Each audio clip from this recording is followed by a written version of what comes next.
study that looked at severe malaria cases that were biologically confirmed from 1st of April to 31 October 2022. A random sampling method was used using OpenAP software. The size of our sampling was calculated and it gave us 384, we used 384 files, and 10% of the data was collected. Data collection was done and analysis was done using AP Info 72 frequencies, and odds ratios were calculated.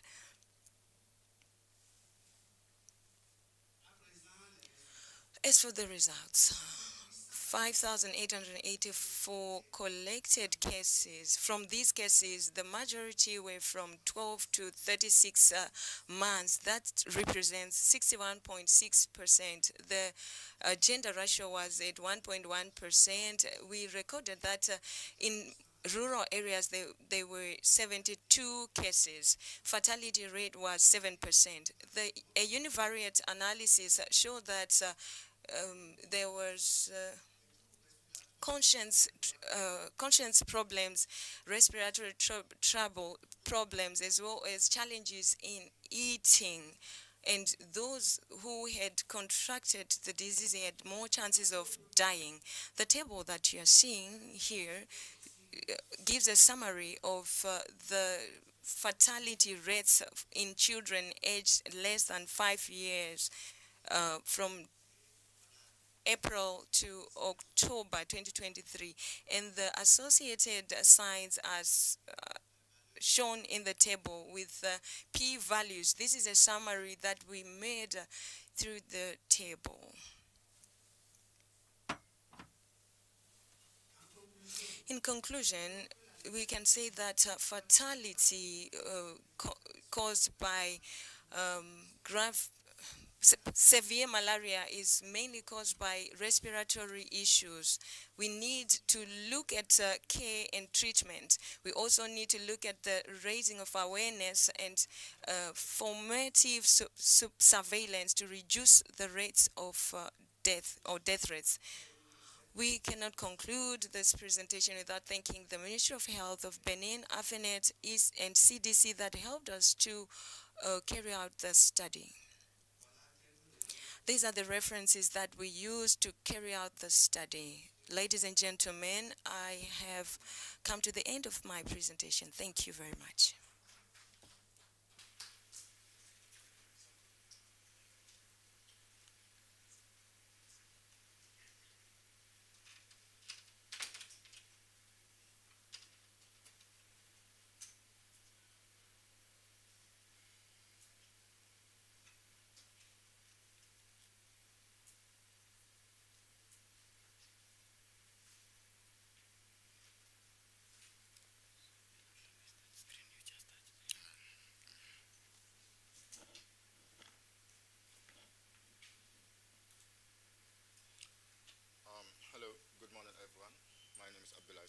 From the Gambia, and I'll be presenting my work to you, which was a maternal mortality surveillance system evaluation done in the Gambia in 2022.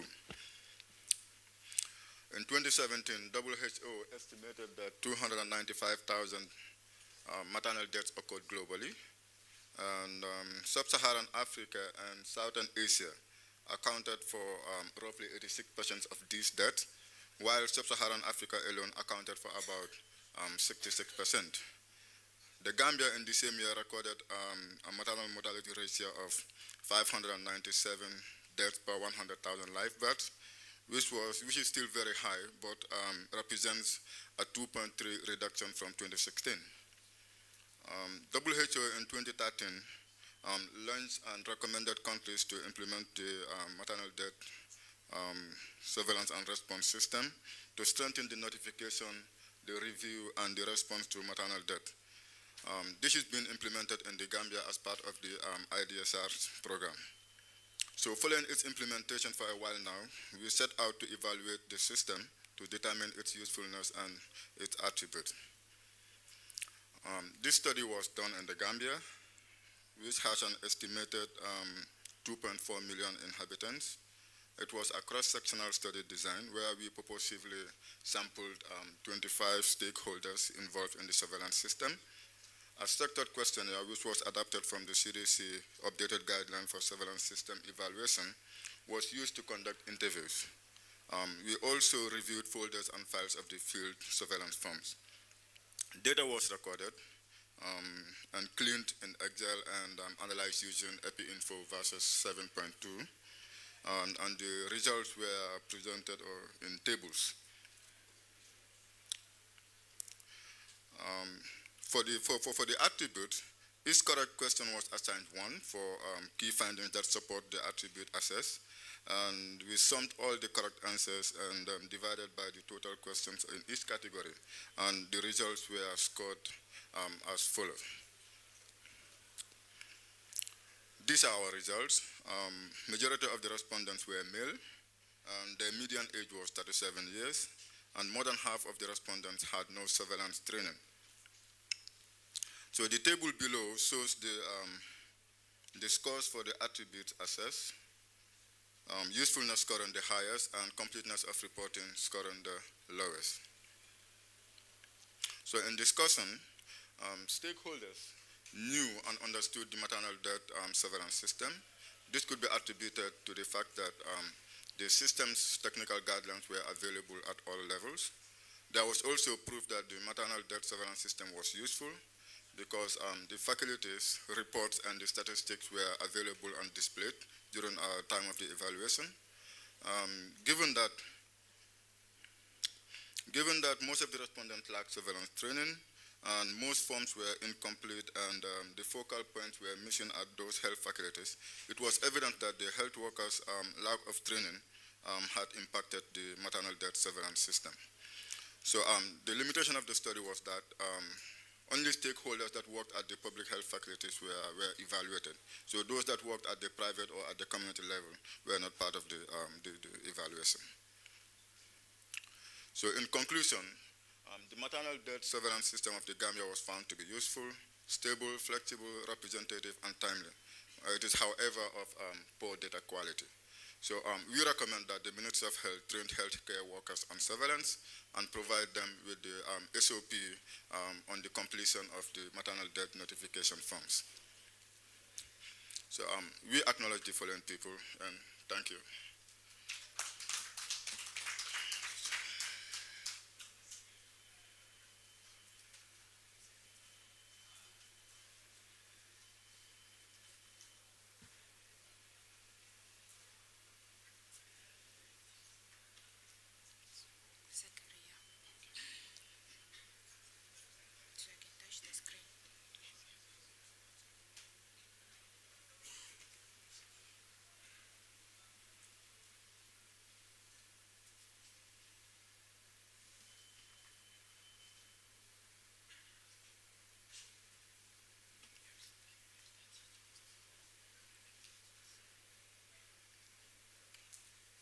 Ladies and gentlemen, good morning. My name is Ndeshi Hafela Zakaria from Namibia, and I'll be taking you through my poster presentation on a review of teenage pregnancy in Erongo region, Namibia 2013 to 2018. According to the World Health Organization, pregnancy in adolescents is a major public health problem worldwide. Globally, complications during pregnancy and childbirth are the second cause of death for girls 15 to 19 years.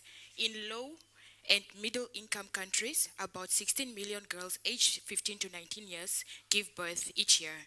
Erongo region ranks third countrywide amongst regions most affected with a high number of teenage pregnancy.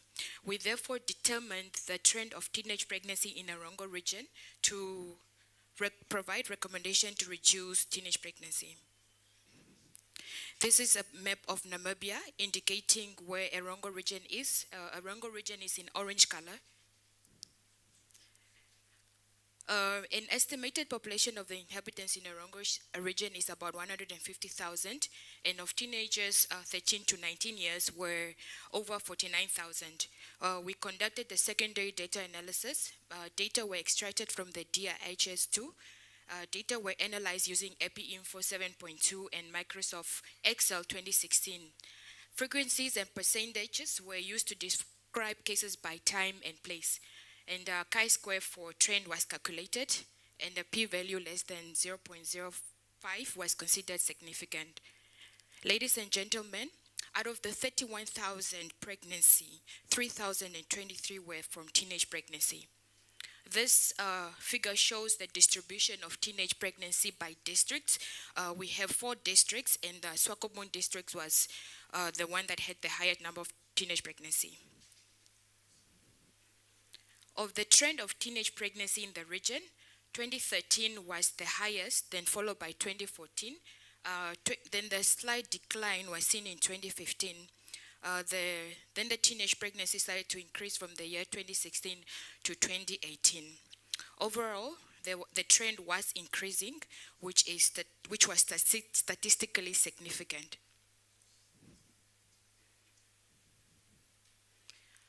Overall, we observed an increase of teenage pregnancy in the region, which was inconsistent with a study by Matea. In their study, they showed that over the 2008 to 2014, the trend was declining. The increase of teenage pregnancy in the region could be attributed to the fact that the inadequate knowledge on sexual and reproductive health amongst teenage pregnancy. The study made use of aggregated secondary data analysis from DHS, which had limited variables, which limited some of our responses. Despite a decline in early years, the study observed an increase in teenage pregnancy in the region. We now therefore recommended that expand on adolescent-friendly services beyond health facilities in the region should be implemented, whereby to target hotspots where teenagers are usually found. These are usually schools where someone of similar age can go to these areas and give awareness on teenage pregnancy to ensure that teenagers are receiving the right information. Also, a study on factors associated with increase of teenage pregnancy should be done. Our public health action was that the final report was shared with the Erongo Regional Health Management and the University of Namibia, where awareness sessions were implemented to the most affected schools in Erongo region. The schools were in the district of Swakopmund and Walvis Bay. Ladies and gentlemen, thank you.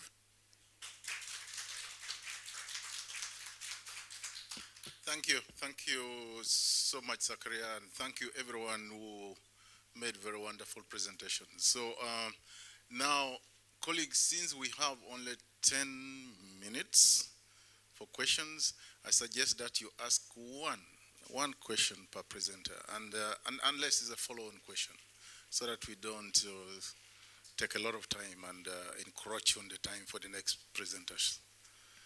So you direct your question clearly to the person you want to answer. You can limit compliments as much as possible. We have time during break. You can interact with the person. Okay. 1, 2, 3, 4, 5. Okay. Yes, I just have one question to two people, two presenters. One goes to Zainab from Sierra Leone. My question is on the data presentation. It says that more maternal death is for women at the age of 25 to 34, and not really within the younger ages. How can you explain that? And for the young lady from Namibia, I would like to ask the following. We indicated that high pregnancy or teenage pregnancy can be attributed to lack of knowledge. Is there other factors that could be contributing to this high teenage pregnancy in the Erongo region? Thank you.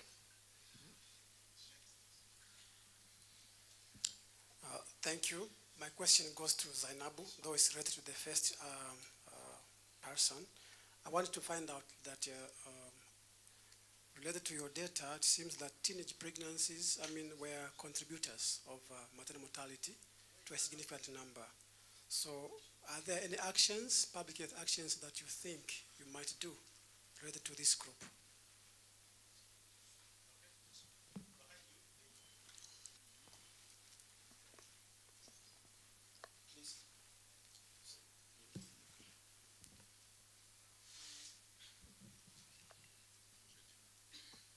Thank you. Thank you for wonderful presentations, and congratulations to all the presenters.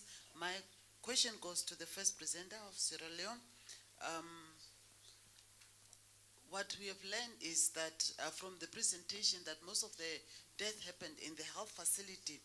So, and also the referral, the capital was having the highest number. So I was wondering, what are the contributing factors? Is it delays or the skills of the health worker? Why is it happening in the facility? Thank you. And to the presenter of Namibia, I would want to know when the data was analyzed, yes, finally it was mentioned the leading places for teenage pregnancy was Wolf's Bay and Swakopmund, but I would want to know whether it is also a challenge in other two districts, because Erongo is having the 4 districts. Thank you.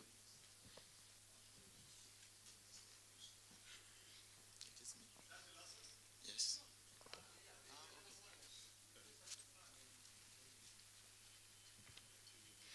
Um, uh, Thank you very much. I would like to congratulate the presenters for the nice presentations. My first question goes to Zainab, the first presenter. He alluded that maternal mortality rate have decreased drastically. I wanted to know what strategies were put in place to reduce maternal mortality rate. The second question goes to the Namibian presenter. She mentions that lack of knowledge contributed to teenage pregnancy. My question is, was there other strategies explored that contributed to this teenage pregnancy also, or it was only lack of knowledge that was explored that contributed to, that seems to have contributed to maternal mortality rate, to teenage pregnancy? I thank you.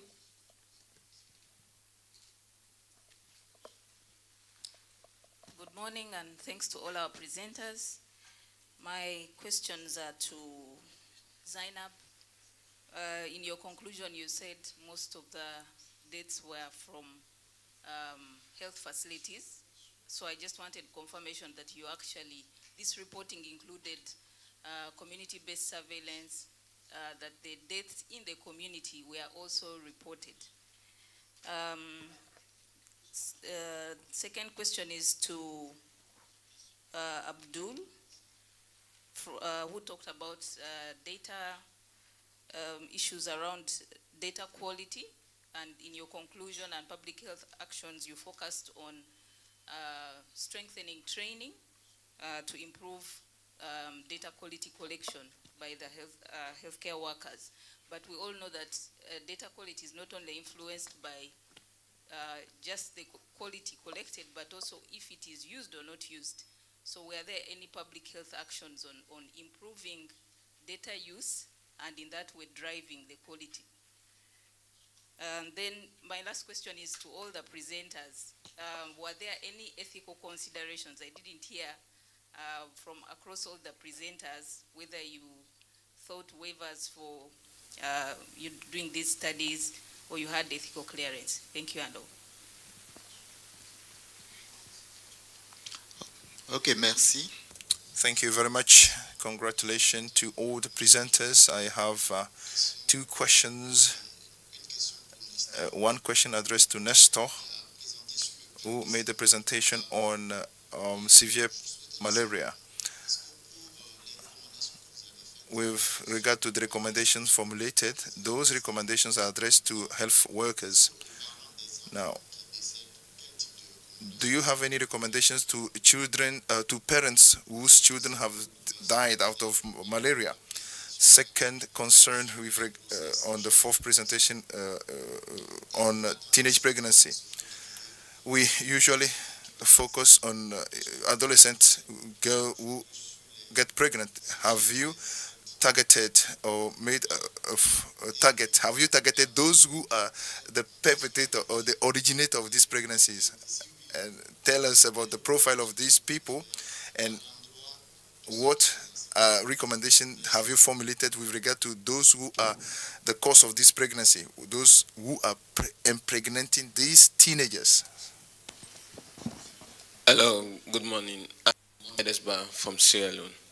This is a question to Nestor. So from the presentation, the risk factors, they were all statistically significant. So one, the question, is it a crude oil ratio or adjusted oil ratio? If it's a crude, why did not adjust the oil ratio?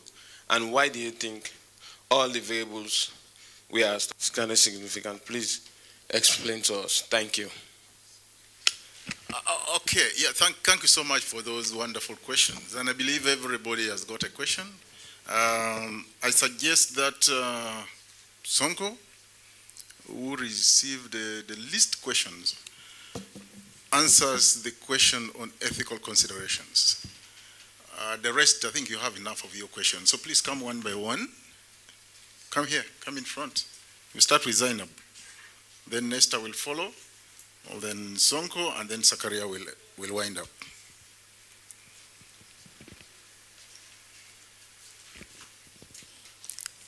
Thanking everybody for your questions. One of the questions is the age group for high maternal death, especially for the teenage pregnancy. One of our public action we are doing currently in Sierra Leone, it's the uptake of family planning. As you can see, Sierra Leone have increased the uptake of family planning to those teenage girls. So you can see now the age group between 25 to 34 accounted for the highest, not the teenagers anymore. So, and also the age group, within this age group, that's where we have the young population age group. So you can see too many deliveries are taking place within this age group, and we are having early marriage in Sierra Leone. And also for facility death, the contributing factors, we have late referral from the lower facility to the higher facility. So we have so many of them in Sierra Leone. So what we did for tackle that area was reposition our ambulance system from the lower facility to the main referral hospital. Before, Sierra Leone was having less than 50 ambulances in the whole country, but now we can proud that we have over 100 to 200 ambulances. Reposition each of these facilities so that it can be an early referral for the system to cut the timing of intervention to reduce this maternal mortality. And also knowledge gap was one of the key issues we find out during the facility death. So that's why the ministry is currently training healthcare providers in obstetric care guidelines. That's a guideline we developed in Sierra Leone so that each facility have this guideline on how to solve the problem, especially because hemorrhage was one of the leading causes of maternal death, and the hemorrhage is embedded within this guideline, as well as the EMOC training is ongoing currently also in Sierra Leone that helps to reduce the maternal mortality. And also for a decline in MMR, as I was saying, also the capacity building play a key role for us. Before was only medical doctor doing surgical procedure, but now we have community health officers also who are doing cesarean section in each of these facilities. These include private as well as government hospital. We have over 54 hospitals in the country, so they are all conducting cesarean section, and data are collected in each of these facilities. The surveillance system is embedded within the IDSR system. So if there is any maternal that is being reported through the IDSR system, then to the MDSR system, where we investigate and review if the death is really maternal death or is just a contributing factor. And also the blood bank. Before, Sierra Leone has a poor management of blood, but now you can see each of these government hospitals have a blood bank. not only the bank, because a bank without money is nothing. For us, we do community mobilization, community sensitization in terms of blood donation drive. So each of these hospitals have a blood in their facility, and also we encourage each pregnant woman to donate at least a unit of blood. And also in conclusion, yes, the maternal death high in facility. Despite its high in facility, we have maternal death still occurring at the community level, which is 13%. So all data we are collected, we have a three system that we are collecting data for the MDSR. They have the health facility, the community, and the in-transit. So all that have been notified in the community are all reported through the IDSR system to the MDSR system. And it's a database from the DHIS also, where we have our data and extract it. For the in-transit, this is between the community to the facility. If that occur within the ambulance system or any means of transportation, that also occur there and is being reported at the health facility.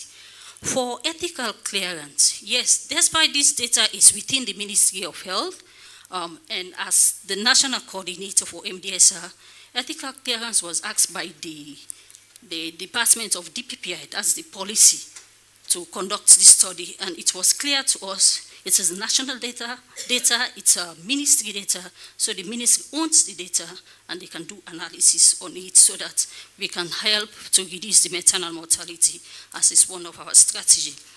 Another intervention we did for the ministry was decline maternal death as an emergency, which was being declined for us to meet the SDG strategy, because before we are one of the highest number of maternal deaths in the country. Now we can proudly say we are declining our maternal death seriously. Thank you.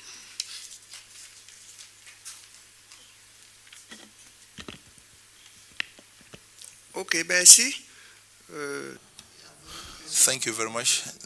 There was a question regarding ethical aspects. I would say yes.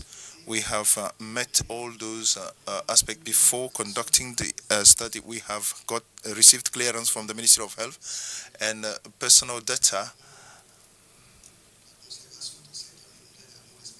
The storage of personal data has been respected. There was a question with regard to recommendation to parents. There were no recommendation formulated to parents because the title of our work is about factors associated to the hospitals. Now, if you examine the factors associated to severe malaria, these are factors that pertain to health workers. So we have clinical aspects and treatment aspects. So we didn't conduct a study in the community to see factors associated to malaria within the community. There was a last question on if associations were statistically significant. All these associations are statistically significant, and we have summarized them in a table. All p-values are less than 0.05. That is why these associations are statistically important. Thank you. All right, thank you for your question. Regarding the public health action around the data quality issues, what we did was after the evaluation, we did a feedback presentation to the stakeholders and those people at the Regional Health Directorate and those responsible of the maternal program. So as a result, we recommended that supportive supervision be strengthened. So this is done on a quarterly basis, where they mentor and coach these stakeholders that are also dealing with the maternal death surveillance system. So these are some of the public health actions that we did, and so far I think they've paid dividend. Thank you.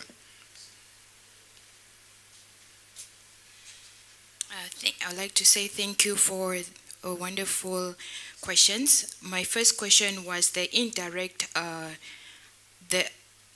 attributing to high pregnancy other factors. So yes, there are other factors, and these other factors are social media and peer pressure.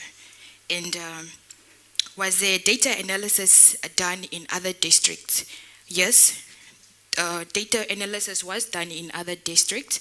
It's just that the public elections were not done because of our limited resources. We couldn't reach the other two districts, which is the Usakos and Omaro district. With the question number 3 and question number 4, I would like to answer it at once. Are there any other strategies attributing to other strategies, efforts done to find out why there's a high increase of teenage pregnancy? And then the number 4 question was the perpetrator that are causing this high pregnancy. What was done, or are there any incentive done on them?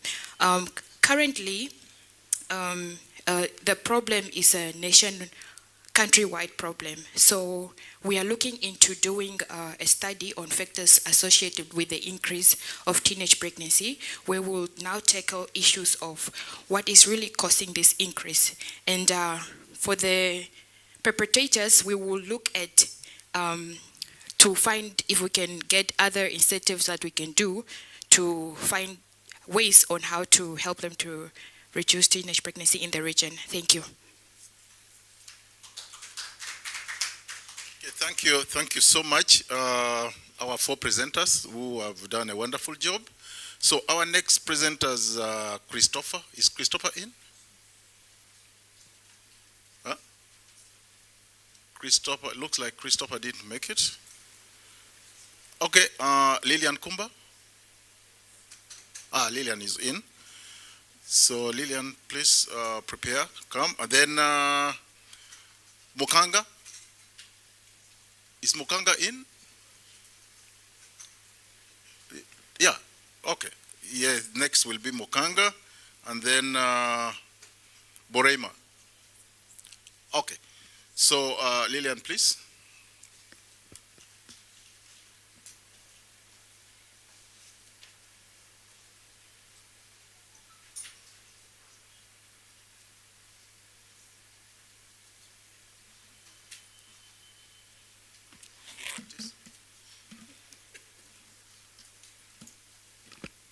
Good morning all. My name is from Sierra Leone, and I will take you through my frontline surveillance data analysis on causes and trends of stillbirth deliveries at Aberdeen Women's Center, Freetown, Sierra Leone from 2017 to 2020, a study of a facility. In 2014, the World Health Assembly endorsed a target of 12 per stillbirth per 1,000 by 2030. In Sierra Leone, the stillbirth rate is 118.1 per 1,000 birth in 2019. Despite this huge burden of stillbirth in the country, there is limited information on stillbirth deliveries at Aberdeen Women's Center. This study therefore aims to analyze the trend and causes of stillbirth deliveries at Aberdeen Women's Center, Freetown, Sierra Leone from 2017 to 2020. A descriptive secondary data analysis was carried out at the Aberdeen Women's Center from 2017 to 2020. Data were extracted from deliveries registered, and patient clinical charts were also reviewed. Key variables identified for analysis were ages of mothers, gestational age, gravidity, and possible causes of stillbirth. The data were cleaned and analyzed by person, place, and time using Microsoft Excel 2013.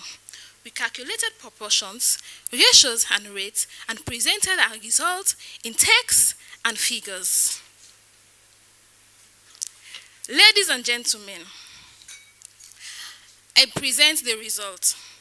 A total of 10,730 deliveries were recorded with a stillbirth of 167 deliveries at an average rate of 15.6 per 1,000 total births.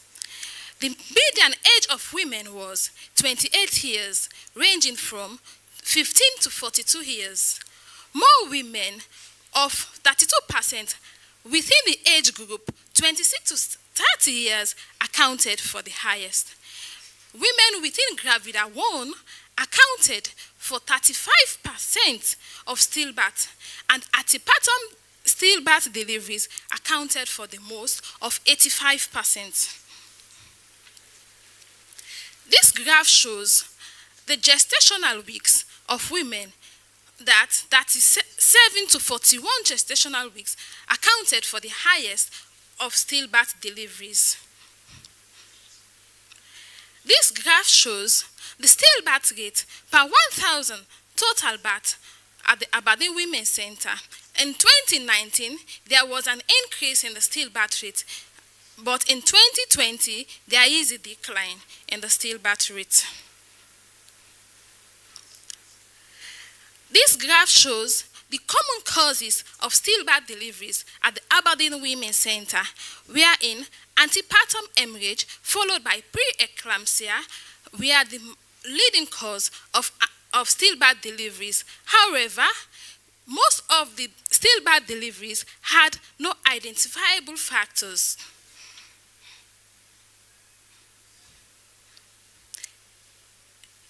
In conclusion, the stillbirth rate at Aberdeen Women's Center was lower than the national rate. Women within age group 26 to 30 years had the highest stillbirth deliveries. High antepartum delivery was observed. Our public health action was we educated the staff on early intervention to manage women with complicated maternal conditions in order to prevent stillbirth deliveries. We shared the findings with the Aberdeen Women's Center and the Directorate of Health Security and Emergencies. We therefore recommend that the Directorate of Reproductive and Child Health to encourage healthcare workers to carefully monitor women with complicated maternal conditions during antepartum periods. Sensitization activities on early healthcare seeking behaviors should be carried on during pregnancy. Further studies is needed to estimate the true burden of stillbirth in the general population in Sierra Leone. We acknowledge the following. I thank you.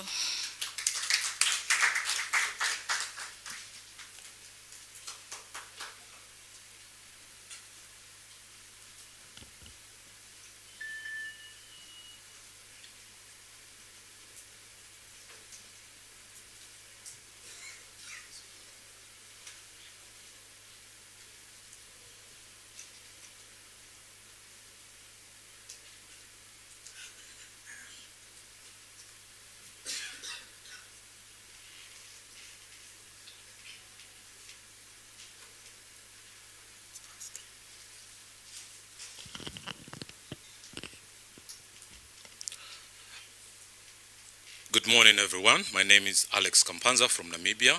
I'll be presenting on behalf of Rosvita.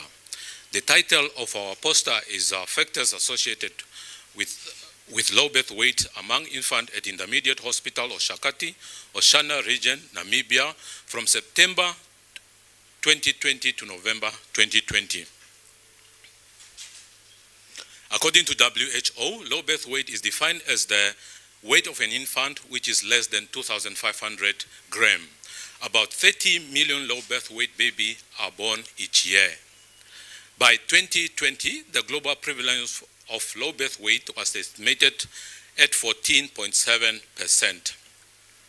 According to Namibia Demographic Health Survey that was done in 2013, a 13% low birth weight prevalence was recorded, of which Oshana region recorded 16%.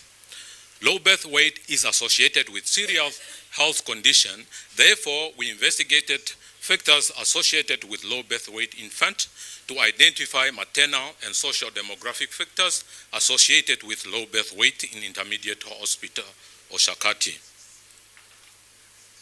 We conducted an unmatched 1 to 2 case control study. The cases were 103, and the controls were 206.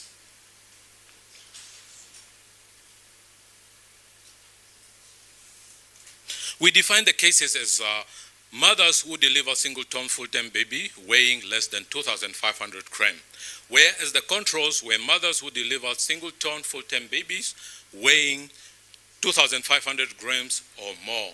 We used questionnaires to collect the data, and the data was analyzed using EPI-Info. Multivariable logistic regression was employed to identify factors of low birth weight, odds ratio with 95% confident interval were recorded. The map of Namibia shows the study site as it's highlighted in red, Oshana region. All the cases and the controls were interviewed. The mean age of the mother was 27, and the mean birth weight of the babies was 2,800. For socio-demographic characteristics, the table shows that most of the participants were unemployed, and most of them resided in rural residence. On medical and obstetric characteristics, the table shows that most of the mothers have been pregnant at least 2 times and more.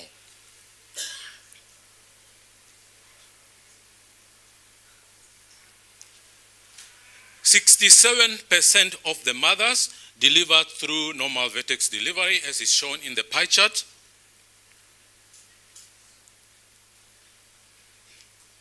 And most of the mothers delivered at 38 weeks. It is shown in this bar graph. On the y-axis shows the number of mothers, and then the x-axis shows the gestational age.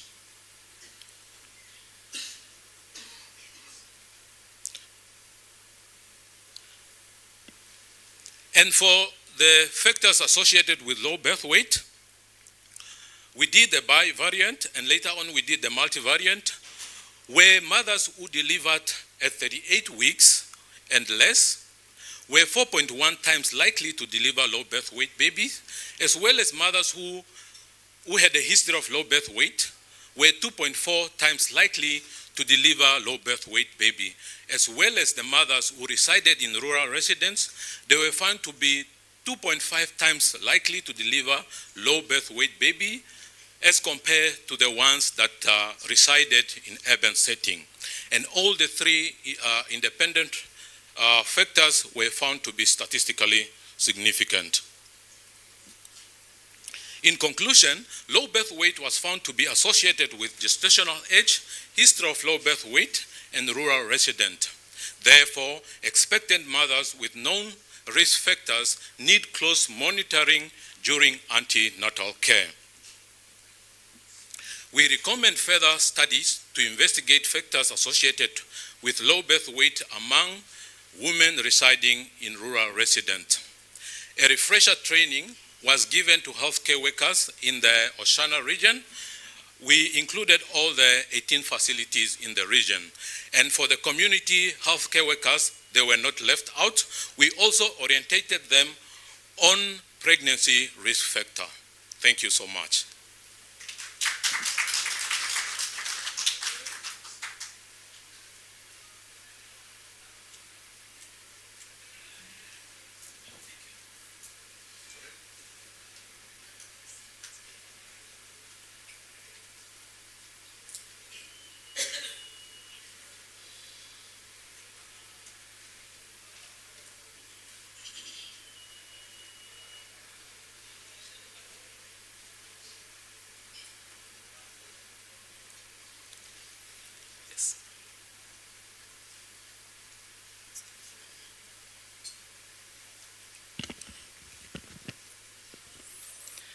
Bonjour, mesdames et messieurs.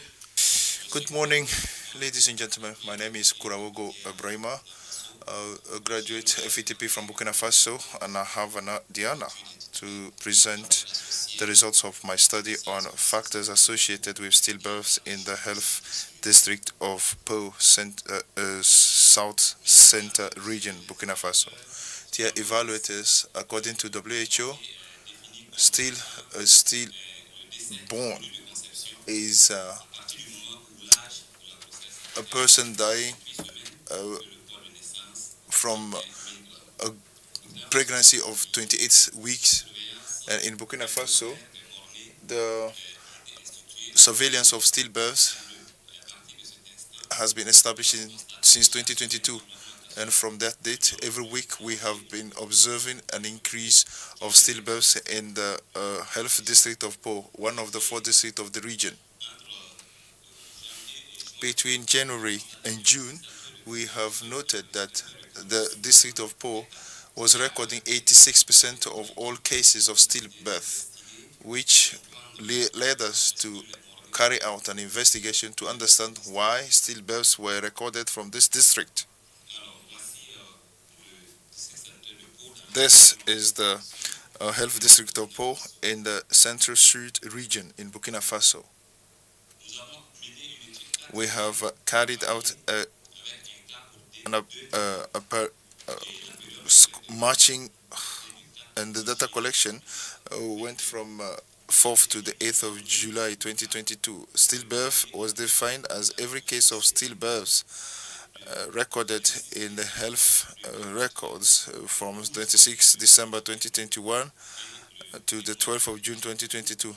And the control was every birth which occurred in the same conditions 48 hours following the stillbirth. And we have used the desk review and interview to collect our data, and we processed our data with Stata, EPM4, and QGIS to measure factors associated with stillbirth. We have decided to use a logistic regression. In total, our sample was covering 138 children, and 46 were 92 were controlled. The median age was 25 in the 2 groups, and the weight of stillbirth was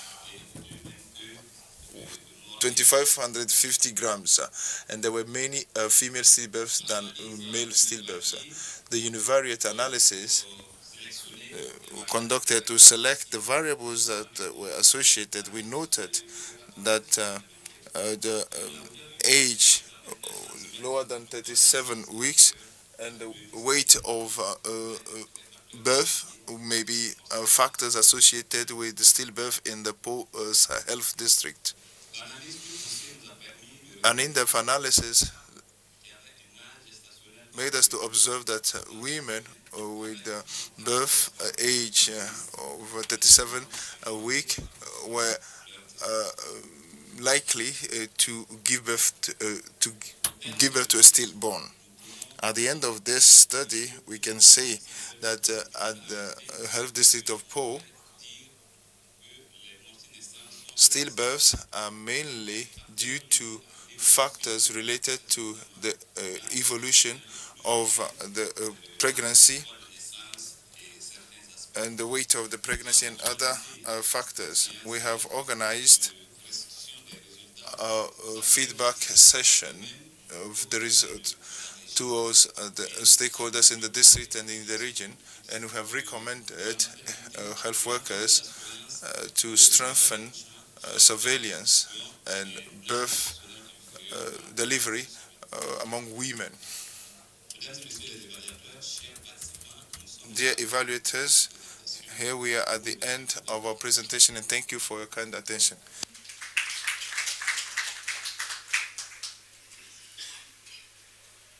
Okay, thank you so much, our presenters. We have had 3 presenters. One, Christopher didn't make it from Rwanda.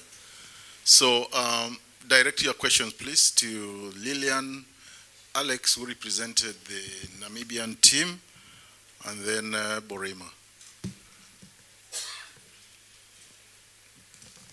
Questions? Yes. Good morning. Good morning, and thank you to the presenters. I am Andrew from Sierra Leone.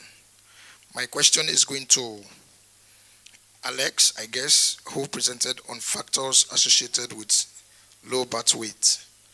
In your results, we saw a table talking about the multivariate and bivariate analysis. But what I did not see was the reference group. So if the references are not given in the table, the comparison group, I guess, how are we going to trust your result that indeed those were the factors associated? Thank you. Okay. Okay. Yeah.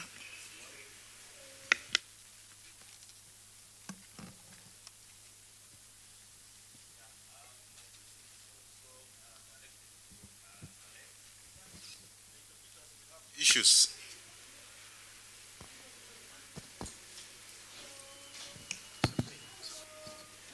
Yeah, my question is directed to Alex. One of the findings is that low birth weight is associated with women who are living in the rural area. What are the root cause of that? I think that is just a symptom. And we need to understand the root cause so that our intervention will be addressed to the root cause of the problem. Okay. Merci. Ma question. Thank you. My question is addressed to the last presentation from Burkina Faso, which is a very good study. I am mostly interested in the factors associated because you have conducted an in-depth study with associated factors using a logistic regression,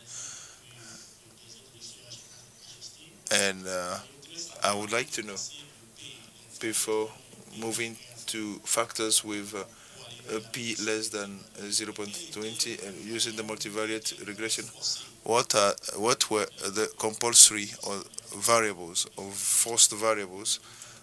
Kindly clear this so that we may determine the results you have come up with after the conducting the multivariable analysis. Mamadou Tignasi from the Gambia. My question is directed to the first presenter from Sierra Leone. According to the findings, he said the leading causes of stillbirth is hemorrhage seconded by preeclampsia. So my question is, where does he categorize the stillbirth as a result of pregnancy-induced hypertension and eclampsia? Because what causes preeclampsia is if you don't control pregnancy-induced hypertension, it leads to preeclampsia. And if preeclampsia is not controlled, it leads to eclampsia. So, and you have stillbirths as a result of eclampsia and PIH. Thank you. Good morning. I'm Amara from Sierra Leone. My question goes to Alex from Namibia.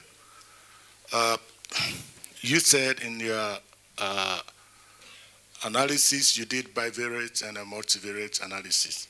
Can you please explain to us what criteria you use for the inclusion of factors in the multivariate analysis after doing your bivariate?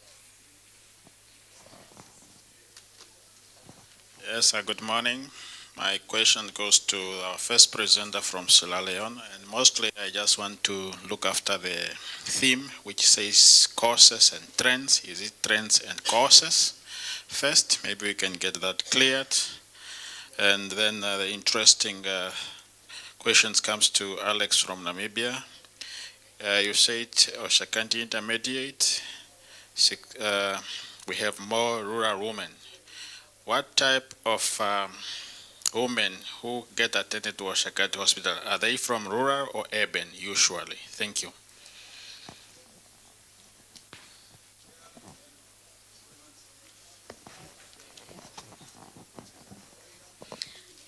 Good morning once more again, and I would like to congratulate presenters for the nice presentations. I'm Joyce. My question goes to Alex again. He mentions that there is a higher rate of low birth weight at Oshakati State Hospitals. I just wanted to find out whether there is any other comparison done to look at the rate at other hospitals in the country as well, to be able to compare the rate at Oshakati State Hospital. I thank you. Okay, I think we're done, right? Anybody we missed? No, I think. Okay. Yes, thanks, our presenters. My question is to Lillian. You mentioned that the commonest cause of the preterm births was unknown. They were unidentifiable factors. And for me, this is quite concerning if the intent was to find out the cause of these deaths, early deaths, and try to intervene. Did you look at other risk factors? What you presented mostly, especially around concurrent illnesses, was around HIV, but did you also look at other illnesses like diabetes, which is a very common factor, a risk factor? So just to understand, if you tried to look deeper, but also in your planned follow-up and public health actions, did you consider taking a deep dive at that particular health center to try and identify what the causes could be? Thank you. Yeah, okay. Another one? Oui. We've overeaten people's time. The questions are too many. Remember we had said 1-1. Yeah, we have done badly. Please keep your question during break time. I actually had very excellent questions, but I'm going to approach the presenters. Yeah, we've eaten into people's time, and they're about to come in. Please, presenters, come in front. Lillian, Alex, and Borema, come quickly and respond to questions.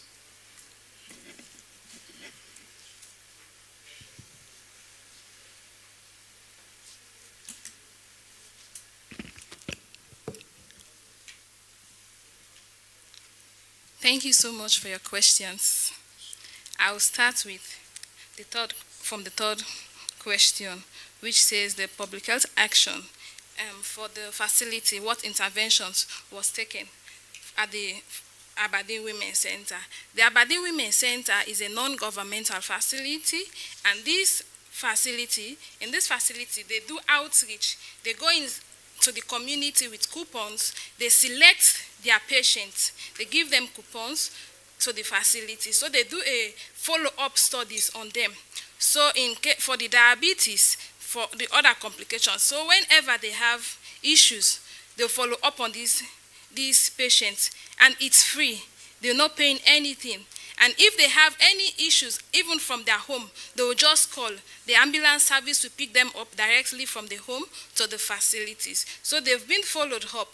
So in their clinical records, diabetes was not mentioned.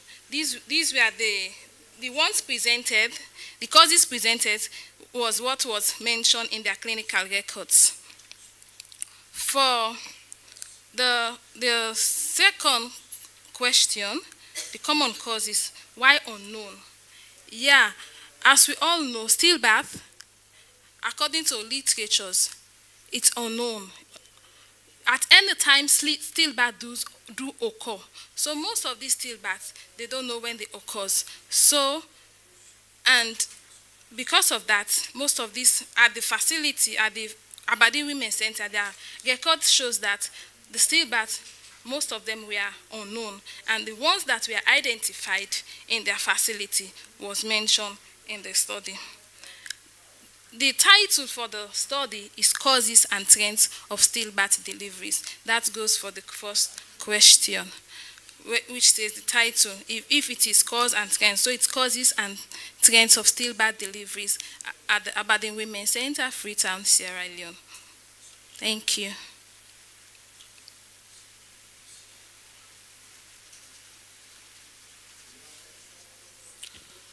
Thank you so much for the questions. I will start with the first one that was asked by Andrew. Asking now if there were any reference group. Yes, there were reference group. It's only that we didn't now present it on the table that I've shown, but in the main document we included the reference group. And as well, when we did the bivariant analysis, we found that six of the variable were found to be statistically significant. That's when we went on to do the multivariant logistic regression, where we only found now 3 that were statistically significant. That is now after we ruled out of some confounders. The second question was on rural area. That is now if we looked at other factors that might have contributed to them to deliver low birth weight babies. Our study had some limitations, so we couldn't really dig deep into the factors. We just had a yes or no question on whether the woman was residing in rural resident or not. So that was a limitation. That is why we recommended that a further study be done to identify the factors on why people that reside in rural areas are giving birth to low birth weight babies. Another question was on whether they are, okay, we have indicated that mothers who reside in rural residents were the majority of women attending ANC in Oshakati Intermediate Hospital. We really didn't find out on why majority were from the rural area, but we assume that probably most of them, because Oshakati is a town, and majority of the mother might be that they are attending their antenatal care at private facility. That's why the majority of the mothers in our study were from rural area, since the study we did it in a state facility.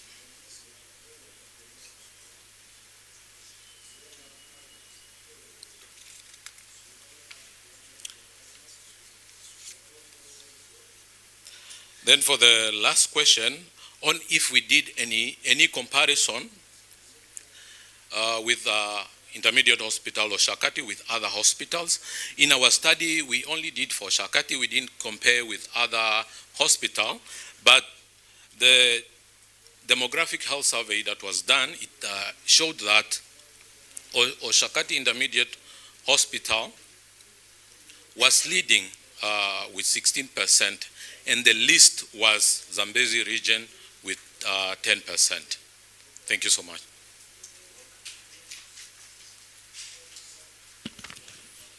Okay, merci.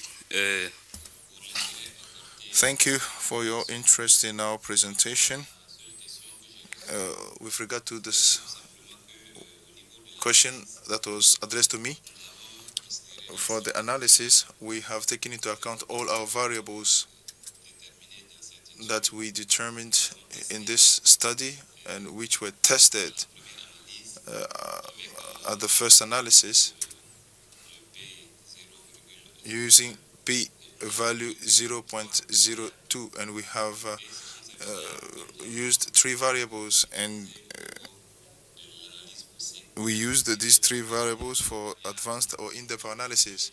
So if we had to go out to 0.3, we could have used these other variables. So that is what we did, and the results are there. Okay, thank you so much, our presenters, the 7 presenters who did a wonderful job. Let's give them a round of applause. And I apologize for entering a few minutes into the next session, but we are going to compensate that by staying around and attending the next session. Thank you very much.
and response.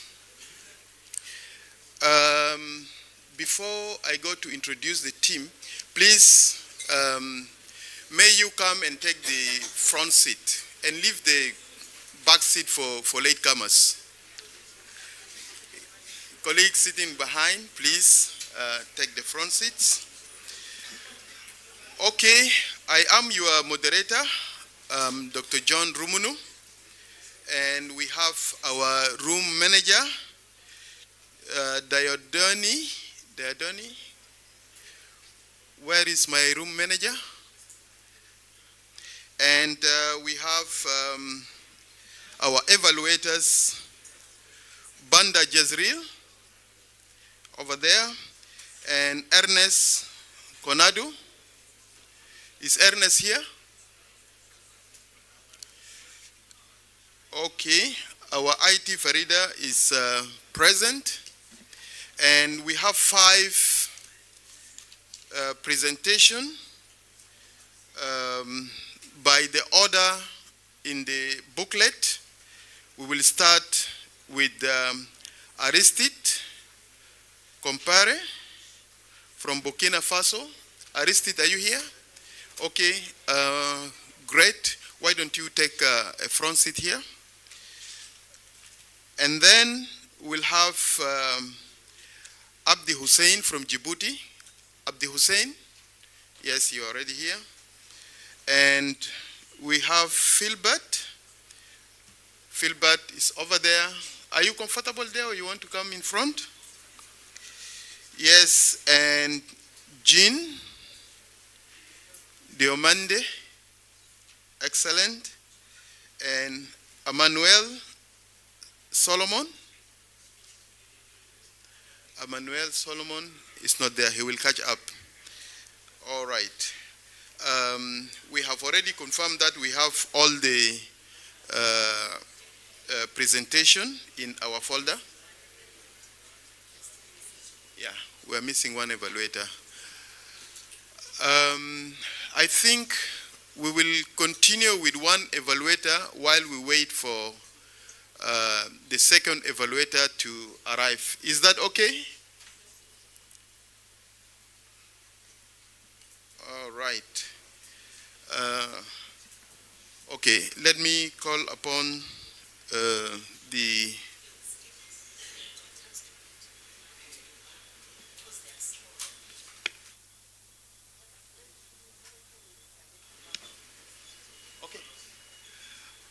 all right, we are advised to wait for the second evaluator. Take some water. I'm going to do so.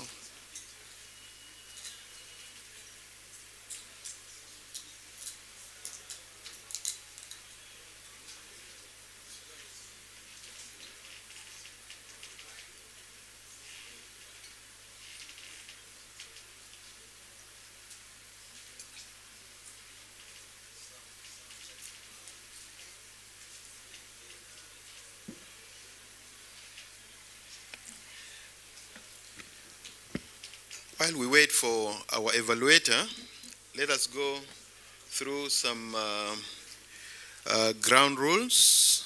We were supposed to have started at 5 minutes past 9 up to 10:10, but now we are 18 minutes past 9. So you can see we are late by about 13 minutes. Each presenter will have 10 minutes to present. We will have questions at the end of all the presentations. We will try to manage time as much as possible so that we catch up with our tea and break and the plenary session. I don't know the order of responsibility. I'm about to overrule waiting for the second evaluator. Since we have one evaluator, I think we're going to start. IT, please come and give us the first presentation.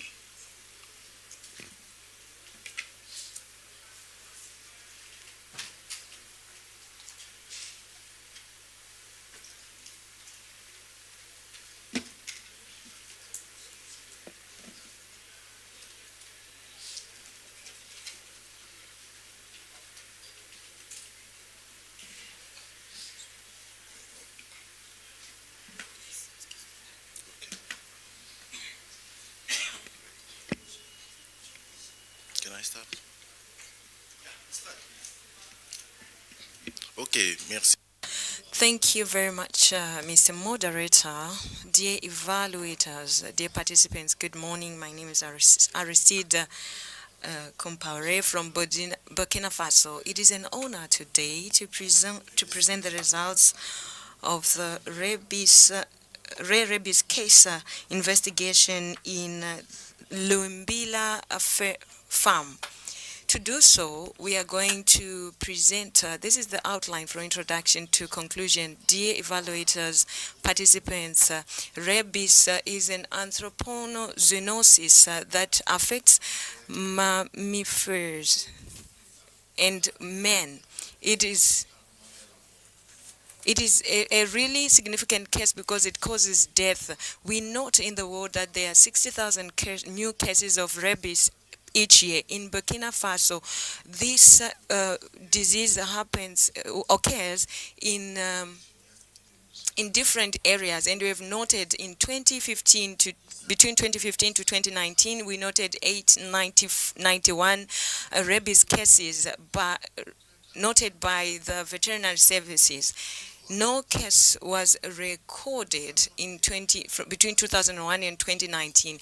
On 17 May 2022, in Lubumbila farm, we noted a rare case.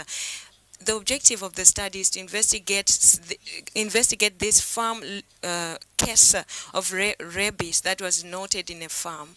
We want to describe this rare case, confirm the suspicions, and research eventual studies that can be done.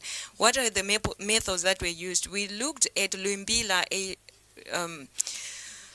an urban zone that we find in where we have extensive and intensive farming. This period, the period of the study was 17 to 24 May 2022. This is a case study. We looked at Et des environnants. Notre échantillonnage. Sampling was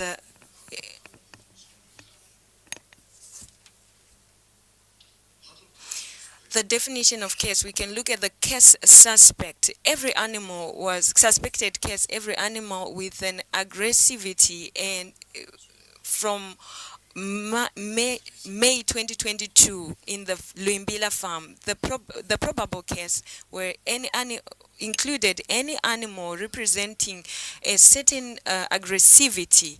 As for the confirmed case, we looked at the Lumbila farm to note the animal that presented aggressiveness. As for data collection, we used questionnaires and observation. Data analysis was done using Excel 2016, and we looked at proportional calculations. We used the Con Amon and Microsoft to look at the rabies case. We had the consent of authorities to carry out this study and to make a follow-up of the farm.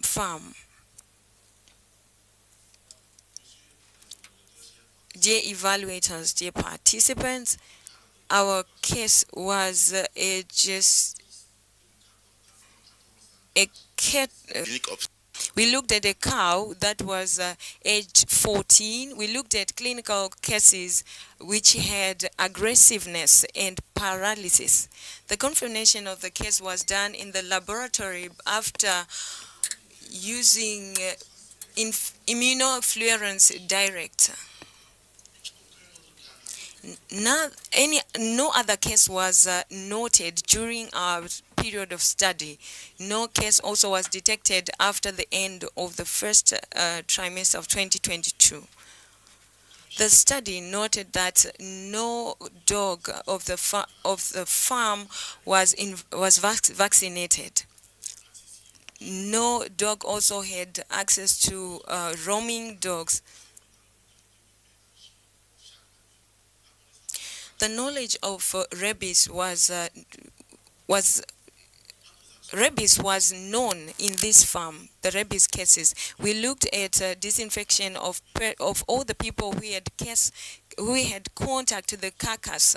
We also looked at disinfection of the area where we found this cow, and this was done on 17 May and between 17 May and 30 June. We also carried out awareness raising about rabies in the community. Dear evaluators, the clinical signs that we observed was the chronology of the appearance and the paralysis as well as aggressiveness of cows. This rabies case affects animals and human beings. As for the knowledge of rabies, we noted that 100 people, out of the 100% of people who were interviewed, 94% had knowledge about rabies. In the roaming of wild dogs or dogs that are not vaccinated is something that is known also in the region during the period. Dear evaluators, dear participants, our investigation led to the confirmation of the case of cattle rabies in the community. This tells us that we need to carry out awareness raising campaigns.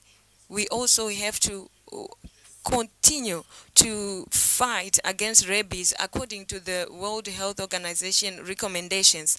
We also need to have a partnership for better management of roaming animals and raise awareness on vaccination of domestic animals. Dear participants, evaluators, we would like to thank all the people who contributed to this work. These are the references that we consulted. Thank you.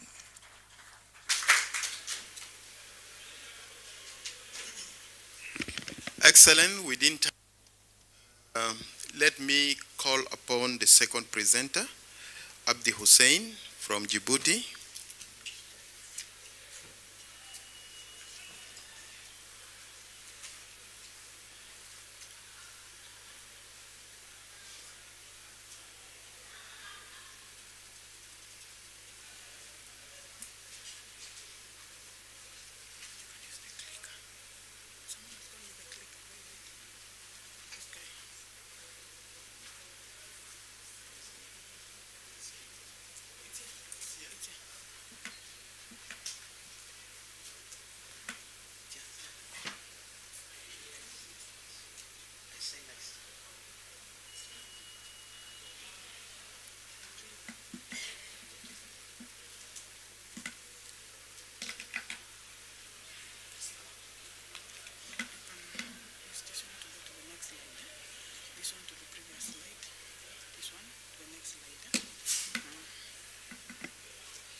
Bonjour, Madame et Messieurs.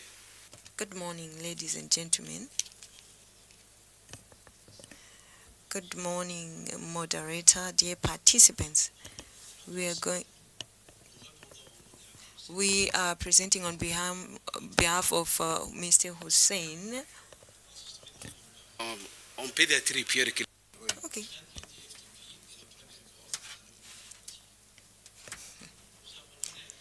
It is an honor today to present the results of our study entitled Investigation of an Outbreak of Conjunctivitis at Gusau Baba School, Dikil Region, Djibouti, January 2022.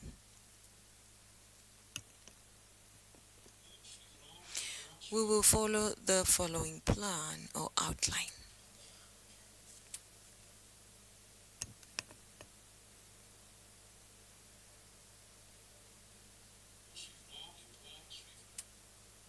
This is the outline of our study. Conjunctivitis is an eye infection. It is mainly caused by bacteria or viruses. It is caused by contagious air, and it is mainly recurrent among children. It it is contagious and can easily become an outbreak, as it was the case in Kyrgyzstan in 2003. On 15 January 2022, the director of Gasal School contacted the medical center to notify of 20 cases of conjunctivitis in children, in school children. This was after the Christmas holiday. He noted that there were children who were absent, and this was because they had this eye infection.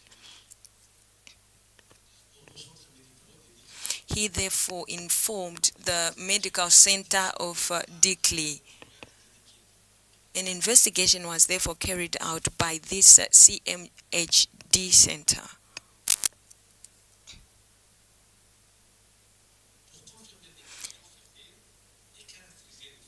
To confirm the outbreak and research, the objectives rather of the study was to confirm the outbreak, characterize the phenomenon of to characterize this phenomenon, and then carry out detailed studies. The study was carried out in the Republic of Djibouti in the western region, with about 23,200 square kilometers. This study was precisely carried out in Ashela sector. It's a basic school. It is a school located in Karsali. The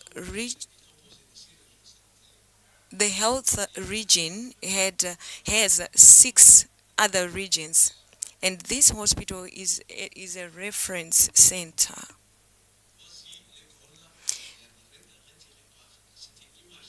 This is a satellite image of the Gasale school located in Gasale Baba. That is a population of 800. It has 800 inhabitants. It is a very small locality without a health center. It is a bit far from the Kili region.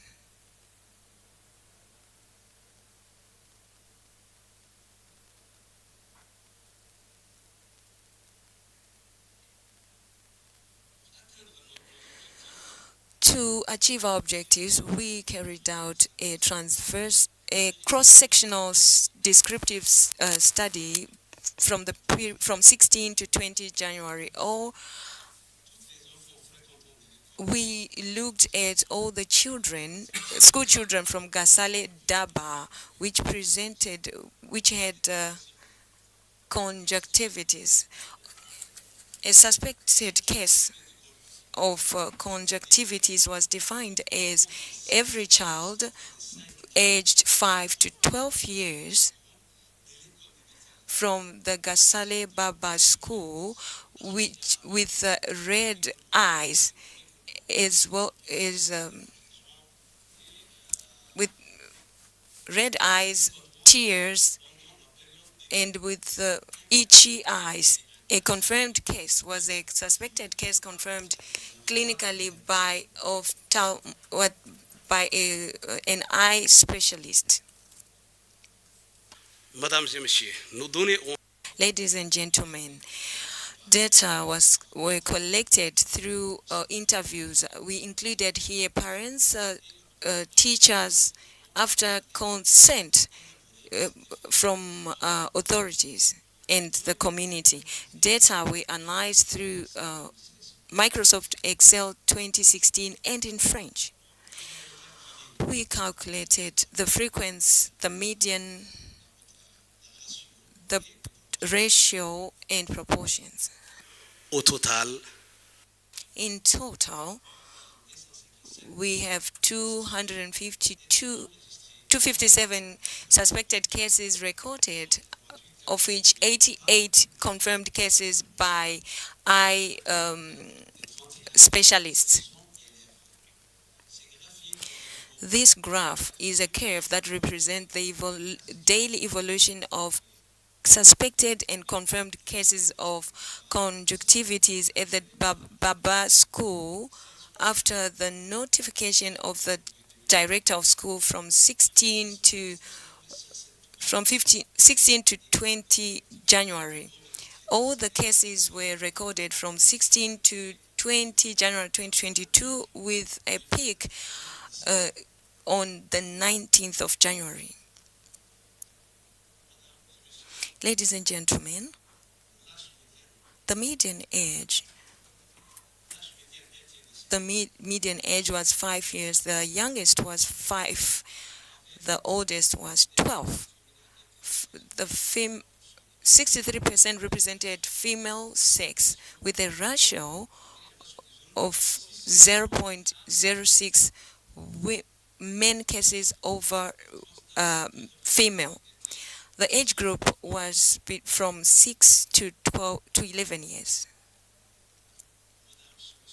Ladies and gentlemen, Mr. Chair, this figure shows the curve of confirmed cases of conjunctivitis in January 2022. The index cases was its grade 2 child aged 12. The second class was the less represented. The majority of confirmed cases had 82%. 82% received traditional medicines or drugs. 6 sessions.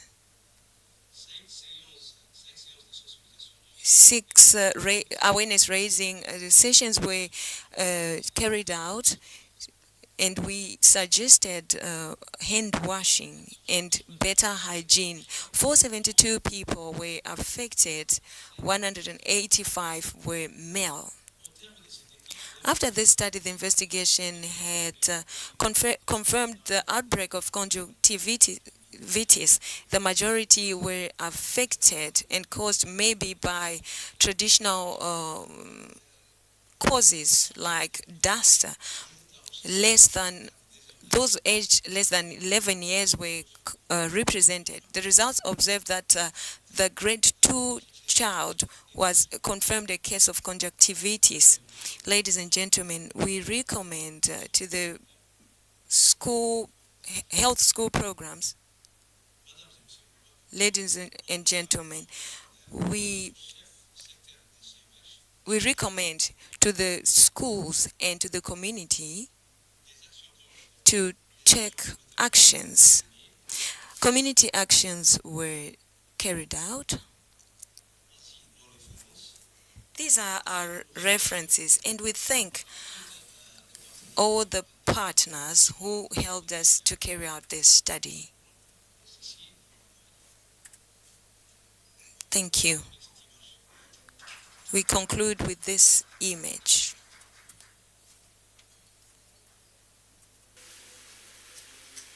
Okay, thank you. On the dot. Without much delay, let me call upon Philbert, our third presenter.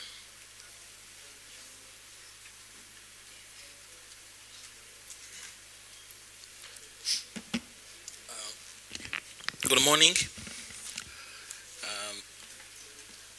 Distinguished invitee, ladies and gentlemen, my name is Philbert Rujangoga. I'm Rwanda FTP intermediate resident. I'm here to present the evaluation of food poisoning survey system done in Kire district in Eastern Province in Rwanda, October 2022. Our work was done by, I have the co-authors. The first one was Chimimana Emmanuel. The second one was in Nyoyita Jean-Claude, and the third one is Dr. Munyemana Jean-Claude, the Director General of Kire District Hospital. Here is our presentation outline. an estimated 6 million, 100 millions, almost one out of 10 people fall ill of food or drinks resulting in food poisoning outbreak. A food poisoning is suspected when 2 or more people present with similar symptoms and have common consumed food or drink sources. In Rwanda, food poisoning is immediately and weekly reported in electronic IDSR system that aim for early detection and response to outbreak. Since 2017 to 2021, 6 suspected food poisoning outbreak occurred in Kire district. No outbreak with known causative agent among these 6 episodes of outbreak, and no evaluation of food poisoning surveillance system has been done till yet. And we conducted an evaluation of food poisoning surveillance system in Kire district to assess if it meets its objectives. We have the general objective to describe food poisoning surveillance system and assess if it is meeting its objectives. As specific objective, we have to describe food poisoning surveillance system in Kire district, to assess the core function of food poisoning surveillance system, to evaluate food poisoning surveillance system attribute. Our study has been conducted in Kire district using a descriptive cross-sectional study design. The study period was 2017 to 2021. We sampled 4 health facilities purposively and 7 health facilities selected randomly, and the random selection was done using a PM4 and Microsoft Excel. We collected data using the data review of EIDSR data and clinical registers for the period of from 2017 to 2021. We used the structured questionnaire in designing in PM4-7 to collect data and the interview of the participants. The participants were selected purposefully, especially those who meet the patient in the case of food poisoning outbreak, like clinical director. Here is like the head of the clinic services, the lab technicians, the IDSR focal person, and data managers. The interview was conducted face-to-face. Data entry was done using mobile devices such as mobile phone or tablets. A descriptive analysis, frequency, and proportion was done using Microsoft Excel. We evaluated the core functions, and we defined different indicators for each core function. For each indicator, frequency and proportion were determined. The evaluation overall frequency and proportion for each indicator, where more than or equal to 80% was qualified as good, between 50 and 70% was qualified as moderate, and below 50 was qualified as poor. The core function evaluated were case detection, case confirmation, data reporting, data analysis, epidemic preparedness and response, feedback, supervision, and training. Here there are some surveillance system attribute evaluated, but allow me to continue because we will see the explanation, more explanation in results. Don't want to in deep in these tables. Ladies and gentlemen, allow me to present my result. Here is the information flow chart found in Kirehe district for food poisoning outbreak, where cases are detected in the community. Some goes to the health facility and the other remain in the community. And then the health facility can notify the cases, which immediately is known by the upper level, which is district hospital and the central hospital. They can get the information there, and then both of level can send the investigators to the field, where they can send feedback and response to the community and to the health facility. Here are the assessment of food poisoning surveillance system core function, where case detection was qualified as good because it is more than 80%. But about case confirmation, the overall case confirmation was qualified as poor because it has been hindered by clinical confirmation of food poisoning. There were no human lab confirmation of food poisoning, and it was not there was no food confirmation or drink confirmation for food poisoning, and there are no material available to collect samples, and the number of food poisoning with human lab was 0, and the number and lack of food poisoning with food and drinks with lab results. On data reporting, it was seen that it was qualified as good, but that analysis was qualified as moderate. This is was about there was no data analysis report done after detection of outbreak, and epidemic preparedness was qualified as poor. There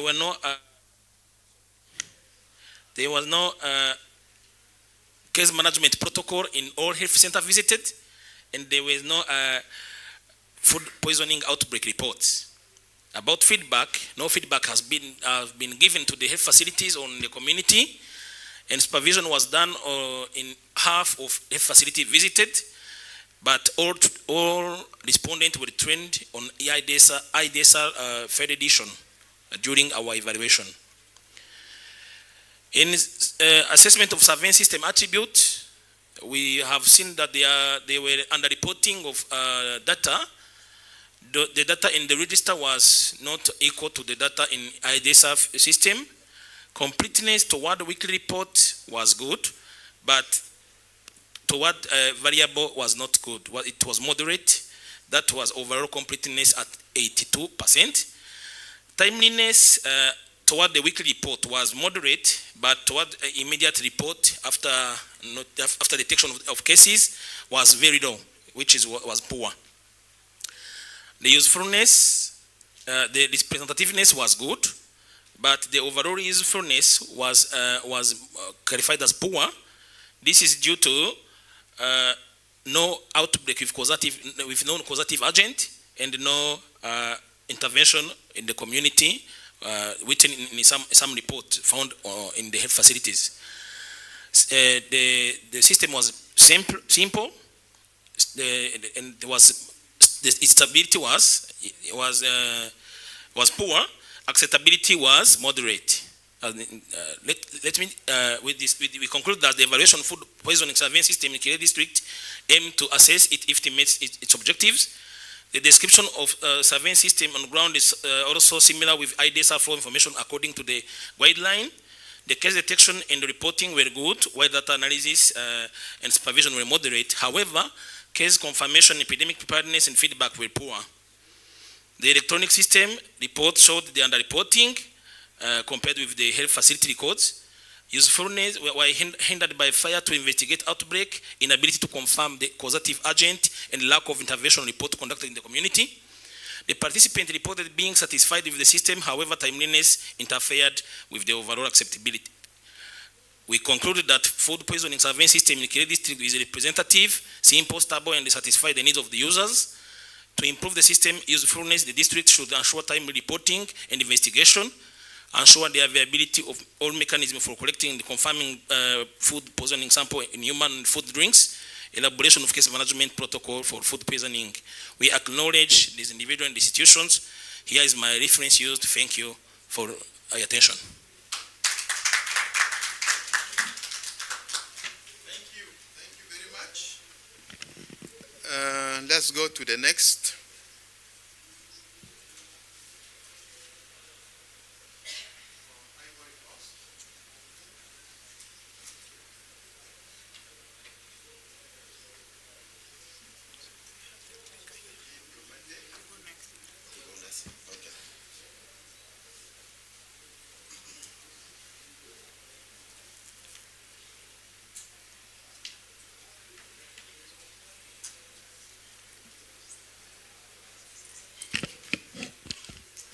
Bonjour à tous.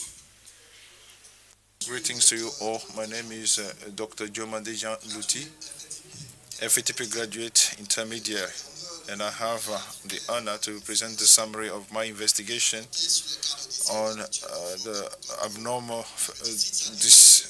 death phenomenon in the Boaké South District. We will follow this outline. As for the context, on the 2nd of December 2022, the health worker informs their seniors that there was a case of gastroenteritis, and on the 18th of January 2023 there was another episode that was reported, and we have conducted an investigation, and our general objective was to investigate abnormal deaths phenomenon and to describe the cases by time, place, and person, determine the causes, and propose, suggest some prevention measures to achieve this objective. We've used the following objective methods. Our study was conducted in the Beke Health region, and the Bokankho region village was in this district, and we have conducted a cross-sectional descriptive study from 18th of January 2023 to 5th of February 2023, and our target population was the whole of the inhabitant of Bokankho village, 419 people, and our case definition is every person who have lived in Bokankho from 2nd of December 2022 to the 5th of February 2023 who showed the following symptoms: vomiting, diarrhea, fever, convulsion, amongst others. For confirmed cases, every positive result out of the lab test. We have collected our data through questionnaire and data collection tools. Our source of information was the records of hospitalized patients, the physicians, and the community. For the lab, at the lab level, we have collected swabs from water, blood, LCR, and autopsies, and in the environment. We have afterwards cleaned and analyzed our data through Excel and APM47, and we have calculated frequency measures and presented our outcomes in tables and graphs. Here are our results. This table describes the socio-demographic characteristic of cases, and the age group 0 to 5 was highly represented during the two episodes, and that is 97% for the first episode and 82% for the second episode, and the male gender was highly represented in the first episode, and the female gender and the females were more numerous in the second episode. For the symptomatology of cases, for the first episode, the mostly observed symptoms are vomiting, fever, and convulsion, and for the second episode we have vomiting, stomach pain, and fever. With regard to the evolution of cases, here in abscess we have the epidemiological phenomenon, and we have the number of cases. The first episode started on the 48th week of 2022,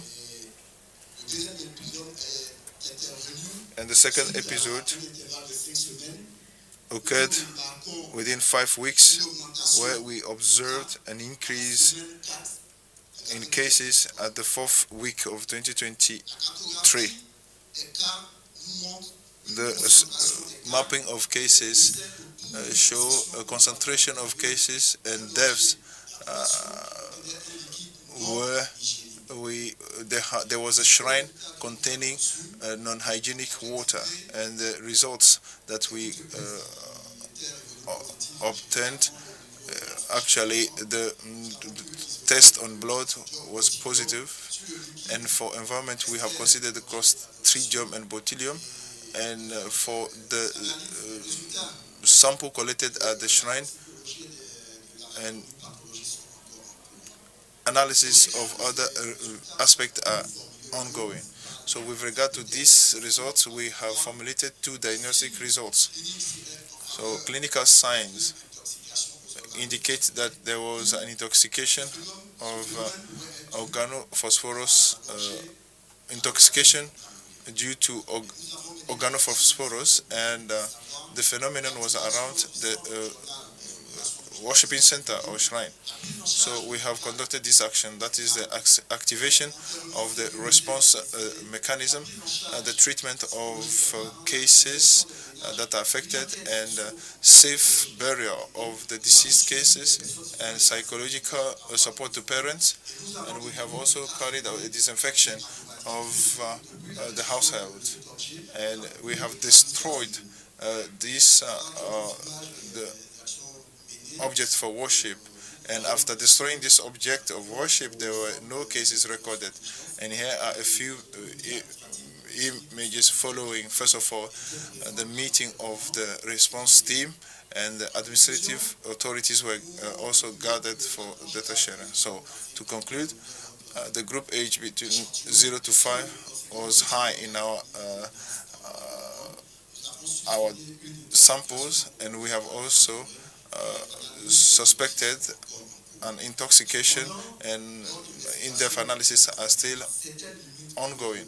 Our investigation was confronted to a certain number of limitations. The cultural beliefs and the lack of lab in the vicinities, and the long waiting time for results. And we have formulated a few recommendations to the health district, calling them to strengthen surveillance and preparedness and sensitize the population. And for the community, they need to declare every vomiting case, and protect children against phytosanitary products. And we wish to thank the Ministry of Health, Cote d'Ivoire, and the CDC Atlanta, and FETP. Thank you, among others.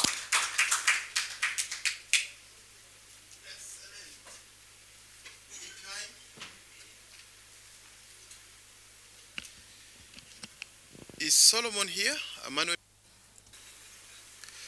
So we consider that he's not present, and that is the end of our presentation. We rushed it, so now it is the time to give them the applause they deserve. Let's give them a big hand.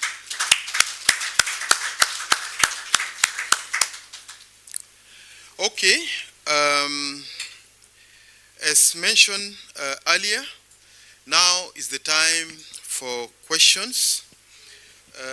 Please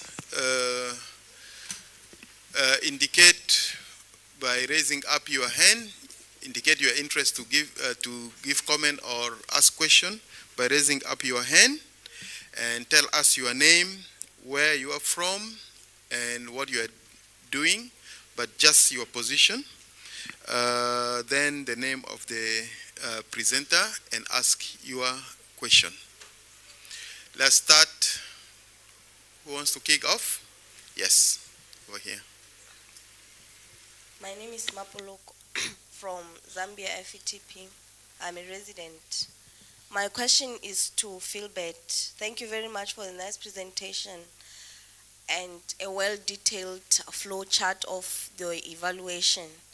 So within the evaluation system, were there any instances you observed gaps? And what interventions did you and the team recommend or implement during the evaluation? Or were there any proposed changes? Thank you.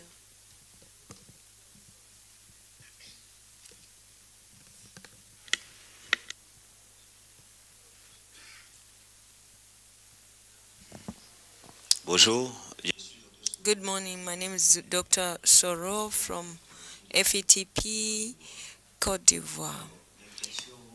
My question will focus on the first presentations by Aristide Compaoré.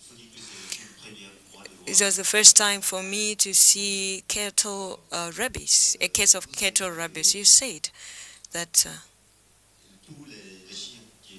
all the dogs that were in the in the farm were not vaccinated. What were the public health actions that were taken regarding these dogs? I also would like to know also what would be the cause, according you, for this cattle rabies case. My second question will be addressed to Abdi Hussein on conjunctivitis. He said that it was diagnosed in a school. The diagnostics were clinically done. My question is to know how did you determine the cause of conjunctivitis? Was it because of bacteria, parasite, or virus? Thank you.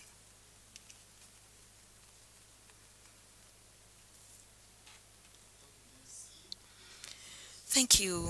Congratulations to the presenters. My name is Dr. Dugma from Burkina Faso. My question is addressed to my friend from Cote d'Ivoire. Firstly, congratulations. I noticed that there were no cases recorded after your study. My question is, was it a case in the village for a long time, or was it an object that was already in the village? Did you try to find the source of the contamination of the object? If you have the source, it will be important to know where this contamination came from. Thank you. Si.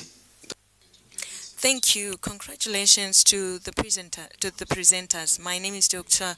Pierre Werner, epidemiologist in Cote d'Ivoire. I worked as a field coordinator. My question is directed to Aristide. We have never heard of cattle rabies. It is very interesting. What was the mode of transmission? Because you talked about men, you talked about cattle, and you talked about dogs. What was the mode of transmission? The other question is put to Mr. Philippe from Rwanda. He did an evaluation of food poisoning. I'd like to know about the surveillance system, given the number of cases. What was done to improve this situation? Because it was important to detect the outbreak of food poisoning that might cause many deaths. Thank you. From Sierra Leone. My first question goes to the first presenter from Burkina Faso. In your case definitions, you gave a confirmed case definition, and I don't know whether it's the interpreter or what, but there was no mention of laboratory in your confirmed case definition.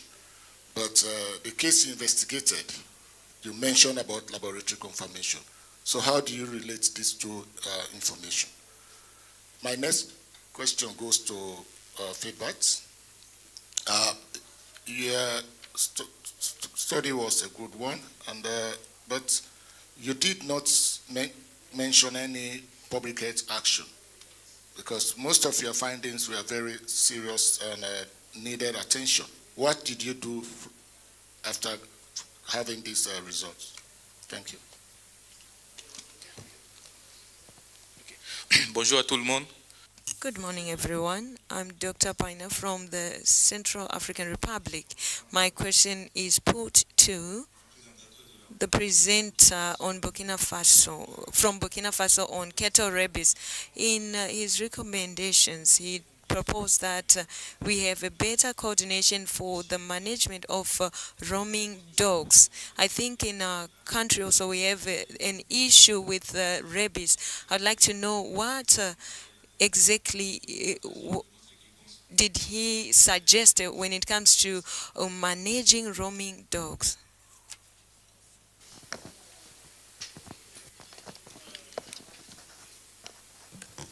Merci beaucoup. C'est moi. Thank you very much. Micro, s'il vous plaît. Thank you for giving me the floor. I'm from Djibouti. My question is put to Aristide. He said that rabies was a deadly disease at 100%, and there were many dogs which were not vaccinated in the surrounding farms. I wanted to know, given that rabies is deadly, did we not have carcass of dogs in the surrounding areas or in the farm? My second question is addressed to Philbert regarding the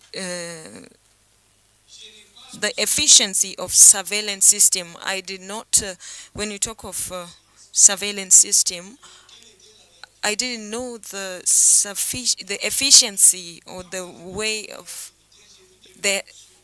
You talked of proportions when it comes to their efficiency to react. What is the proportion that we are used to say?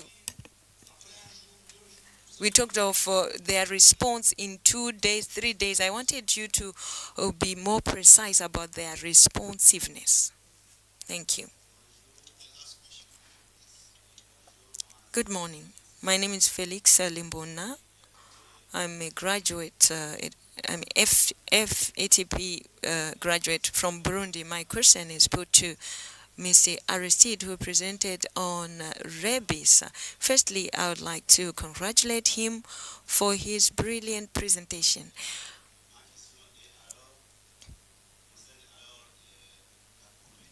My question is about the measures to be taken when we have cases of animals that are beaten by dogs. That was my question.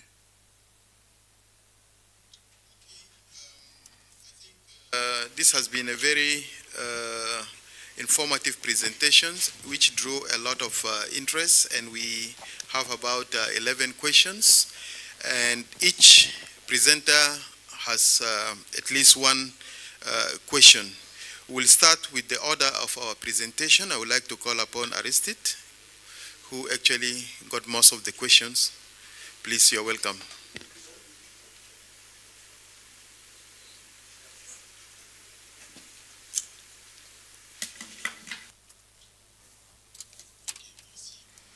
Thank you. Thank you for the interest that you had on my presentation. What were the actions that were taken after this? What we did is, after detecting the rabies cases, firstly, we put the dogs on incubation during 21 days, and after that, during the incubation period, we told the owners of these dogs that they were supposed to vaccinate their dogs. After that, we went on the ground to now carry out the study. In addition, what were the causes of rabies? The possible causes of the rabies. The cow was in the range and was attacked by a roaming dog. This is why it catch this rabies disease and was infected. As for the mode of transmission between dogs, men, you can say that this disease is transmitted after being bitten by the dog. So the dog can contaminate human beings and cattle. So every animal can be affected. So when this disease is contracted by cattle, the cattle can also contaminate human beings through saliva, and this saliva maybe can contaminate other people. As for the definition of cases, the case definition that we had, we said that every case, every animal that presented, or that we proved that it had viruses, we used a laboratory to confirm these cases.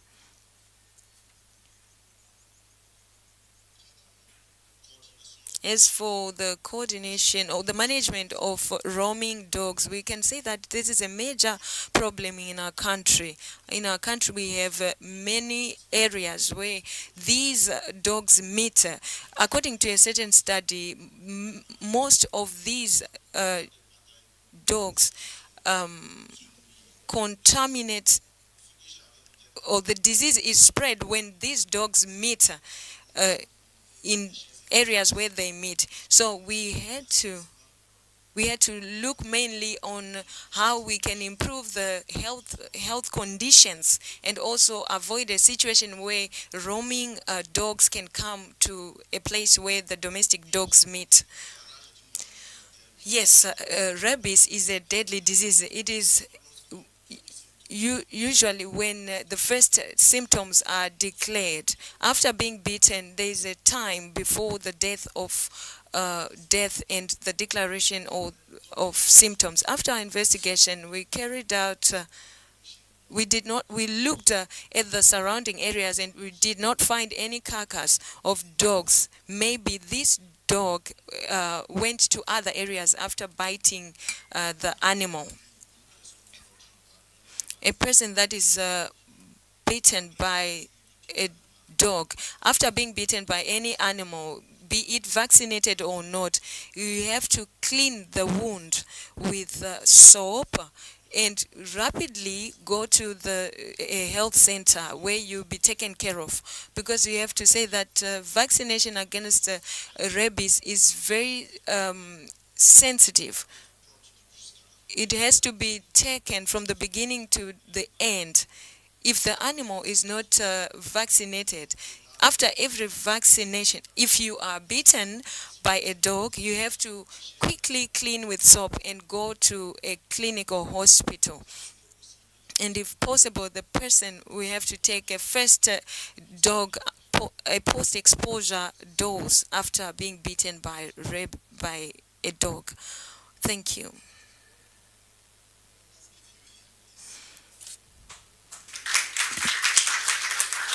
Okay, we move to Abdi.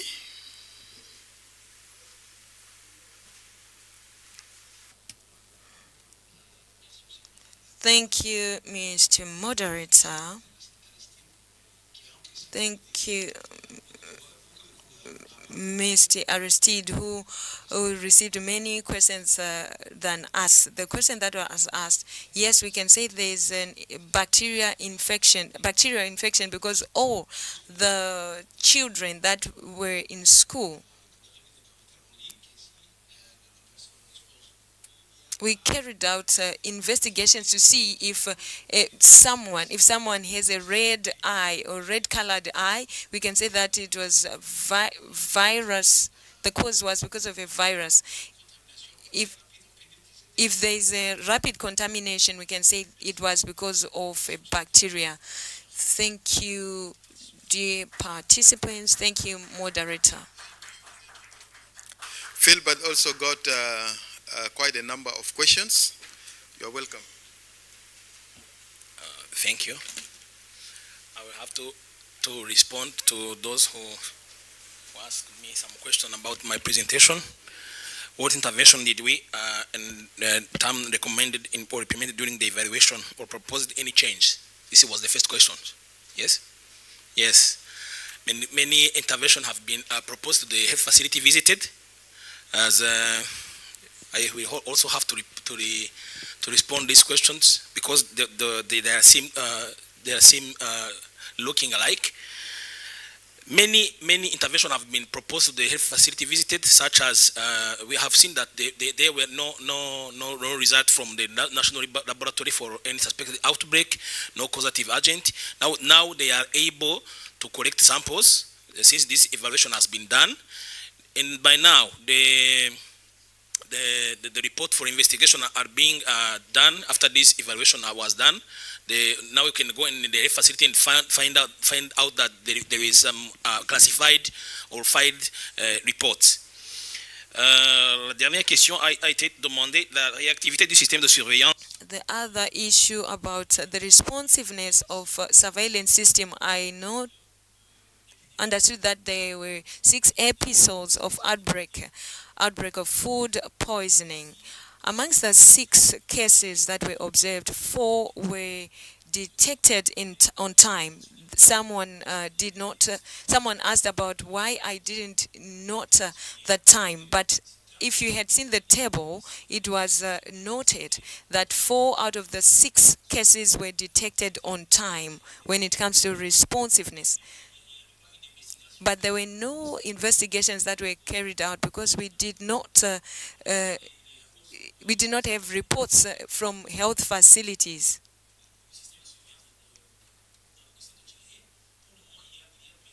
For the moment, there are reports that were made after investigations by the hospital and health centers. Thank you.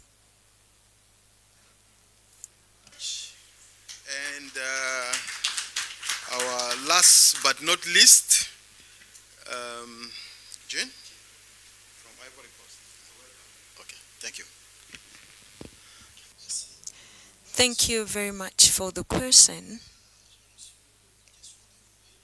I had a two-pronged question on the...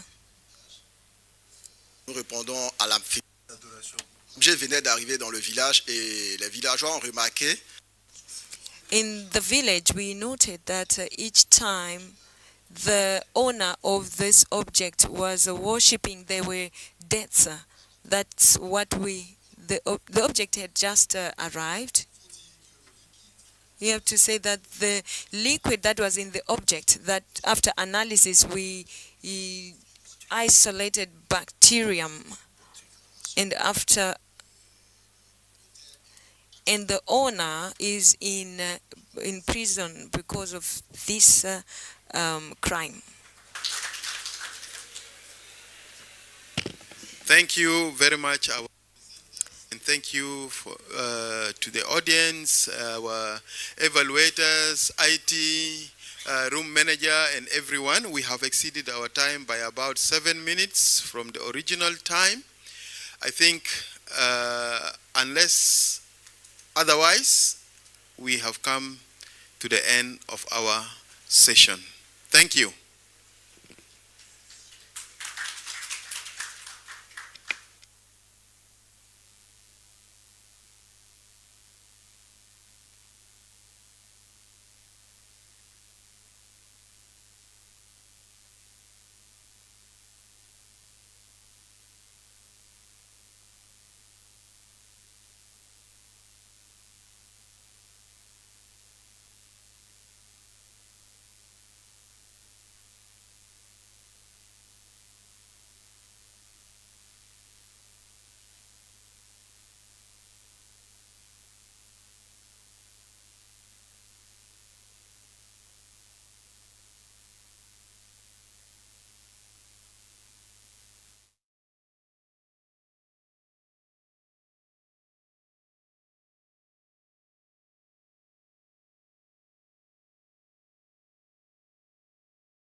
Comme vous le savez, nous courons derrière le temps.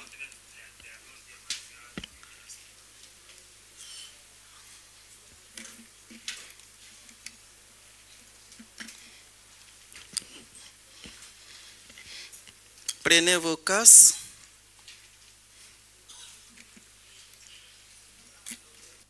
Ladies and gentlemen, kindly put on your headsets.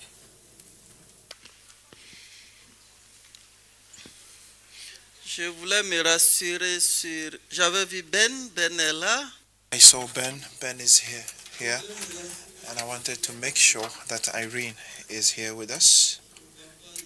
And I can see Irene. Oh, thank you, Irene. And I also wanted to make sure that Rita is here with us. Is Rita around? Rita Asante. Great. Is Dr. Ahmed Abade here in the room?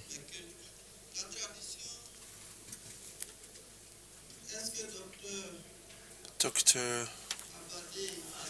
Abade, are you here with us? We are running late, and we don't know if we're running after time or ahead of time. But anyway, we are late, and we're going to start. My name is Dr. Seuba Amadou. I'm working for AFENET, and I'm the Regional Technical Coordinator for Francophone West Africa. And it's a pleasure for me to be the moderator of this session, and I would like to rely on you. And this is a poster session, and the rules remain the same. We'll have 5 minutes for each presentation, and after the 5-minute presentation, we will stop the presenter. Now, the evaluators are Dr. Masira and Dr. Irene, who are here. And we kindly request the speaker to use the microphone. Yes, thank you. I would like to make sure that all the presenters are here with us in the room. The first person to make their presentation is Mamadou Aliouba. Kindly come forward. And the second person is Florence Mungo. Sorry if I mispronounce your names. And the third person is Honorine Mutuyamana. And also sorry if I don't pronounce your name very well. Honorine Mutuyimana, are you here with us? Honorine is here. The fourth presenter is Abubakar Amadou, and he's here. All the presenters should occupy the front chairs or front seats. Are we all set? Honorine, are you here with us? Fine. Honorine should come from Rwanda, if I'm not wrong. Abu Sila, are you here with us? So we'll also take note of the presence of Abu Sila. So 4 presentations, and first of all we'll make 4 presentations, after which we'll go for a question and answer session. Is it okay for you evaluators? Irene?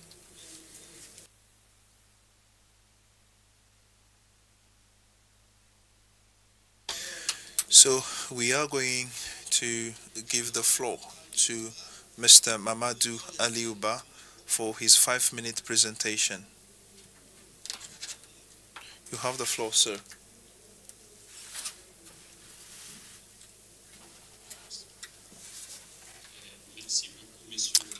Thank you, dear moderator,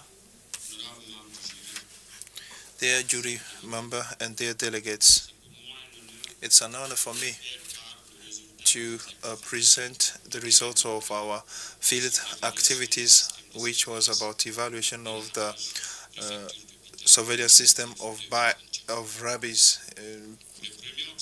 The first objective when you conduct a surveillance is to understand the epidemiological situation in a country or in a specified area in order to help to detect the situation of rabies. And this was conducted case by case in a passive and active way.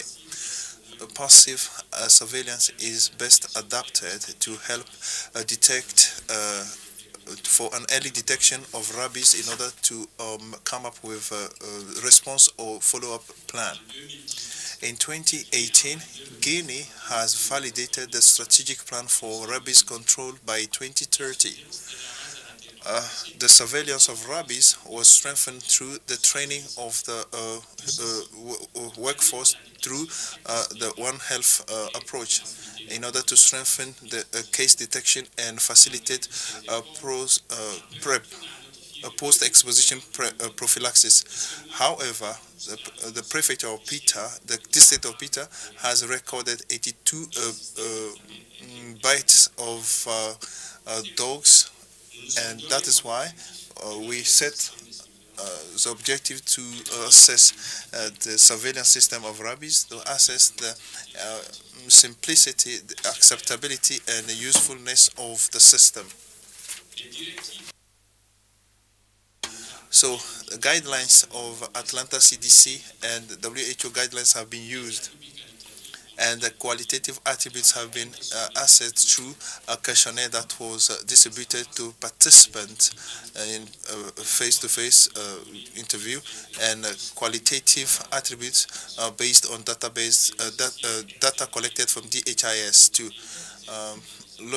AP Info and Excel were the software used. Participants were used by deliberately including structures for animal health, and those structures were selected according to the priorities, and this led to the following outcomes. As far as simplicity is concerned, for all indicators, we have determined that no indicator has achieved the set goals. As for acceptability, only 3 indicators didn't reach their target. So the reporting of cases and well filled out forms and proportion of the workers and the system was representative in terms of people involved in the but was not representative in terms of life. So for usefulness, the system is useful in detection of cases of bites and rabies. So in general, the system was useful in achieving the objective, simple in the definition of cases, but complex in the use of the One Health approach.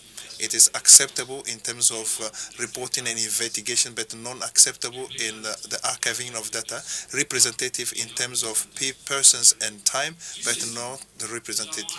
So we have carried out some public health actions, namely sensitization of workers on cases of biting and how to fill reporting forms. So this has helped us to improve some indicators that namely the control rate from 71% to 86%, and the filling out of forms from 66% to 88%. And we have formulated recommendation, namely educating the population on the risk of rabies, especially among children under 5, and strengthen the training of head of centers through formative supervisions, encourage the collection of swab, and organize annual vaccination against rabies in order to control rabies. Thank you for your kind attention.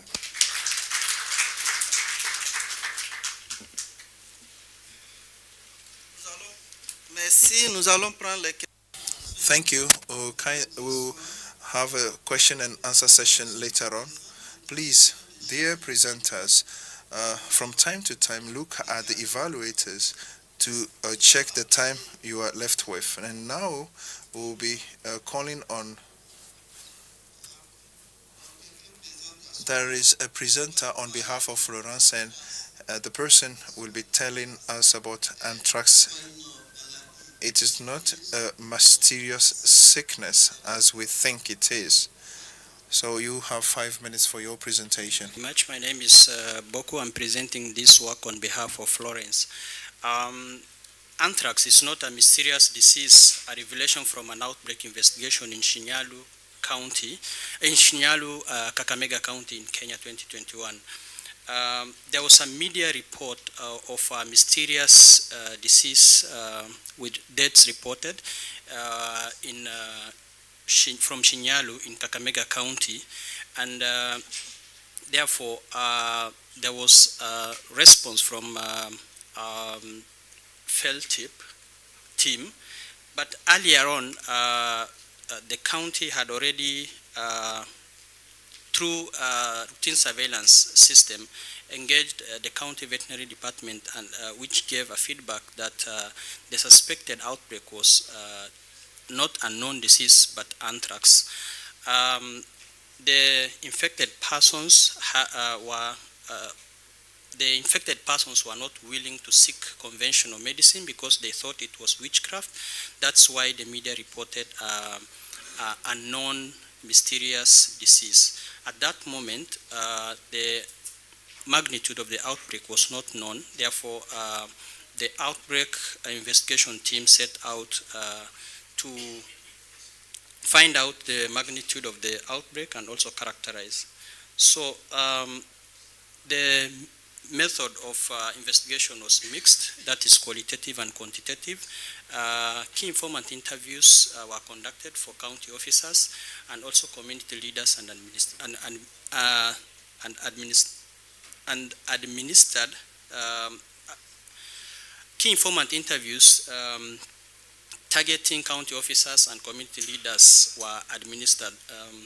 That's a photo showing a key informant interview that was ongoing, and also active case search using a case definition of a person residing in Shinyalu sub-county, Kakamega County, presenting with a small painless pruritic pupil on exposed surface of the skin, which progresses to a vascular stage with a depressed black eschar, was used as a case definition for cases, and case search was conducted. So also all cases of sudden death of livestock and also human cases were geocoded at the homestead. Qualitative data collection was for CAP survey, that is communities, knowledge, attitude, and practice, through also focus group discussion. So data was analyzed using Excel software and APInfo 7.2 version. The qualitative data were coded into 3 themes, that is knowledge, attitude, and practice. So for the results, a total of 16 cases for human and animals were identified, and that graph shows the demographics where more males were affected than female, and the age group above 40 was the most affected. That's a table showing the clinical symptoms presented for the humans. The a total of 16 cases, and as I said, from the media report, 6 people died. That's about that 7% case fatality rate. So the risk factors associated was consumption of raw or undercooked meat, and also community engaging in risky practices like opening carcasses. And from the FGDs, one of the respondents said, in this area when cows die, we butcher and eat, sharing among ourselves in the villages. And most of the respondents say that even if it were you, how can you bury a delicacy? That's a quote from one of the FGDs. And another respondent said, we don't vaccinate our cows here because veterinary doctors is an extra cost. So in conclusion, we confirm that the suspected outbreak may have been cutaneous anthrax from the symptoms that were seen in the human, the cutaneous lesions. And then also the community practiced risky cultural practices of consuming meat and failing to vaccinate their animals. One Health approach is key in disease surveillance. For public health action, we propose that a comprehensive risk communication engagement with community and behavior change strategy to prevent or contain the disease, to strengthen One Health approach to enforce animal vaccination, and to engage community to sensitize them on anthrax. That's one of the key informant interviews continuing. And then we acknowledge the DDSR, Kenya FELTIP, and Kakamega County Health Department. Thank you.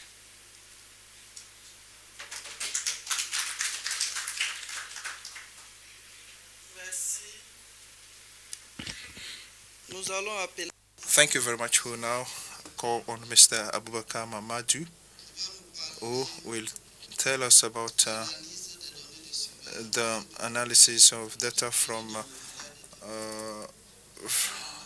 surveillance data, analysis of bushfire monitoring data in the village of Dakari in Niger.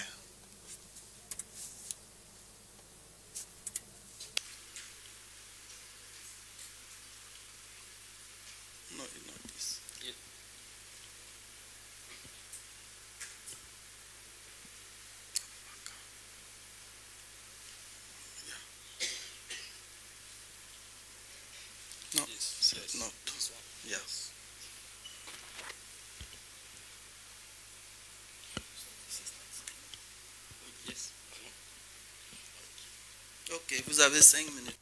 Sir, you have 5 minutes. Dear jury member and dear participants, good afternoon. My name is Abubakar Mamadou. I am environmentalist in Frontline Niger. I have the honor to make a presentation of the results of analysis of bush fire monitoring data, bushfire that occurred in the village of Dakari in the Maradi region, Niger Republic in 2021. Bushfire is fire from natural or human origin, which is propagated or which spread over a certain area. So bushfires are observed everywhere in the world. In Africa, 1,500 bushfires are registered everywhere. In Niger, 106 bushfire are observed. In Sahel countries, bushfire is an environmental phenomenon that occurs in dry season. It has drastic consequences on animals, on humans, and the environment. And the region of Maradi is the most affected by the bushfire phenomenon in Niger. Our objective was to identify the causes of bushfire and set up preventive measures and as well as control measures. Our study was focusing on the Bermo department, which is a department in the Maradi region in the south center of Niger. So the target population was the all the bushfire observed in the Maradi region. We have used an exhaustive sampling, and our data source was the database of the regional director for environment in the Maradi region. To analyze our data, we've used EP-Info and Excel, and the frequencies and proportions are also calculated. As a result, in 2021, Maradi has recorded 36 bushfire that destroyed approximately 58,000 hectares of grazing land. And this picture illustrates the bushfire that occurred in the village of Dakar on the 14th of October 2021. Among the 36 bushfire that was declared in Maradi, that of Dakar was a major public health event, with 22 wounded, 31% being women and 13% being children, and we have 22.7% who were seriously wounded. So this image shows the victims of the fire, bushfire that occurred in Dakar. In the One Health approach, victims were taken care of in the district center, health center of Dakoro. So 475 persons were sensitized on the phenomenon of bushfire. The origin of bushfire of Dakari was cooking fire that was not really well extinguished. So in conclusion, the region of Maradi has recorded more cases of bushfire compared to other regions of Niger. Difa, 8 cases, in the 13 cases, Agadez, 11 cases. However, our results can be compared with other sensitive areas in Burkina Faso and in Mali. To conclude, bushfire is a phenomenon that has severe consequences on environment, and it's also a public health threat which needs particular or special attention from authorities. So in order to really minimize environmental risk, so we recommend that some stretch against bushfire be created, and we also need to sensitize community on dangers related to bushfire, and preventive measures and response should be applied. After this presentation, we wish to thank all these partners.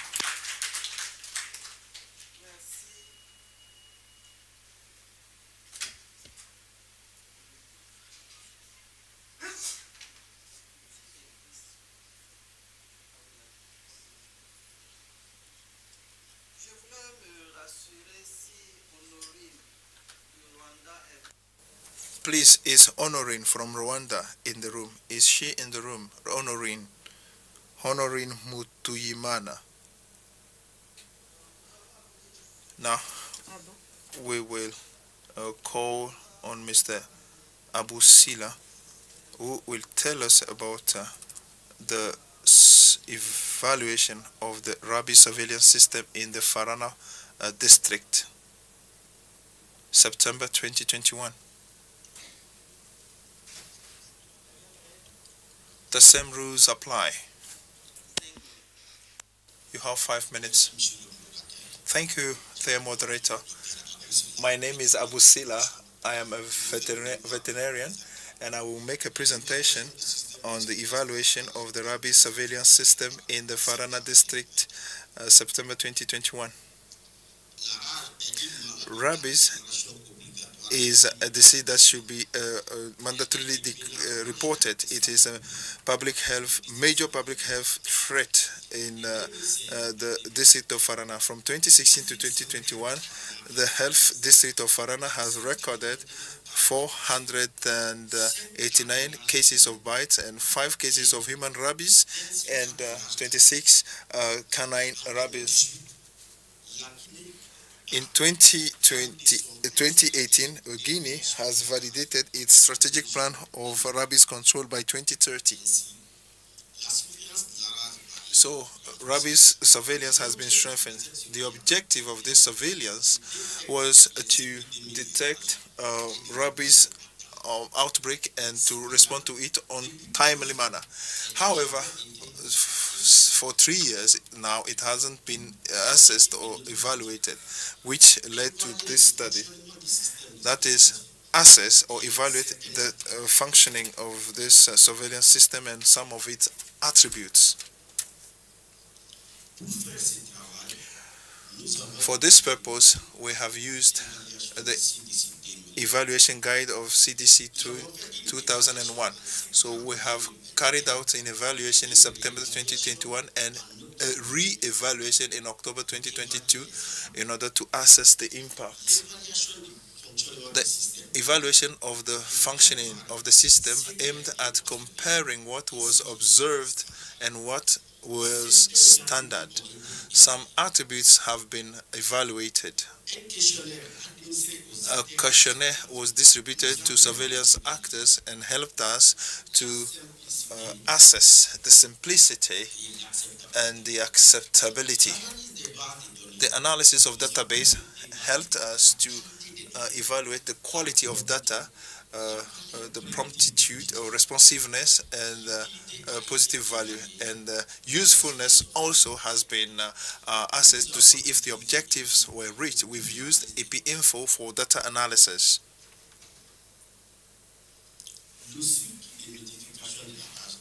The reporting process of rabies, it is done case by case from bottom up by respecting the One Health concept, which means sharing information with actors from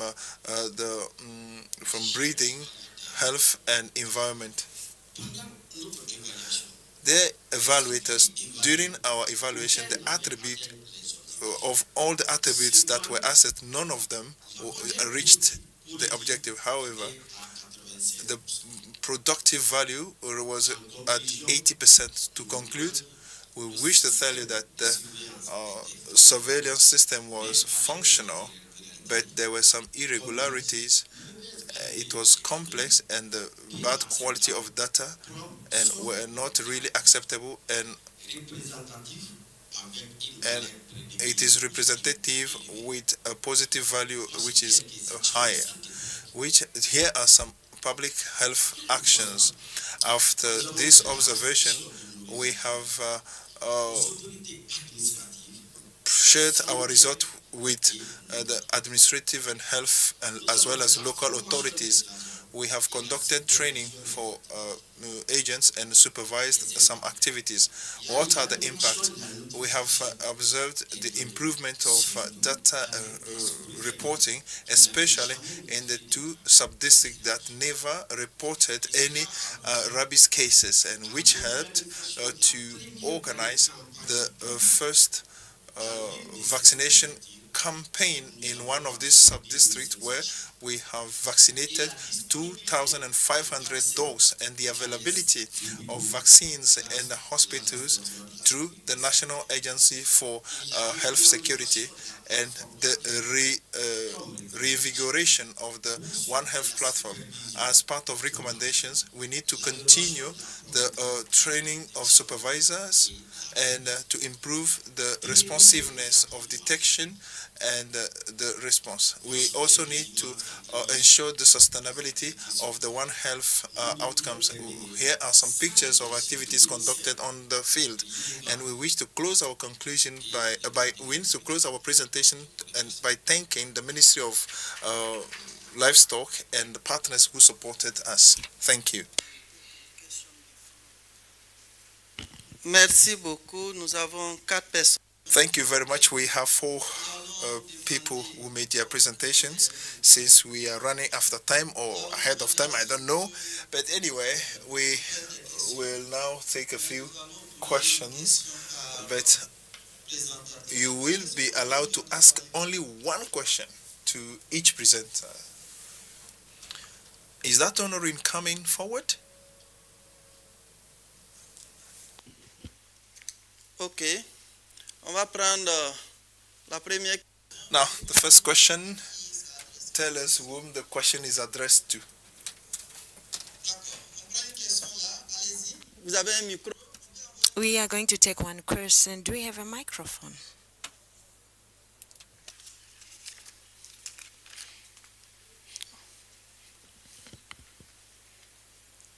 Les IT, aidez-nous. Technical team, can you help us?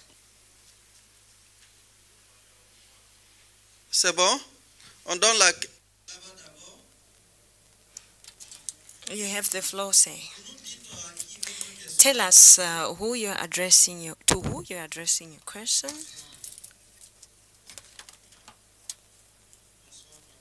Good evening. My question is put to the first presenter.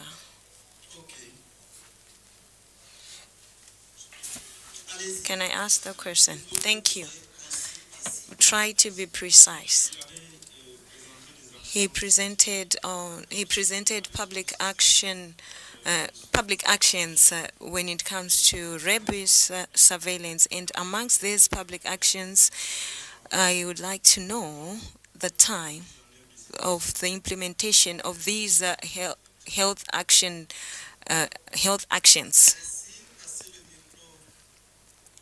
Thank you. Give the floor to that man. My name is David from the DRC. I'm asking the question to my colleague Abubakar from Niger.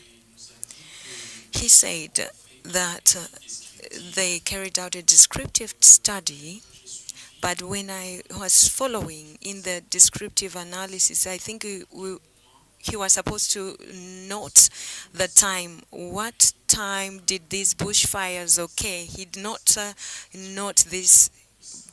Maybe he has an explanation. Would like to know at what moment these events happened. Thank you very much.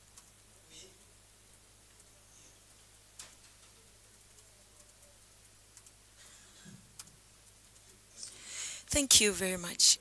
My name is Bubakar from CDC Guinea. My question is put to the last presenter on rabies in Guinea.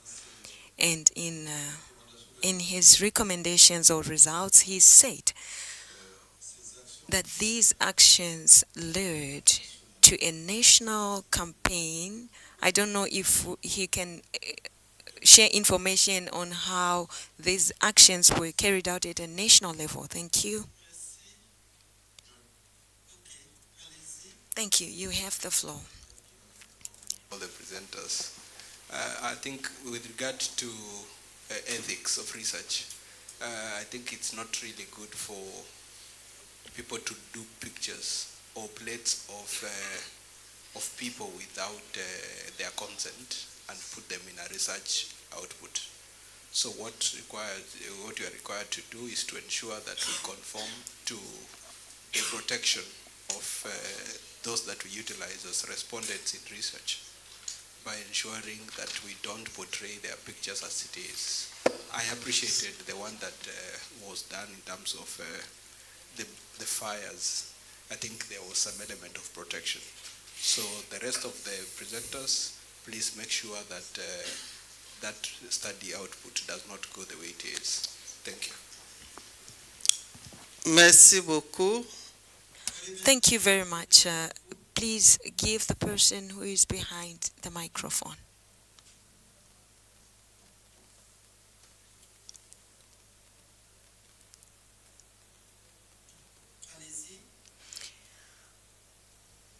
Go ahead.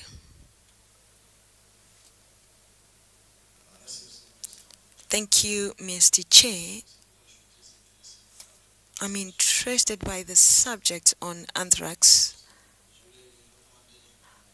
I would recommend to my brother and see how in the future they can a little bit deepen or look at the subject at in depth. When we have carcass in the soil, I think there's need for surveillance, and this, if this work was done in depth, I think it was going to be better. But I would like to congratulate them. In our countries, we are seeing that we do not confirm it is a future, anthrax is a future outbreak.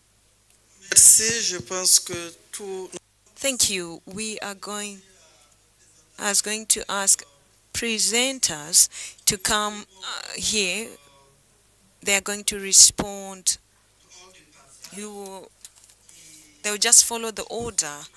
I think everyone has a question. I'm going to add a question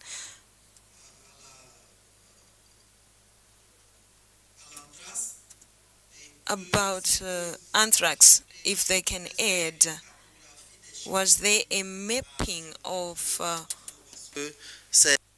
did he carry out mapping of the area? Because we don't have the if you don't have a mapping, it's difficult to understand well. They are going to explain.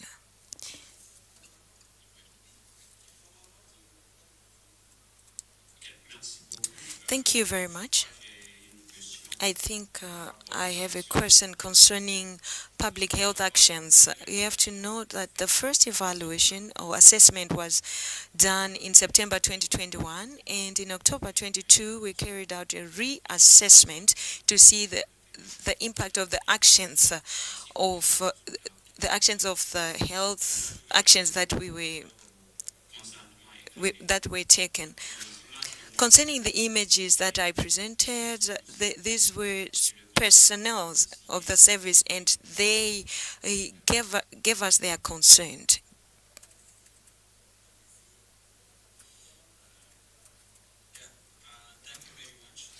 I think mine was two comments. One was on the photos of the study subject. I take that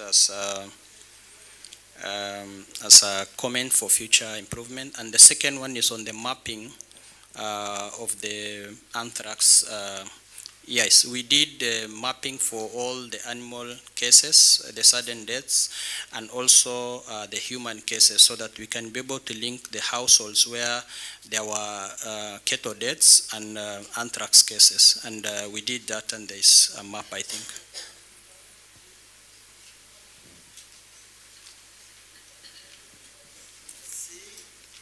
Donc, merci. Thank you very much for posing me the question, because this shows the interest that you have in my presentation. As I was presenting, I noted that bushfire is an event that is a recurrent event during the dry season, and as I projected here, I showed that in October, that's when we have a high prevalence of this event. This is during the dry season that we have bushfires in our country. Thank you.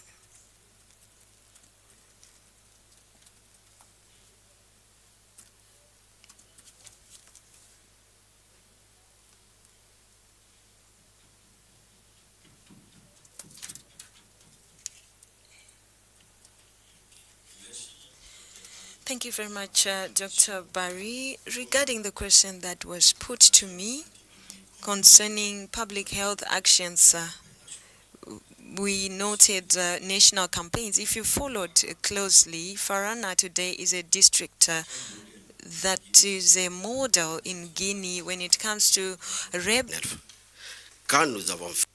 as we said, the analysis of the database was done, and a campaign was organized in one of the sub-districts. After training, after the study, we noted that there were 3 cases of rabies, and after investigation, it is in this sub-district that we carried out response actions. This district has been a reference model for the Ministry of Agriculture to organize a national campaign that is underway this year. I thank you. Thank you. I think that the 4 people deserve to be clapped for. Thank you very much. We are going to have a second panel. We will call. I wanted to verify if Honorine is here, because there are some who are presenting here who have 2 presentations. This is why we are verifying.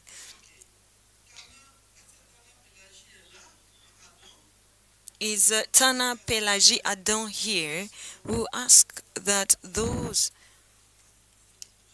who are supposed to present come here at the front row.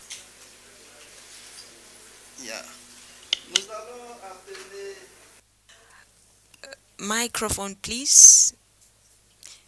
We are going to call John Aclor. Do we have John in the room?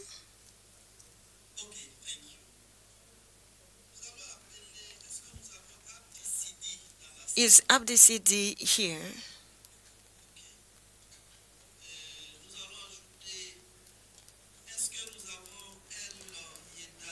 Is Elie Dandi in the room?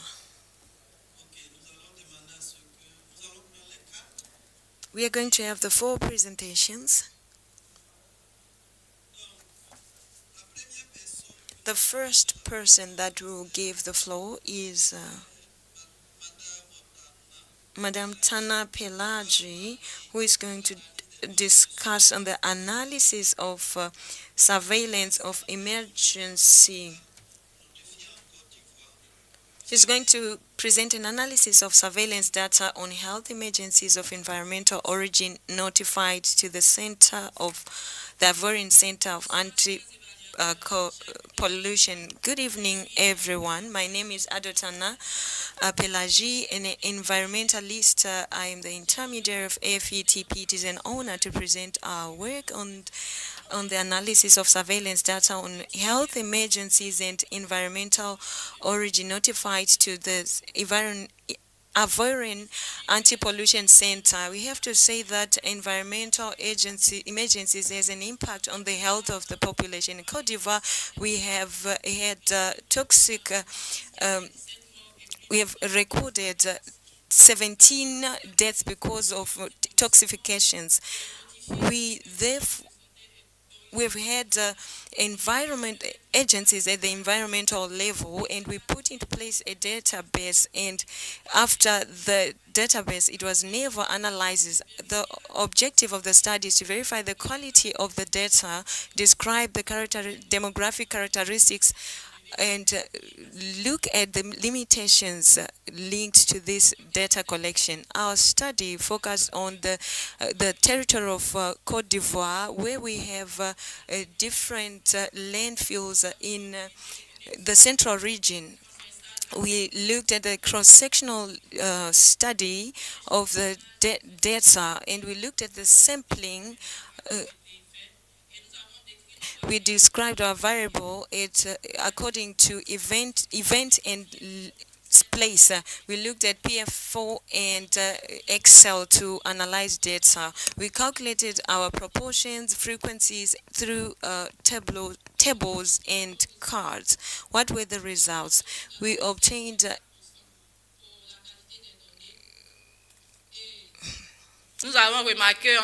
we noted that in 2009 we had a higher level, followed by in 2021. The notified events were atmospheric pollution, and death of fish, among others. We used a spatial representation using the map of Cote d'Ivoire. As for the discussion of results, we have to note that there is a high proportion of notification of atmospheric pollution in Abidjan and San Pedro, and this is because of high density of industries that emit polluted air. We also have landfills in the area. The high rates of chemical components because of accidents, and also the presence of mines. There was a high rate of fish that died because of this pollution. These activities, therefore, put to danger the life of water resources. There's no data sharing between different companies, and there is a variable on public health. To conclude, We have a very good database, a good reporting of events in 2019, and the events that are highly reported are the atmospheric pollution and the chemical pollutions. We have formulated a few recommendations. That is namely to associate variables to the health indicators, and some public health actions have been conducted, namely coaching to different stakeholders, and we wish to thank the Ministry of Environment, the ENHP, AFENET, and CDC and UCPFM. Thank you.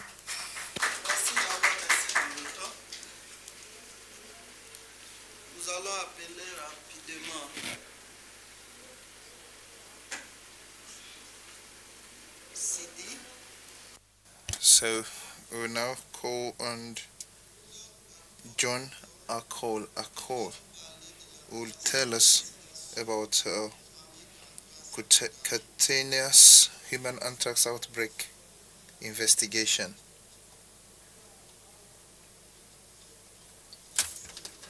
And you have 5 minutes for your presentation. John Akol from Warab State, South Sudan.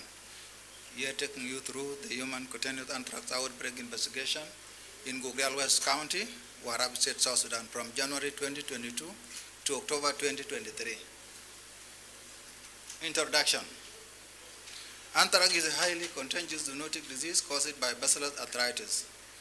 On April the 2nd, 2022, Warab State Rapid Response Team carried out an investigation. This follows an increase in patients presenting with swelling and skin lesion at Kwajok Hospital, Gugrial West County.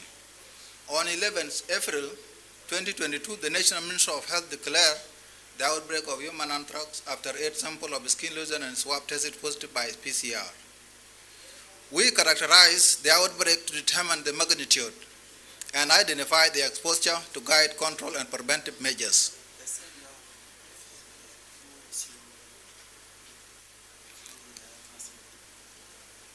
Here is the maps of Gugrial West County within South Sudan showing the outbreaks taking place in Gugrial West.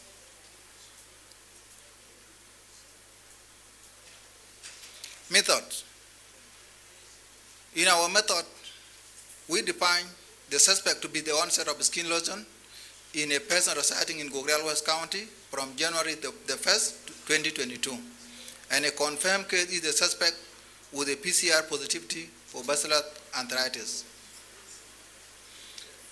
We conduct active case search for cases in health facility and affected communities and line list the cases. We analyze the data by calculating frequencies, proportion, attack rate, and case fatality rate, and drill efficacy.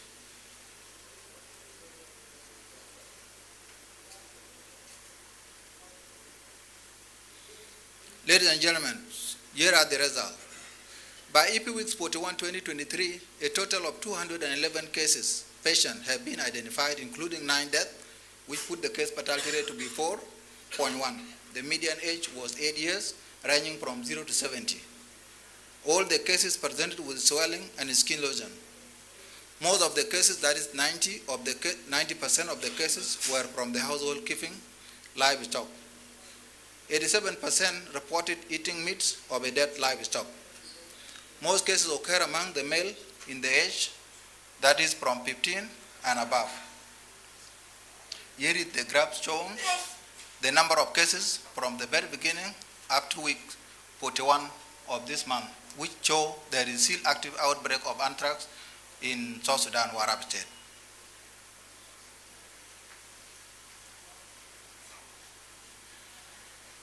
This is the distribution of the cases, which agree with the presentation of my colleague from Kenya, Floran, that male are much affected than the female. It has agreed with that discussion.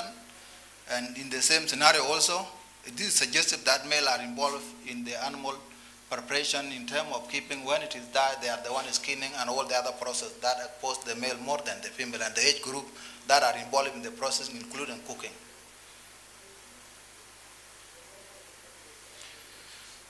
This is the table showing the attack rate of which of the 7 Payam is the sub-county in our setting. Here, quite notice the most affected, Payam among the 7 Payam of Gogrial West County within Warab State.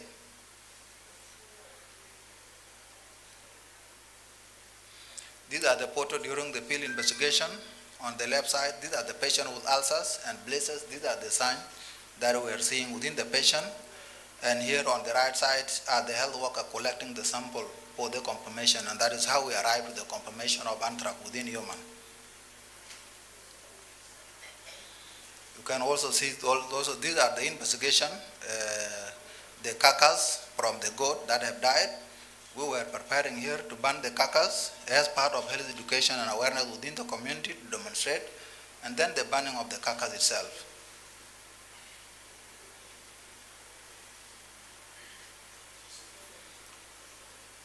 In conclusion, the process of skinning dead livestock and handling of the meat prior to cooking could have been the possible source of continuous anthrax outbreak in Gogrial West County. We conducted public health education on safe disposal of livestock that die suddenly. We recommend mass vaccination of livestock to prevent and control the current outbreak that is ongoing within Gogrial West County. Up to here, I thank you all for your attention and time. Thank you very much.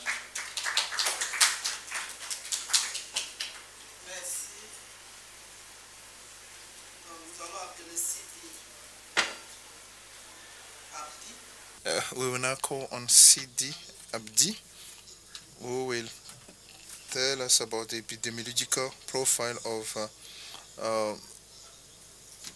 biting animals who have been under observation, like epidemiological profile of biting animals under observation for suspected rabies, regions of Nouakchott. You have 5 minutes, sir. Thank you, Mr. Moderator. My name is Dr. Abdi Sidi. I'm a veterinary and FETP frontline I want to make a presentation of my work on the epidemiological profile of biting animals under observation for suspected rabies in the region of Nouakchott 2022. As you know, rabies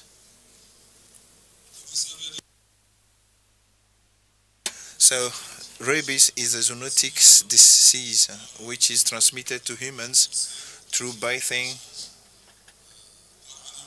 by animals that carry the rabies virus. The objective of our work was to study the epidemiological profile of animals under observation in Nouakchott 2022.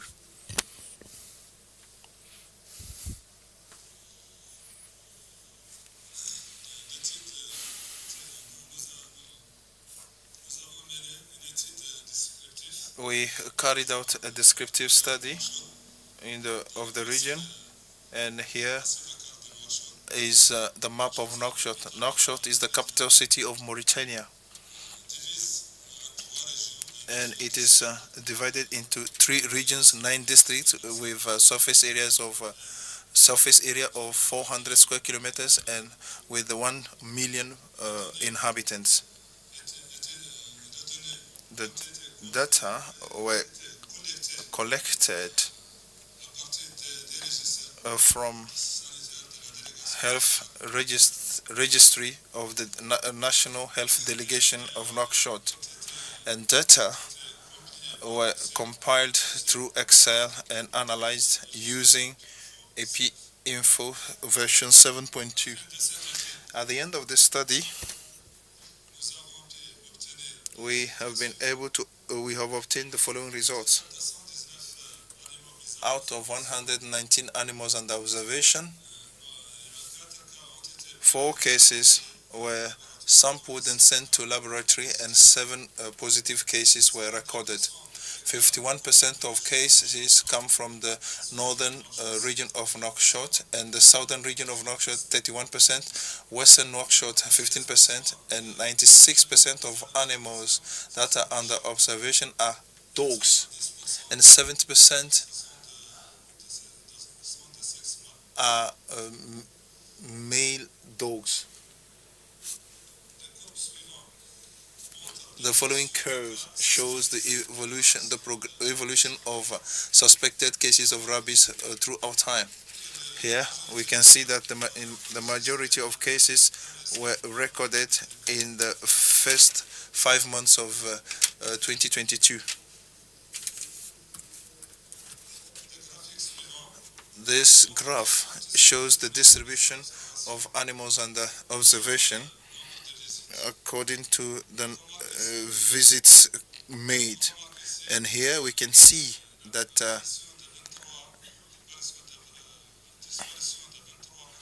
there is the death of 23% of animals during the second visit.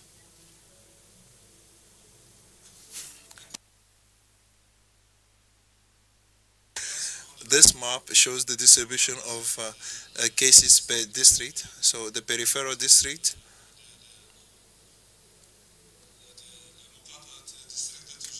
the Tijanin district is ranked first, and the Dananan district were recording the majority of cases. To conclude, the study concluded that dogs are the main source of the propagation of rabies, and most of cases were coming from overpopulated and peripheral districts.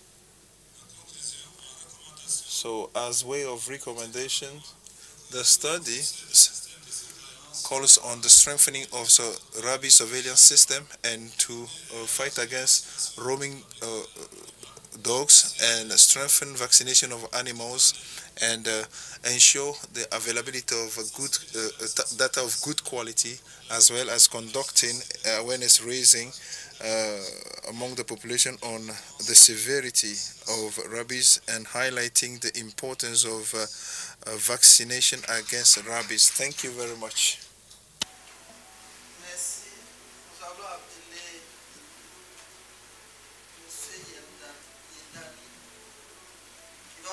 We will now call on Mr. B. Yedel Mohammed, who will tell us about the investigation of rabies cases.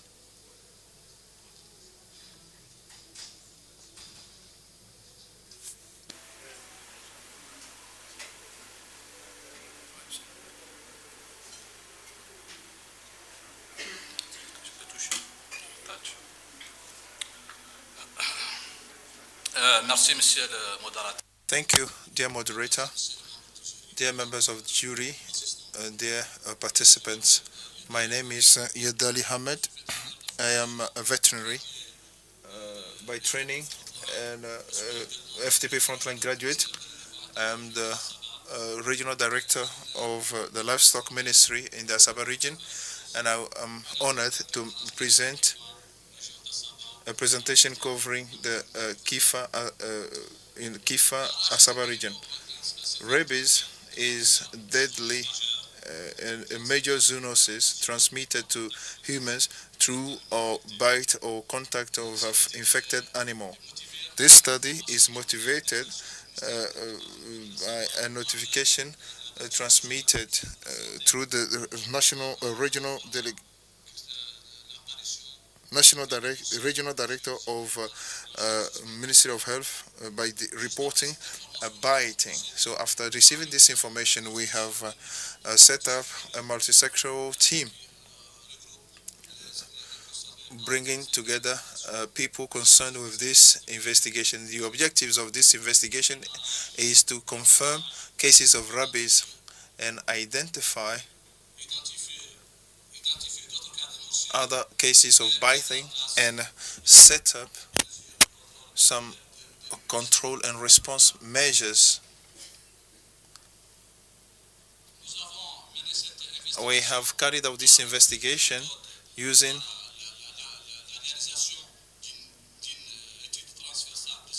a descriptive transactional study among animals in Kifa. Kifa is the capital city of the Al Asaba region, and it is the second city in Mauritania in terms of population. And the Al Asaba region is a pastoral area and is bordering, has a border with Mali. So as part of definition of cases, we have considered the definition of OPSAP, WOAH, and for animal cases, and WHO definition for humans. We have also sought for active cases in the registries of the Directorate for Livestock and Human Life and within the community.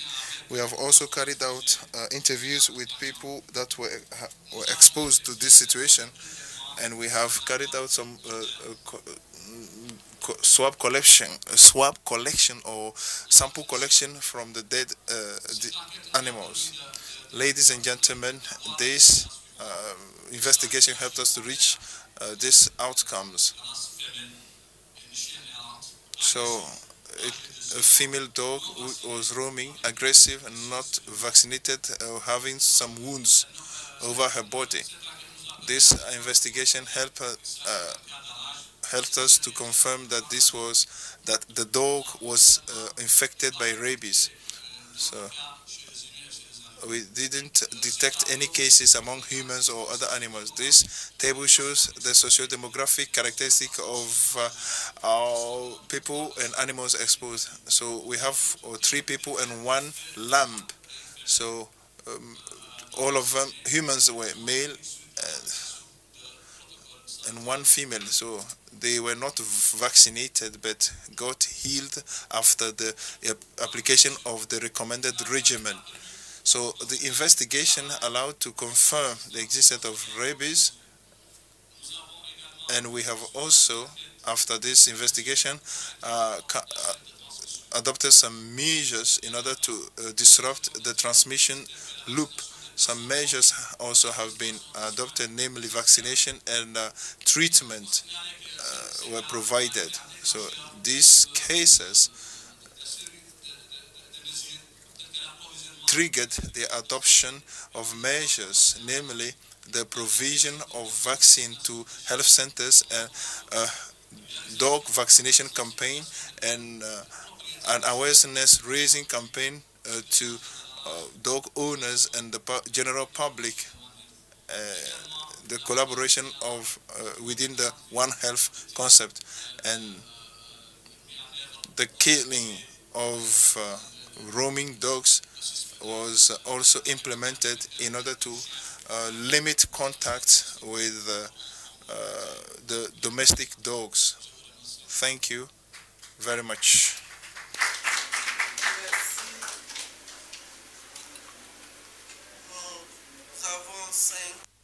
We have 4 people who made their presentations. Now we'll go to questions, and you'll be required to ask only 1 question per presenter.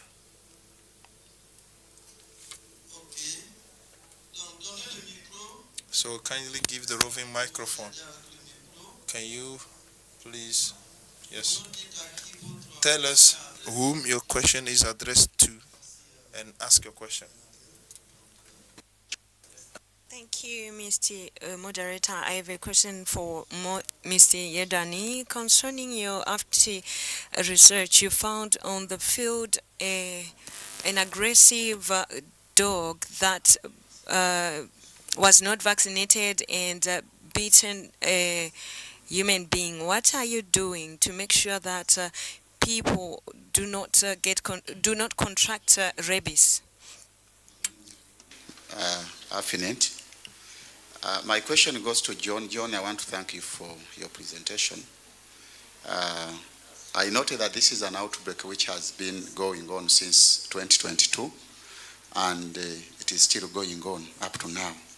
So what are some of those reasons why you have not managed to control this outbreak of anthrax? Then the other thing is, you had enough cases. I don't know why you didn't look at risk factor analysis. Maybe this is probably the reason why the outbreak is still ongoing.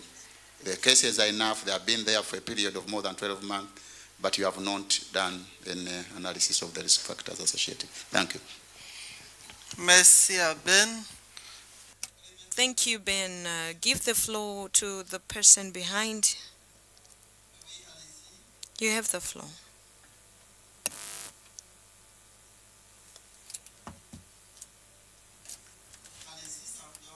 You have the floor. I think it's working. Can you help us?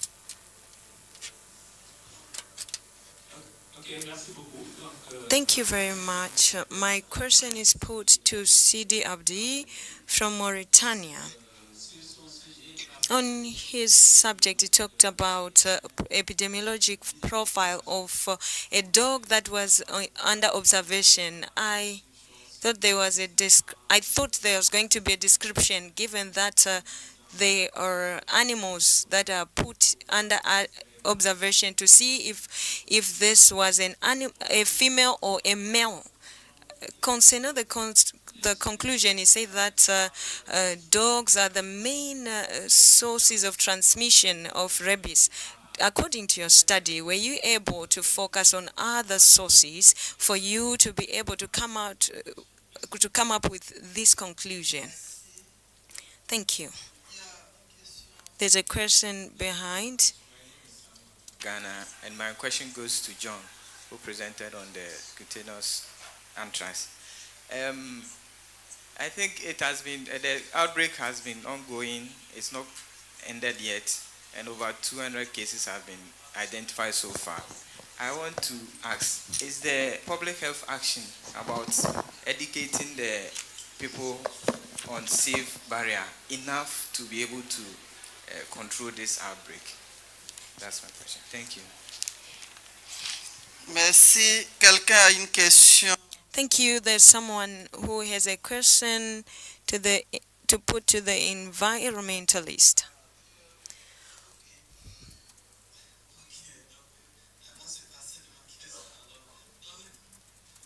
Yes, you get the microphone. Get the microphone.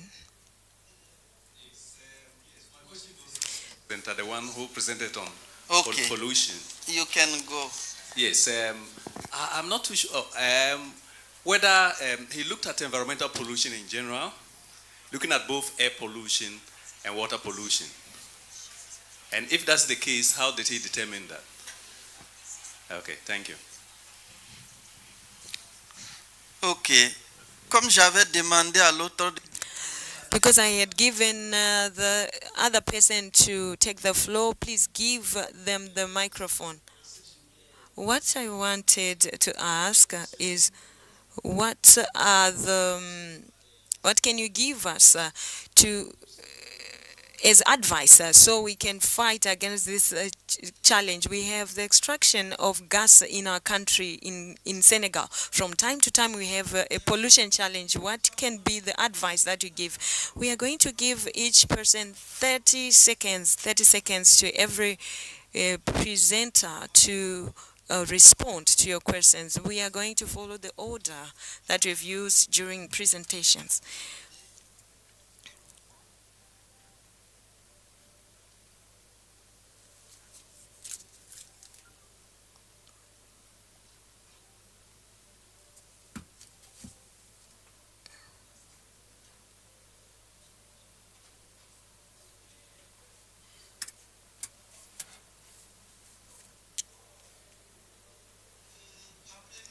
The first question.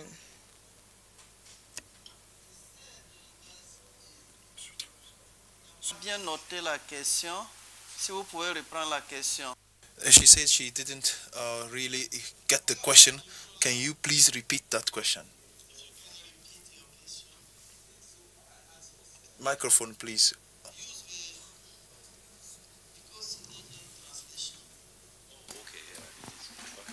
Yeah, thank you very much for the presentation. Yeah, so my question was to find out how she determines the pollution.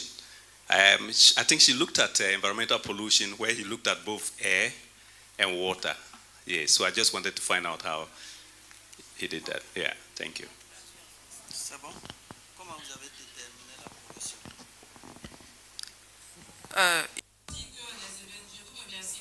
Thank you for the question and the interest that we have in our work. All the events that were noted were investigated. We used samples. We have a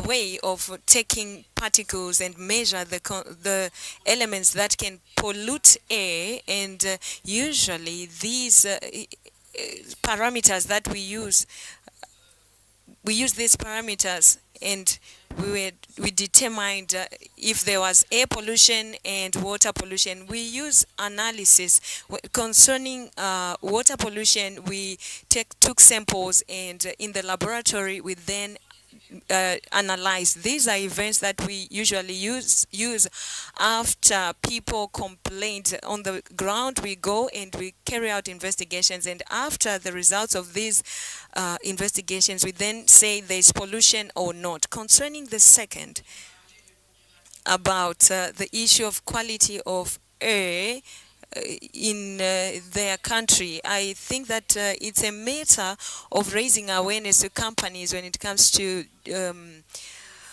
managing their to make sure that the pollutants are well managed.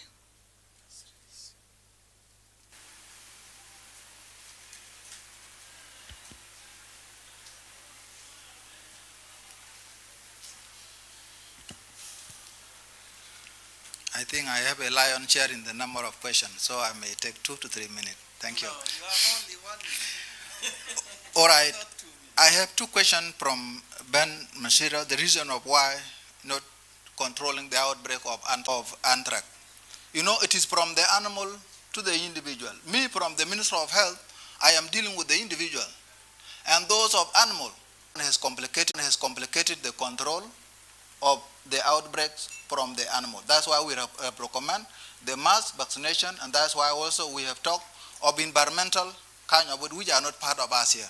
And that will make it very difficult with the limited resources that the Minister of Health can have. And then also there is analysis.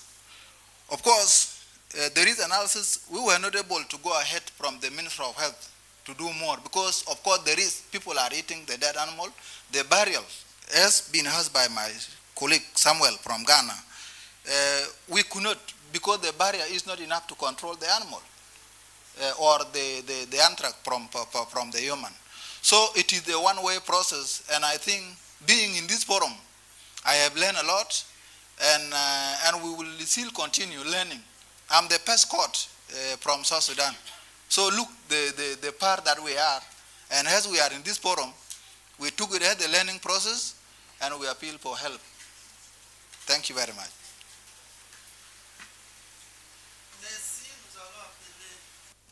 Thank you.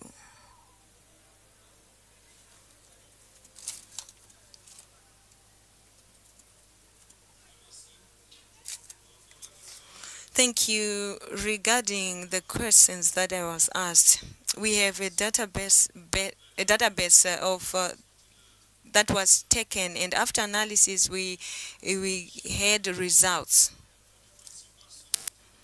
that the main source of the spread was it.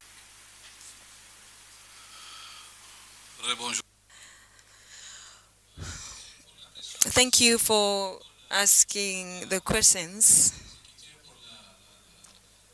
concerning the protection of people who were bitten by dogs. We followed the procedure in human health and animal health. After a bite and there's a suspected case of rabies, the person who is bitten should go directly to a health center or a hospital to inform, to get attention.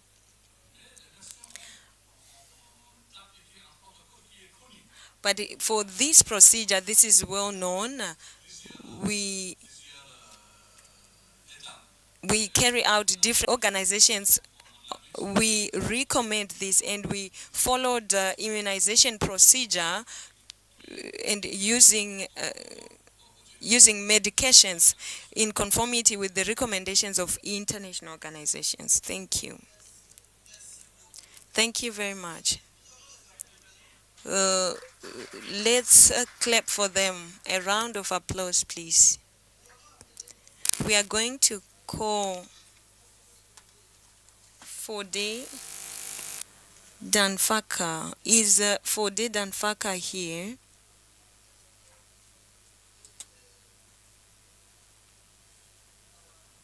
Is Mr. Yusufu Diawa here?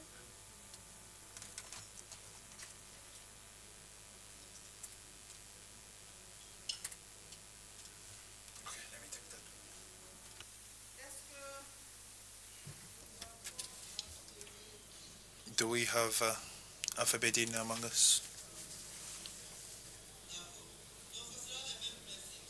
So the same principles apply. Kindly keep an eye on the evaluators who are managing the time for us or keeping time for us. Now, do we have Honorine in our midst? I will take it that Honorine couldn't make it to this meeting. So Mr. Fode will be telling us about the knowledge, attitudes, and practices of communities and human health providers in the health district of Kedugu on rabies prevention in 2022. You have 5 minutes. Thank you, Mr. Moderator. So my name is Dr. Fode Danfara. I'm a public health specialist, intermediary FAP graduate in Senegal. I would like to share with you the knowledge, attitudes, and practices within the communities and human health providers in the health district of Kedugu. As a way of introduction, rabies is a public health issue at the global level with 77,000 deaths per year. In Senegal, we have recorded 90 deaths at the infectious disease services in 2021. The health district of Kedugu have reported 3,005 cases of dog biting in 2021 and 1 death in 2018. It was a case that transited from was taken to public district health centers, but there were no vaccination, which led us to assess the knowledge, attitudes, and practices within the communities as well as among the human health providers. So our study covered the Kedugu district, which is surrounded by Saria Tambakunda district, where we have 100 kilometer of park. So this is a transsectional study and analytical study conducted between the 9th and 13th November 2022, and the population was the community and the service providers. Sampling was done using by cluster within the community, and N equals to 845, and exhaustive recruitment was conducted among the service providers. We have used two forms based on Google form, and the data were collected through interviews, and data were processed using AP Info. The results helped us to determine that knowledge were insufficient among the health service providers, and attitude were also insufficient. Among the community, the same observations were made. Knowledge were sufficient among 25.68%, and attitude was positive on 19.55%, and for practices it was good at 98%. So the analysis helped us to see that health providers who were working on rabies were 4 times ready to build their capacities or knowledge, and P was significant. And community members who were trained or who were informed on rabies had recorded a high score. So this helped us to say, in conclusion, that this study showed that among health care providers and communities that there are a shortage of knowledge and practices and attitudes on rabies, and communication strengthening are necessary and should be continued. This study helped us to carry out an advocacy to get some funds and train the healthcare providers and strengthen communication within the community. Thank you very much. And we will now give the floor to Mr. Yusuf Diawara, who will tell us about investigation of confirmed case of human rabies in the health area of Beloko, Fana, Mali.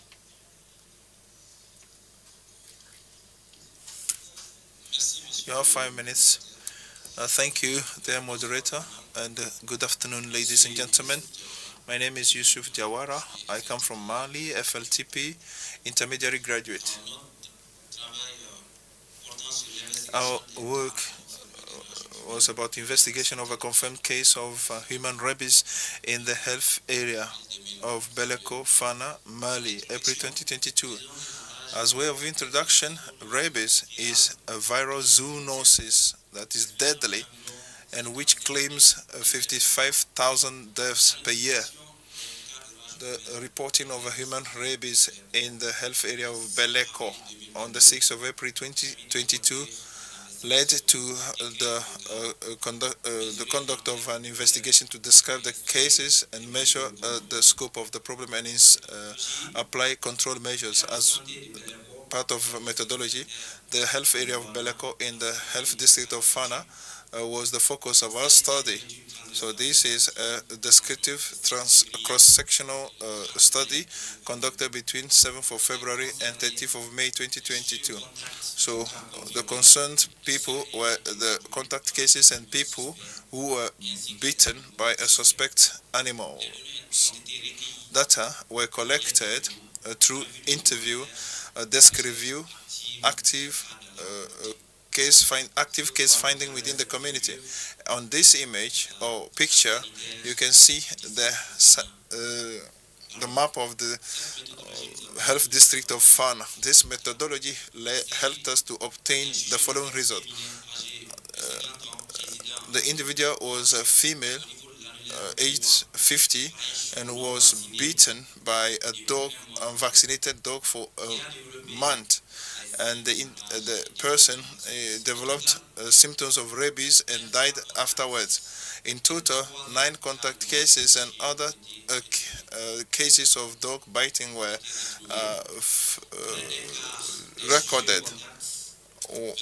1/4 of the contact cases, that is 23%, were beaten by the same dog, and subjects aged 30 years were in majority, and male were dominant, were in high numbers, that is 77%. So we can see from these images the distribution of cases according to the classification and according to group age. No post-exposition prophylaxis was carried out before our investigation, and no contact cases was displaying signs of rabies, and desk review conducted at the health center didn't help us to find another cases. All the infected dogs were killed and contact cases were vaccinated, and these two tables show the distribution ventilated by sex and the distribution by residence. To conclude, the investigation helped to collect information on the cases and find contact cases in order to take necessary measures in order to control the disease. We recommend systematic visit to the hospital in case of biting of dog, and a vaccination campaign. As part of public health actions, we have carried out an education awareness raising session within the community, and measures to be taken to prevent an action to be taken in case of dog biting. And we've also conducted a briefing to educate the health workers on the national the technical guidelines on rabies control, and we have organized some response vaccination activities. On this image there, we were conducting awareness raising among the community and actions to be taken in case of dog biting, and we wish to thank all these the listed institutions. Thank you.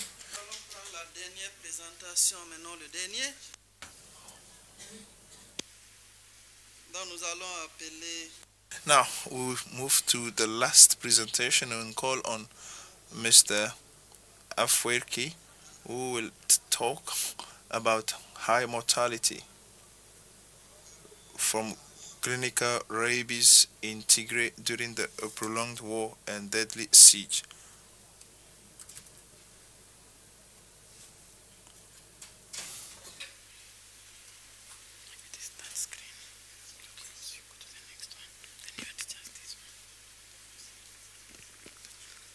Good afternoon.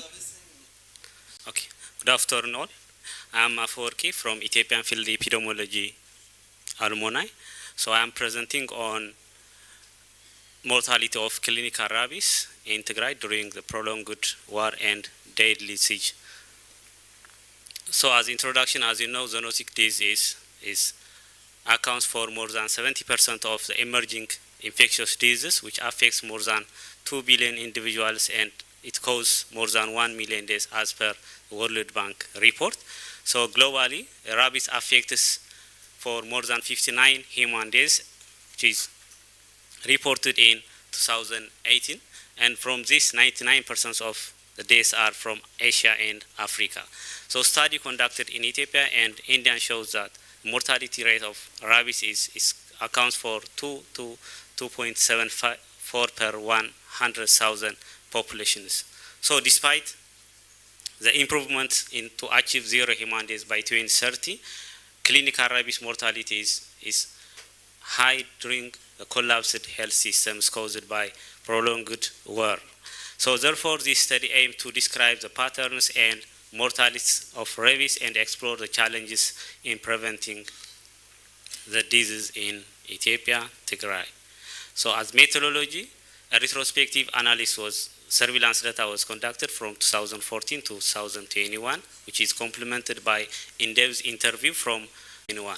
So as the graph shows that the trend of clinical mortality is increased from 2014 to 2021, and the case also increased from time to time, but when during the time of war, the number of cases was decreased by 6-fold, and the number of days is increased by 20-fold.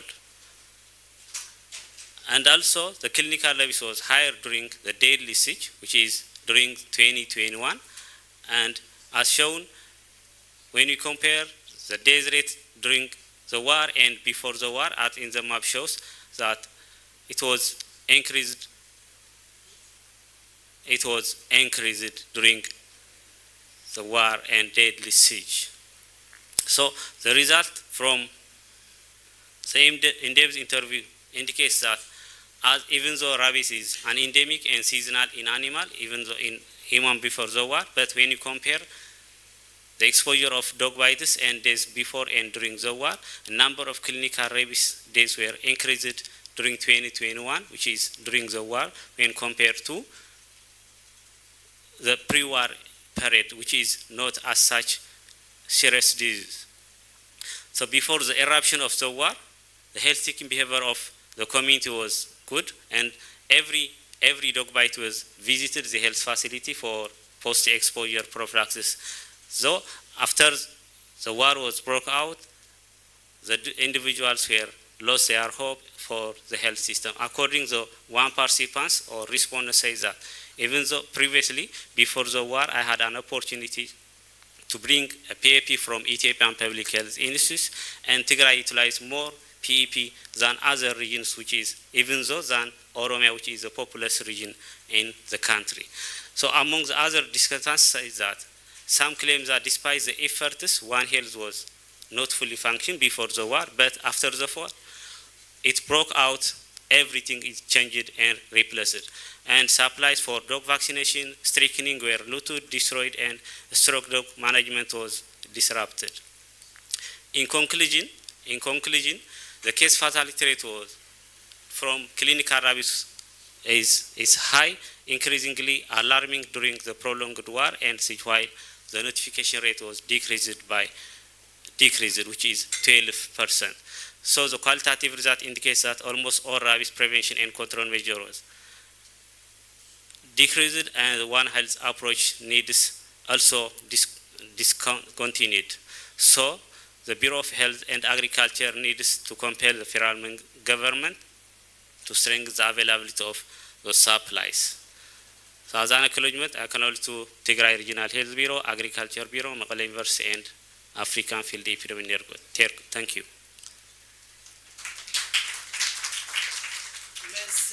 Merci aux trois. Thank you. Thanks to the three presenters. We have another session after this one. We are going to have a session for questions and responses. We will have only one question per participant.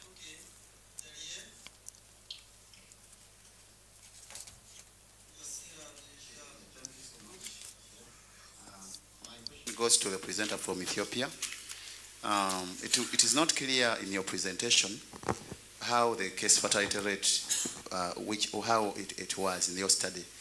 Then we already know rabies almost kills 99.9% of people with clinical symptoms. So I'm wondering how you managed to assess the case fatality rate before the war and during the war. How did you make these comparisons, given that we already know rabies kills more than 99% of individuals with symptoms? Thank you. Merci. Allez-y.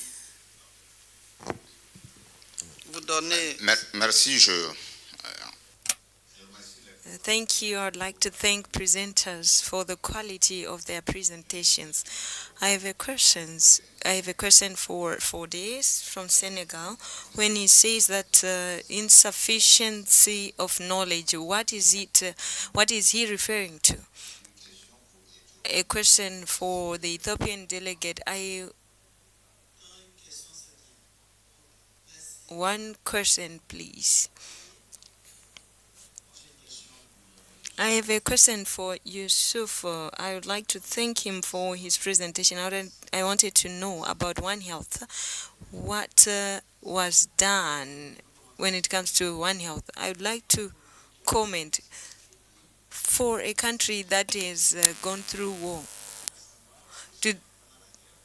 During war, we are not going to vaccinate dogs, but in reality, the human source or the source of rabies is the animal. So we have risks of bites during this period. Were dogs vaccinated or dogs were just roaming?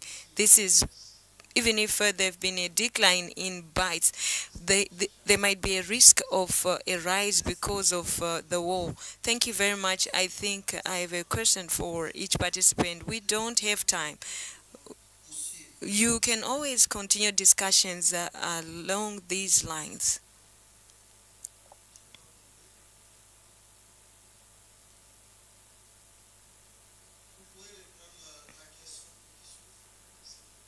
Can you repeat the question? Microphone, please.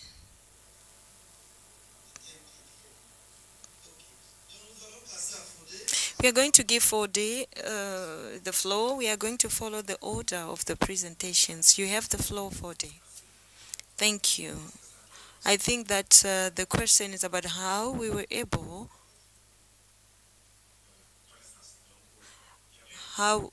we had knowledge. There's a questionnaire that was distributed.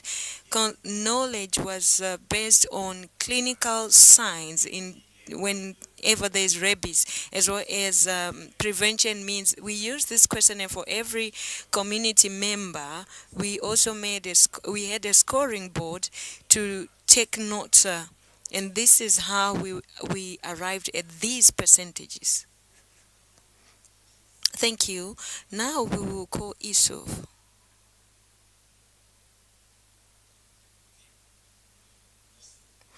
Thank you very much for the question about the involvement of other sectors in as part of One Health.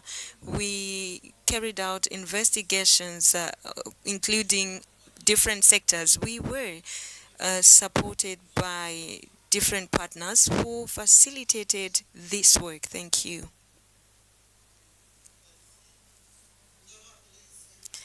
We are going to call our last presenter. He had many questions.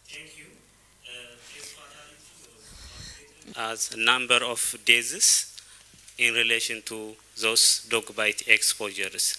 So as the war was broke out at the end of 2020, so we have compared the number of diseases per dog bite exposure during the wartime with those number of cases with the preceding 1 year, 2020. Yes, you are right. Case fatality was calculated from number of diseases from the same case, but in this case, as rabies is a fatal, 100% fatal disease, so we have calculated from those dog bite exposure rather than from the rabies cases. Thank you. Merci beaucoup. Nous allons les applaudir. Thank you very much. A round of applause, please. You are tired? I don't think so. We are going to clap for them. This will be the end of this session that I moderated. I had the comments, but that will be for later. Without further ado, we are going to start the other question, the other session. I will give the floor to the moderator of the following session. Thank you. Thank you.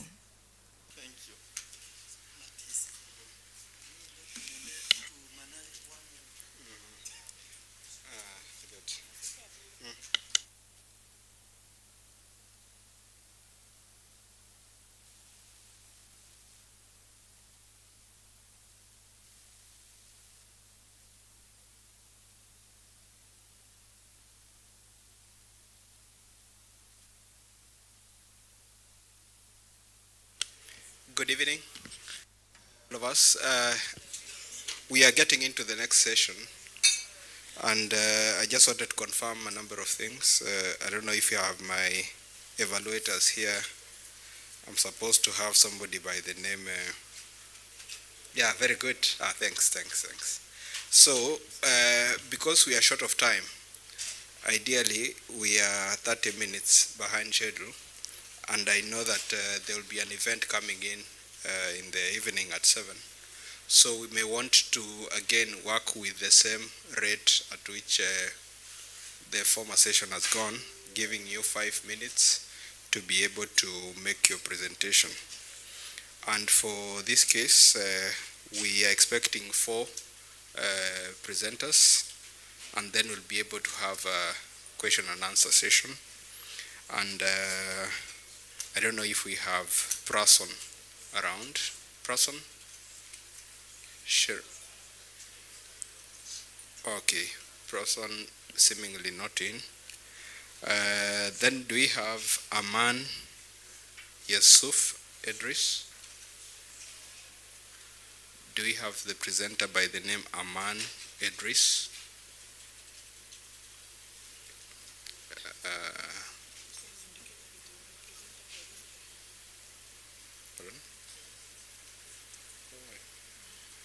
He's on to present. What was the name? Demelash, are you there? Demelash is to present on behalf of Aman Idris. Interesting. Then we get to another, Doris Abuyaguana. Okay, very good. And then Rebecca Akurinzwe. Very good. So what you do, you just come to the front. Based on what we have, we will start off with a presentation by Doris, and then we will finalize with Rebecca. But because the two are not in, we may want to just carry the next two. So then we'll have question and answer coming in later on. So for that matter, Bartola, are you in? Yeah, very good. Bartola, you can still come over to the front. And then Felix Nibona. Felix Nibona, are you here? Good, so you can also take a seat at the front. So ideally, we will be able to give you 5 minutes for you to be able to do the presentation, and we'll request the audience to take note of any clarification that they may need, and then we'll be able to inquire from the presenters. So for this case, we'll start off by the presentation by Doris Abogwana. She's going to present on outbreak of influenza in 2 senior high schools in eastern region of Ghana. Welcome, Doris.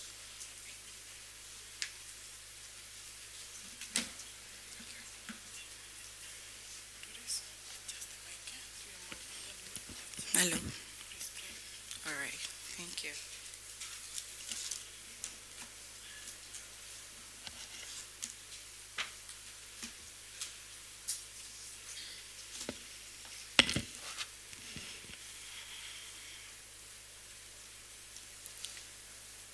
Okay. Good evening.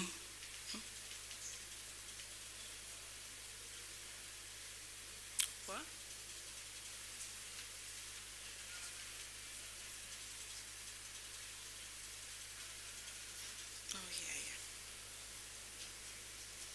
Good evening, ladies and gentlemen. My name is Doris Awajo Aidikwansa, an advanced resident of the Ghana FELTEP, and I present to you my findings on the outbreak of H3N2 investigation that happened in 2 senior high schools in the eastern part of Ghana. To begin with, H3N2 is a subtype of the influenza A virus, and it causes acute respiratory infection. The Eastern Regional Health Directorate was notified of a suspected outbreak on the 15th of May. A team was brought together to investigate this outbreak, that is to determine the cause of the outbreak, to describe its magnitude, and to identify potential risk factors.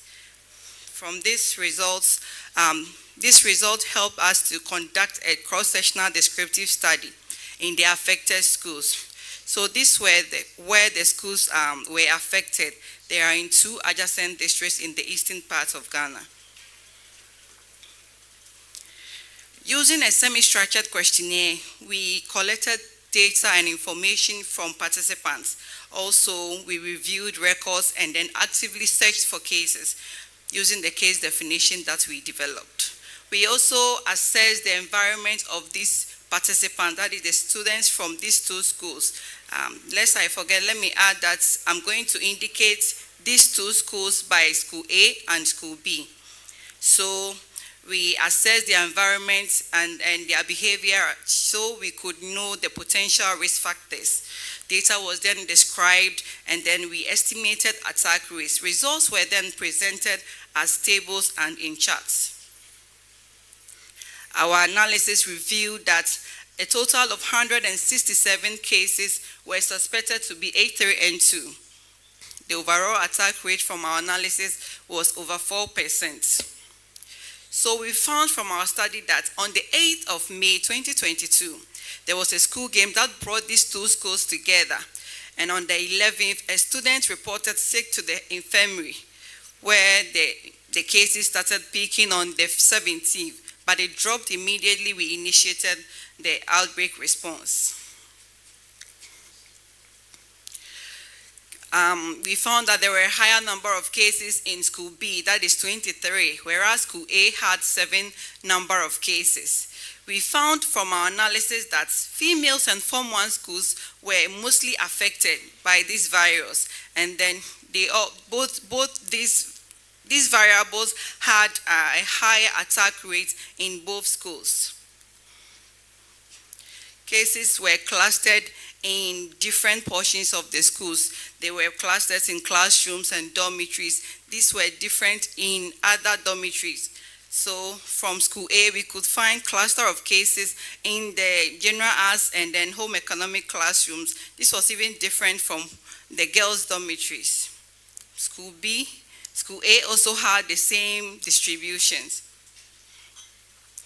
We observed that there were more students occupying a class. For the average class, we had about 60 students who were in the class, which was more or exceeded the number of students expected to be in the class.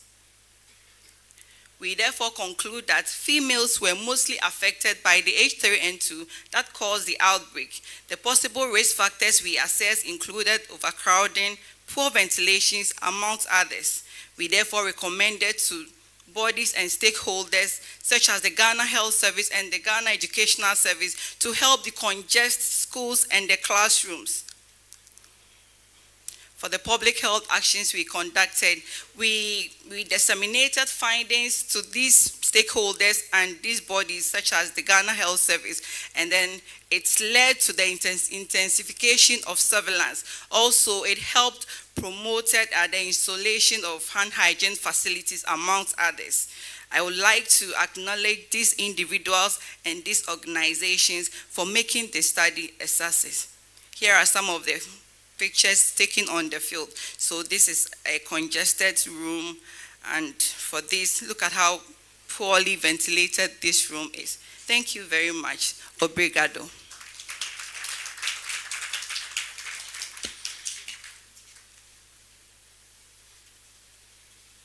Yeah, another applause for Doris. Yeah, thank you very much, and I hope you have taken your notes on what you could be able to ask her. So next we are going to have a presentation by Rebecca Akonzirwe. Rebecca is to present on scabies outbreak investigation in Hoima district of Western Uganda. And Rebecca, you can now have the floor. Remember to take notes of any issues that you may want to get clarification on. Thank you.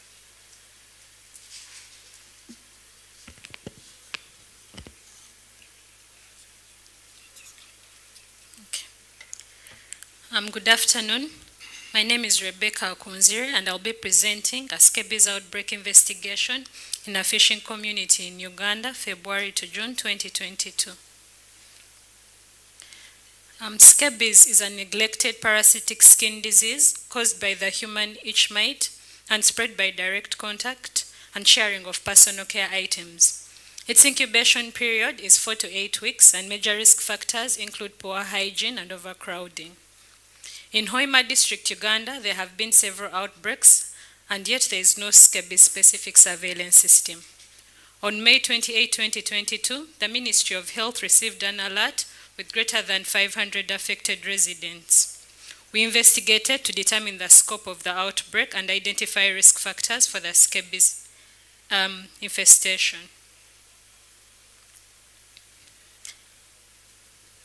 We defined a case as onset of an itchy pimple-like skin rash or crusting in a resident of Hoima district from January 2021 to June 2022.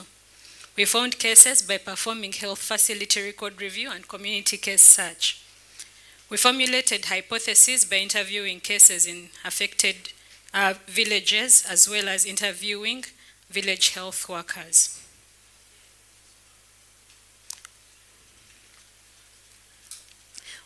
We found that children ages 5 to 14 years were most affected.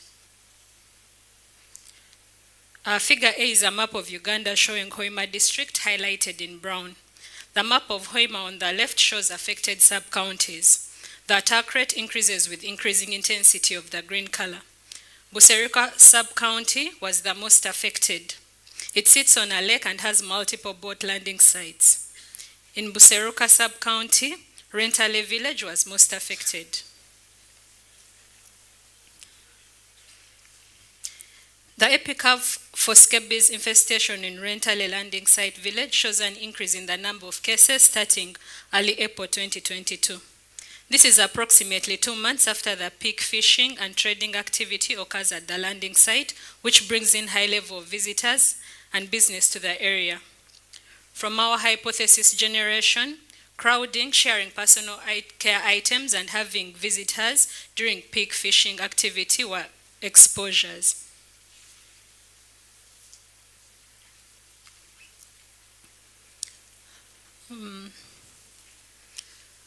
We tested our hypothesis using a case control study. A case was case status in a resident of Rentale village from June 1st to 30th, 2022. A control was a person who didn't meet the case definition and was a resident of Rentale village from April to June 2022. We randomly sampled 100 cases and 100 controls.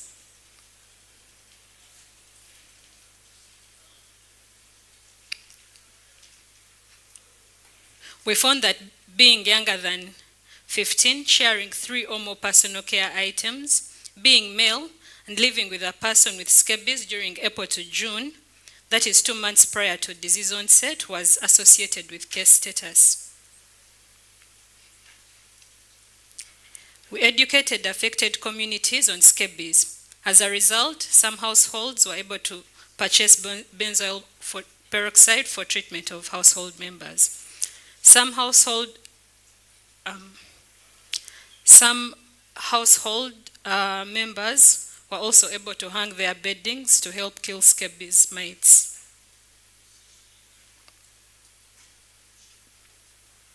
In conclusion, the outbreak in Rentale landing site was likely propagated by increased human-to-human interaction during the peak fishing and trading activities. We recommend that community leaders and village health teams educate communities about scabies transmission, especially during peak fishing and trading months. There is also a need for a scabies-specific surveillance system, for which we have applied for funding to establish. Thank you. We acknowledge CDC and Makerere University School of Public Health. Thank you.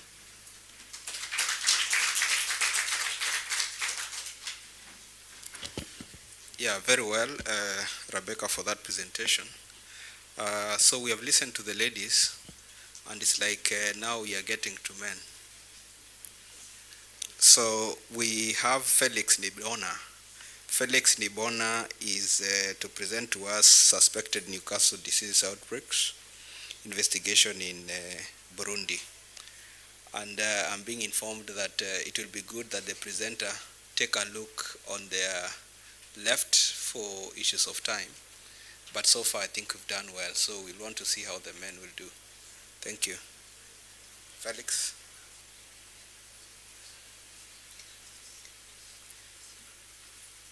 Bonsoir à tous. Je m'appelle Félix Nimbona. Good evening all. My name is Felix Nimbona. I'm a veterinary graduate from FTP, Frontline Burundi. I'll make a presentation on the result of investigation of in the Igurasazi district in Burundi.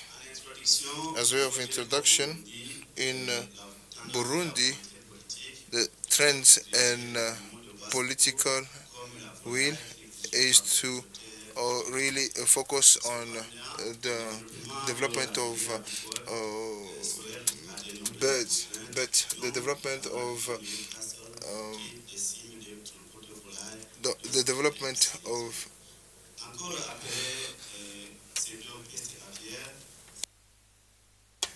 so this disease is a cosmopolitan disease, which is poultry disease, contagious, especially domestic poultry.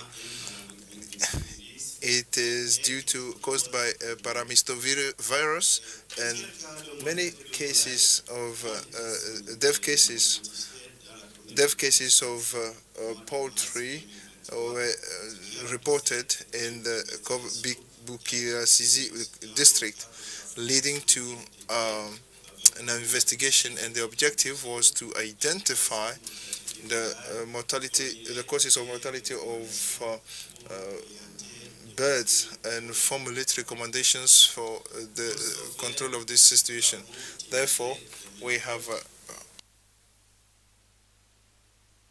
used the following methods. First of all, the study area was a hill area in Burasazi, and the period covered was 10th to 12th of March 2022. First of all, we have carried out a briefing with veterinary services in the concerned areas, and we have engaged the local population as well, especially the poultry farmers. We have also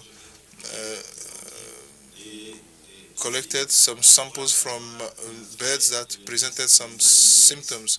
In labs, we have conducted direct and detection in order to detect the Newcastle disease in the serum. So here you can see the location of the Brasazi, and Okele is surrounded by some other municipalities. Makibo in the north, Itaba in the east and south, Buraza, and in the west, Gishubi.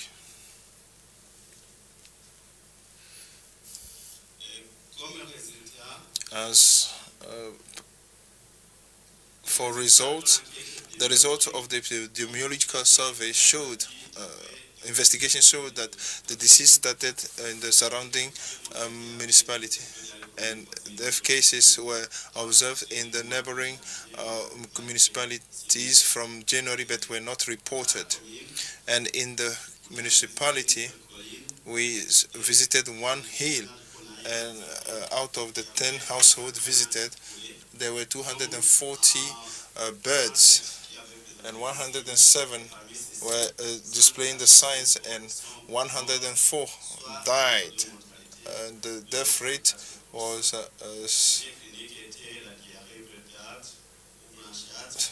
and the clinical signs were lack of appetite, drowsiness, and nasal discharge. So the autopsy showed some signs that are related to the Newcastle disease, namely hemorrhage in the intestines,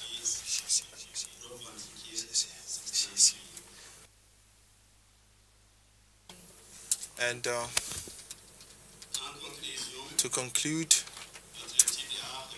our study revealed that the poultry disease rate, death rate, the high rate was due to the Newcastle disease. The investigation concluded that the disease started in the month of January on the surrounding hills, and we recommended that the infected households should be the concerned households should be disinfected, and the killing of the infected poultry that help to control or contain the disease. We wish to conclude this presentation by thanking AFENET Burundi and the Ministry of Public Health for organizing the training on field epidemiology. Thank you. Yeah, very well, Felix. Although we almost went beyond time, we may want to have then Bartola Ayana to come and present on respiratory syncytial virus outbreak investigation in Gambela, Ethiopia. Very good.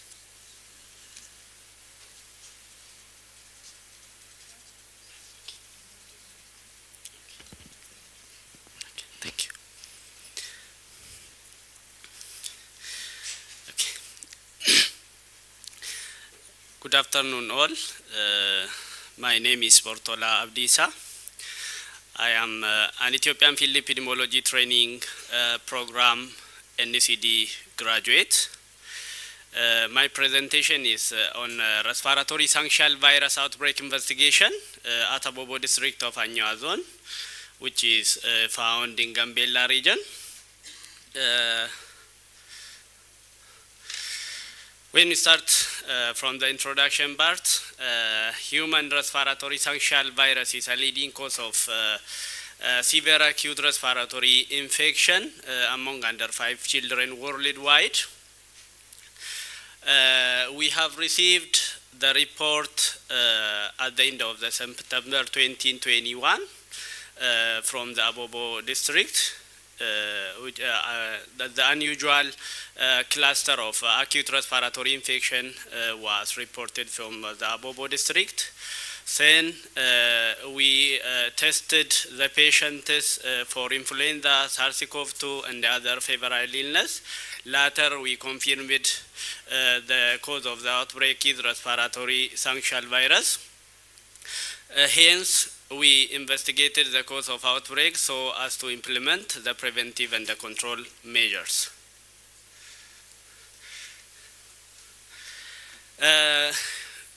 We conducted a descriptive cross-sectional study, which is followed by a case control study, which is unmatched case control. Then we took 98 nasopharyngeal samples for confirmation of the cases. Cases were under 5 children who presented with signs and the symptoms of acute respiratory infection, were found to be positive with RSV and or epidemiologically linked to the confirmed cases. Controls were children of the same age group who have no sign and the symptoms of acute respiratory infection.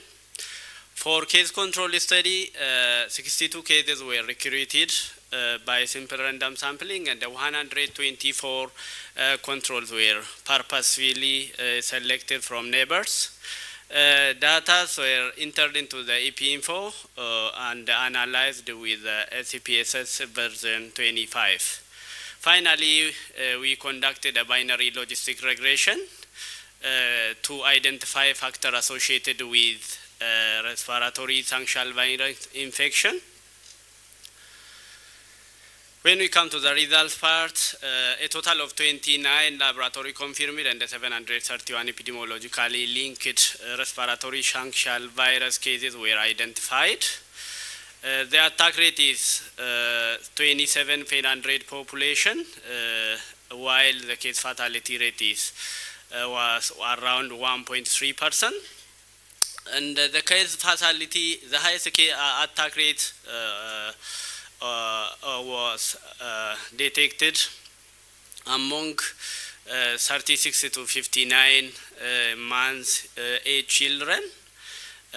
Among the 60 age affected, the highest attack rate, or 55 per 1,000 population, was observed at Wakak village and followed by Abaru.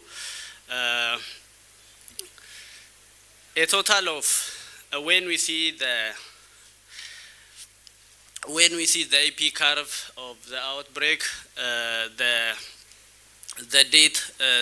outbreak was reported on September 29, and the team deployed the team from Ethiopian Public Health Institute, Gambella Regional Health Bureau, and the other partners were deployed to give intervention and investigation on November 1.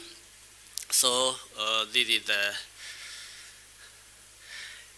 for unmatched case control, 62 cases and 124 neighborhood control were interviewed to identify factors associated with respiratory syncytial infection in Abobo district.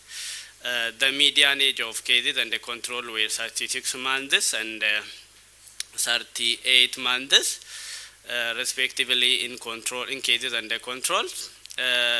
Our binary logistic regulation findings show that maternal smoking having greater than or equal to 4 children in a compound underlying comorbidities or conditions we have an association with respiratory syncytial virus infection.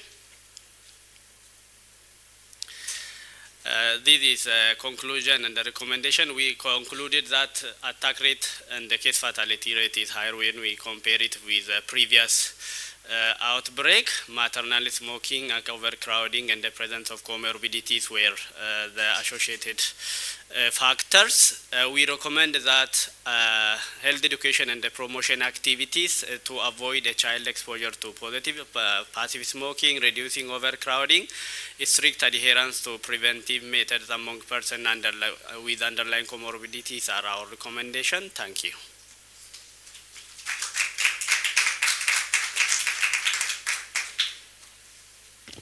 Yeah, thank you for that presentation. So we've heard from the presenters. We want to give chance to the audience to interrogate the presenters. Yes, I can see so many hands pressed on time.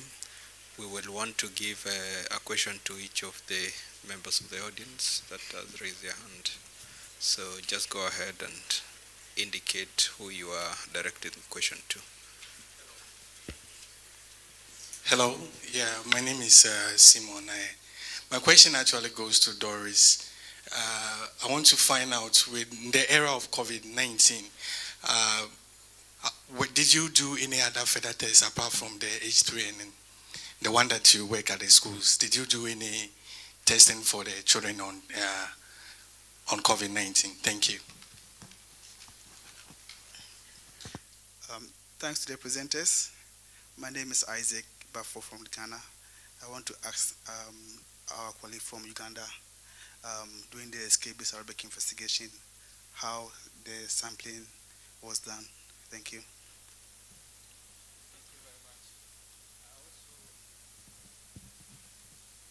I also want to use this opportunity to congratulate the presenters for the wonderful presentations. My comment is on the EPICF for the outbreak investigation. I want the last presenter and Rebecca to take notes. Maybe you should have showed us what was happening prior to the outbreak, because there's nothing showing. We can't see what was happening before and currently. After, there's no space in before and after. So let's take notes so that we can see what was happening and can also determine whether the outbreak is ended or not. Thank you.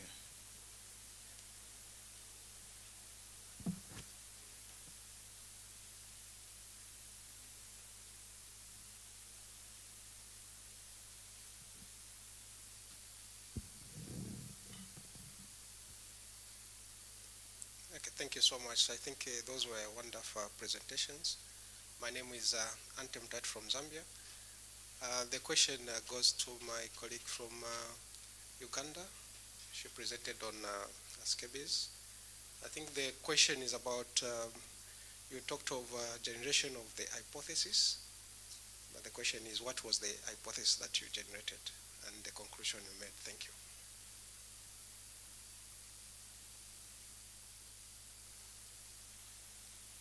Good afternoon. I am Grace Fonsan from Zambia FETP. My question goes to Ethiopia. You mentioned that you had epidemiological links with some cases.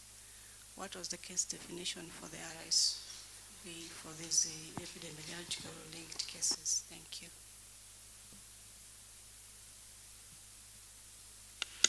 Yeah, thank you for representing gender. You know, I was just about to ask, questions are just coming from the men.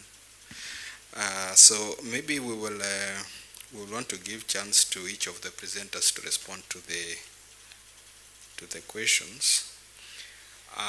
But then I'll also want to confirm if at all we have somebody called Lothukula Tula Zondi.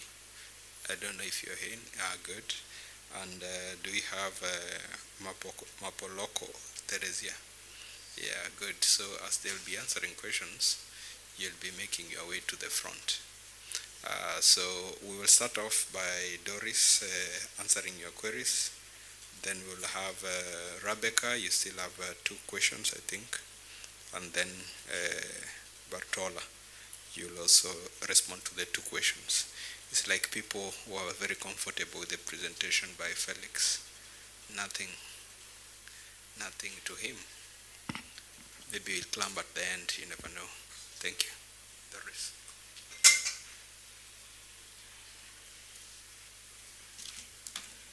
Thank you for the question. So if I heard you well, you said, you asked that, did we go further to test for COVID-19?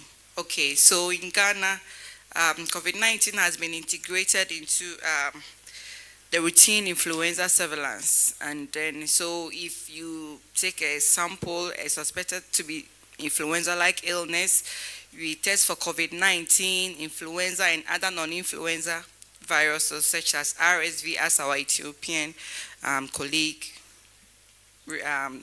presented. So the suspected samples we took, it was tested for COVID-19, other non-influenza viruses, and influenza virus. But however, it was only H3N2 which was positive. Thank you.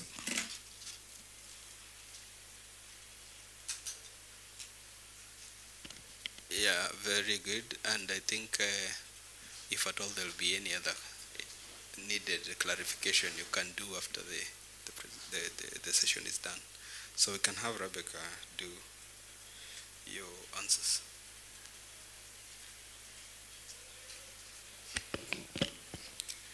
Thank you very much for the wonderful questions. For the question on sampling, so we sampled, we got a list of households in the village, affected households in the village, and the non-affected ones. And then for the affected ones, we had 312 affected households versus 102 that were not affected. So the ones that were affected, we did, the first household, we did simple random sampling, and we chose one person from that household by giving them simple ballot, to give them a number and they pick. The one with the lowest is the one we took. And then from then we got every third household until we got 100 people. And then for the controls, we enrolled all the 100 since there were 102. For the question regarding what our hypothesis was, so we did hypothesis generating interviews with the cases as well as the village health teams who are also the community leaders. And we hypothesized that having had a visitor during the peak fishing and trading months, and also crowding, because they said during these months people come and stay with them, so we also hypothesized that crowding was associated with scabies infestation, and we concluded that these factors were indeed associated with scabies infestation from our case control study, as well as the descriptives. Thank you.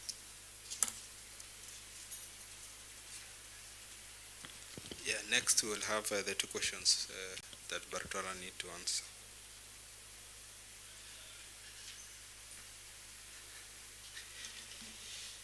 Okay.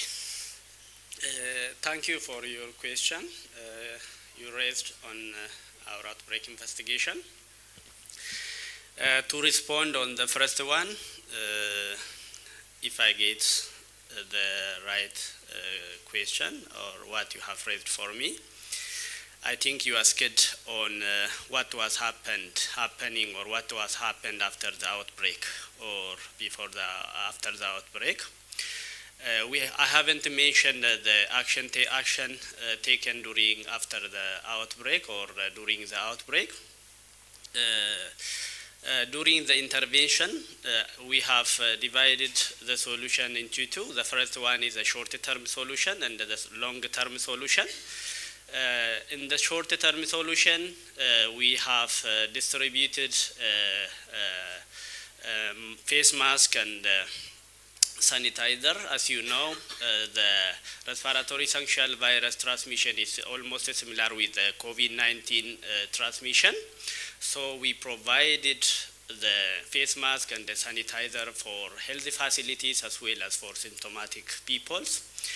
As a long solution, we have provided training for health extension workers, so those who are working in those villages, and also we have conducted a mobilization to give health education for the community at different levels.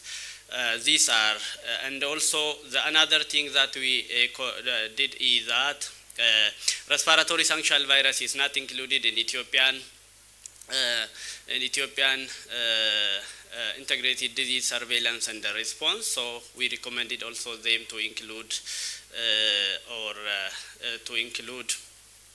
this respiratory syncytial virus into the surveillance system. When I come to the next question, which was raised from there, she asked me about the case definition of the RCV. As you know, the respiratory syncytial virus has no standard case definition. We have discussed on that. For example, the respiratory syncytial virus, the primarily infections of the respiratory syncytial virus manifests clinically as pneumonia, bronchiolitis, and upper respiratory infection. So we decided to use the acute respiratory infection. So based on our laboratory confirmation, we tried to identify or rule out other respiratory viruses, which is pneumonia, COVID-19, and other respiratory diseases. So we haven't get a single cases of those respiratory diseases, so we confirmed that if we use acute respiratory infection case definition, we can easily identify the respiratory infection. Thank you.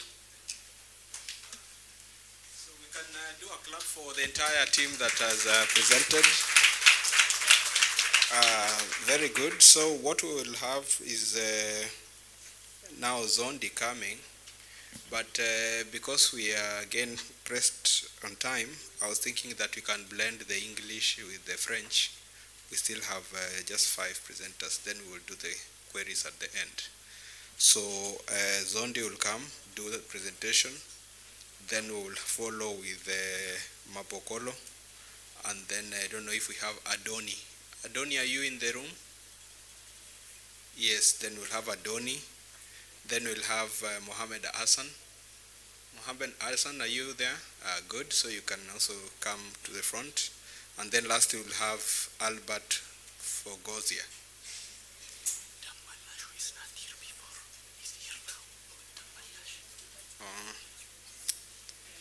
Right, come to the end. Yeah, come at the end. So Albert Fogozia. So, ladies and gentlemen, we have Zondi presenting on suspected waterborne illness outbreak in South Africa. Thank you. You can have the floor. It's 5 minutes. Remember to look at your extreme left, and the audience, remember to take note of any issues that you may want clarification on. Thank you.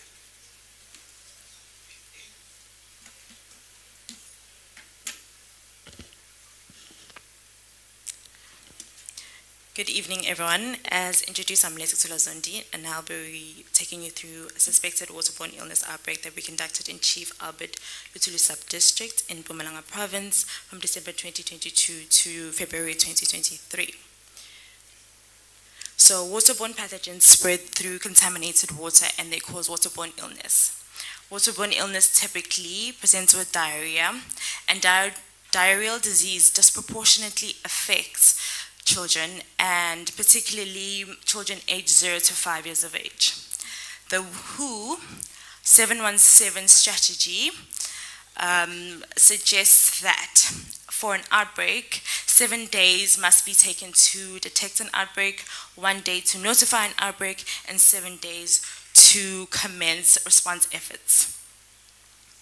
On the 16th of January 2023, the Mpumalanga CDC unit received an alert of an increased number of diarrheal disease cases reporting in a district hospital. And on the 17th, an outbreak response team was initiated and activated, and on the 18th, field investigations commenced. So the objectives of our outbreak were to determine the magnitude of the outbreak, the source of the outbreak, the factors associated with hospital admission, as well as to recommend and institute prevention and control measures. Our map here displays Chief Albert Lutsuli. Chief Albert Lutsuli is a sub-district within Khartsebande, and Khartsebande is one of 3 large districts in Mpumalanga province. We conducted a cross-sectional study where we defined a suspected case as anyone experiencing gastroenteritis-related symptoms that presented to a healthcare facility within our study period. A confirmed case was defined as a suspected case with a laboratory-confirmed diagnosis of a waterborne associated pathogen. We conducted in-person interviews in healthcare facilities. We also reviewed hospital medical records and primary healthcare facility diarrheal line lists. The data was captured onto Microsoft Excel and then imported into Stata, where we clean, deduplicated, and analyzed the data. We calculated descriptive statistics and attack rates. We conducted multivariable logistic regression analysis to determine factors associated with hospital admission, where we reported adjusted odds ratio and confidence intervals. We collected clinical stool samples and tested them for waterborne pathogens. Water samples were also collected at the district hospital, the primary healthcare facility, as well as the water purification plant. Above that, we also assessed the water purification plant.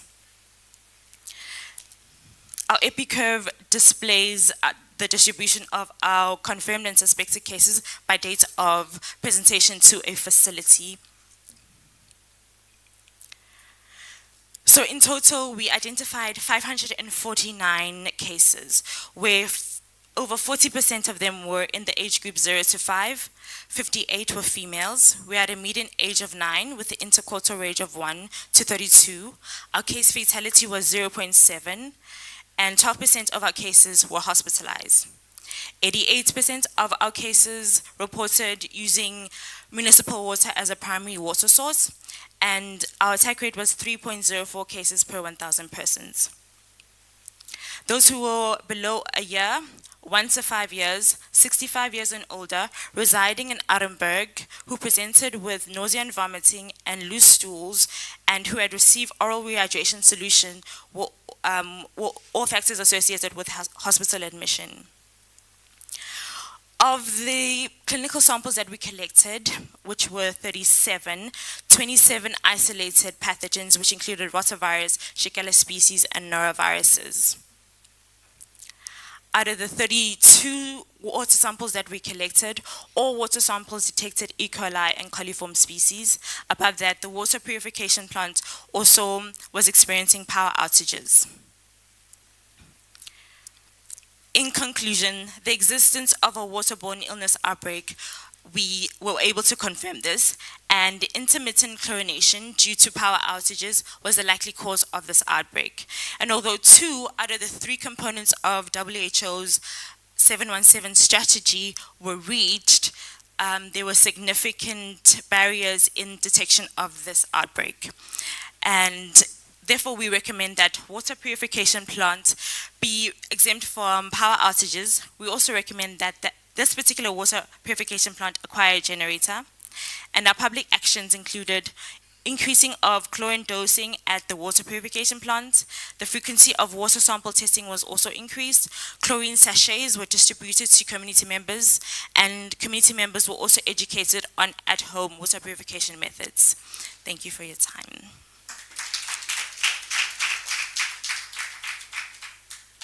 Thank you, Zondi, for the presentation. Next, we will have Mapokolo presenting on the suspected foodborne outbreak in southern Zambia. So Mapokolo, you can come over.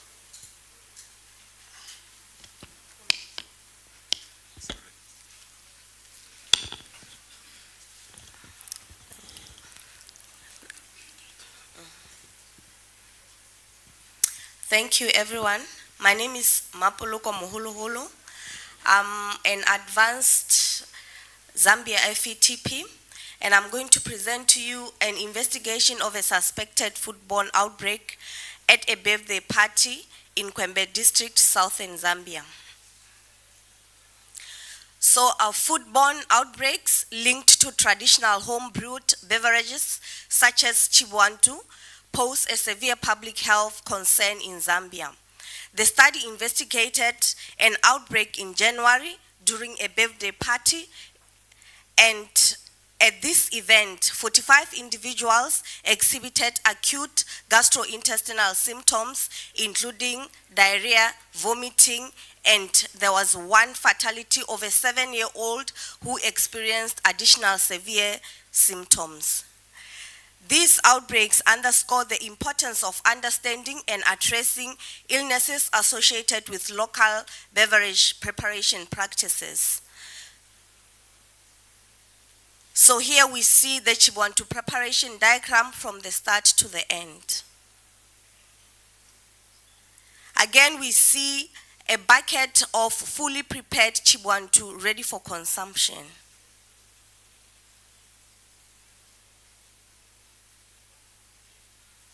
So in our methods, we did a descriptive study. We reviewed facility registers, patient records, line lists, and interviewed party attendees using a structured questionnaire. And the suspected case were defined as individuals experiencing gastrointestinal symptoms within 72 hours after the party in Kwembe District in January 2023. And then we constructed EpiCath and used Fisher's exact test to examine the association between Chibwantu consumption and illness. And Chibwantu samples were sent for toxicological analysis. This is a map in Kwembe District that already shows the distribution of the cases in Kwembe.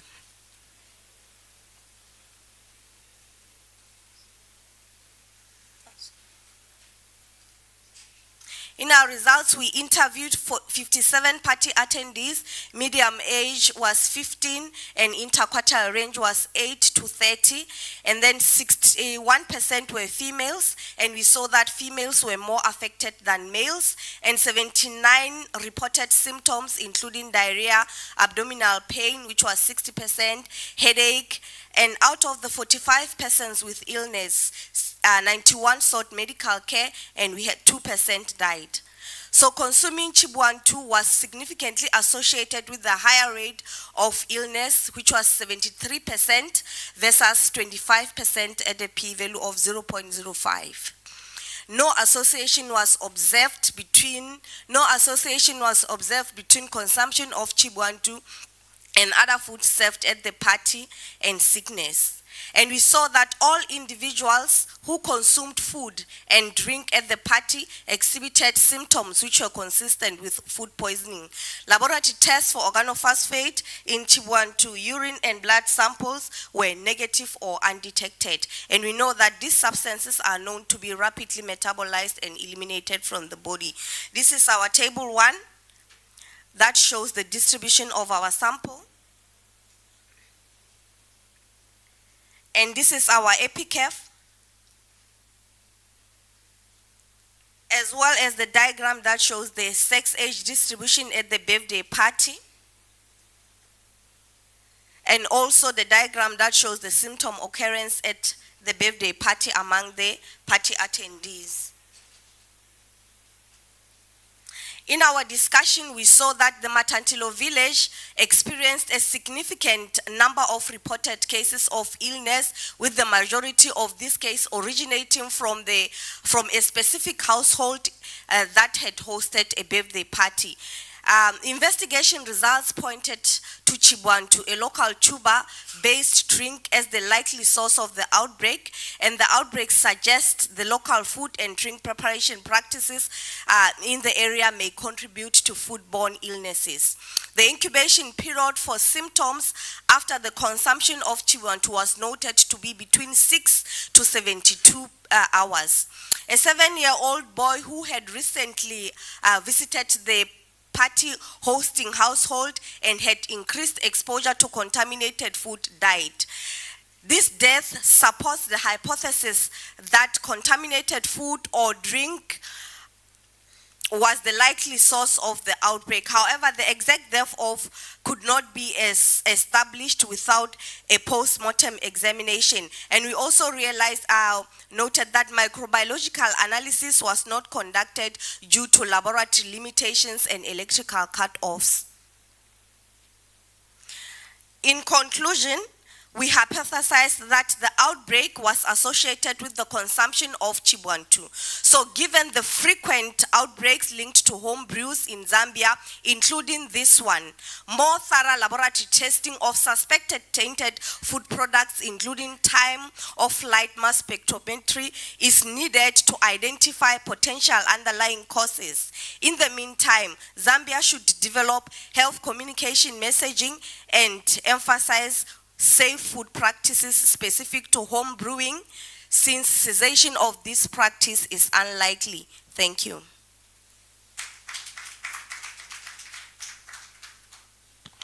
Yeah, thank you, Mapoloko, for that presentation. So because I don't really know French, we have Adoni. He'll be able to indicate the title of his study. Thank you. Adoni.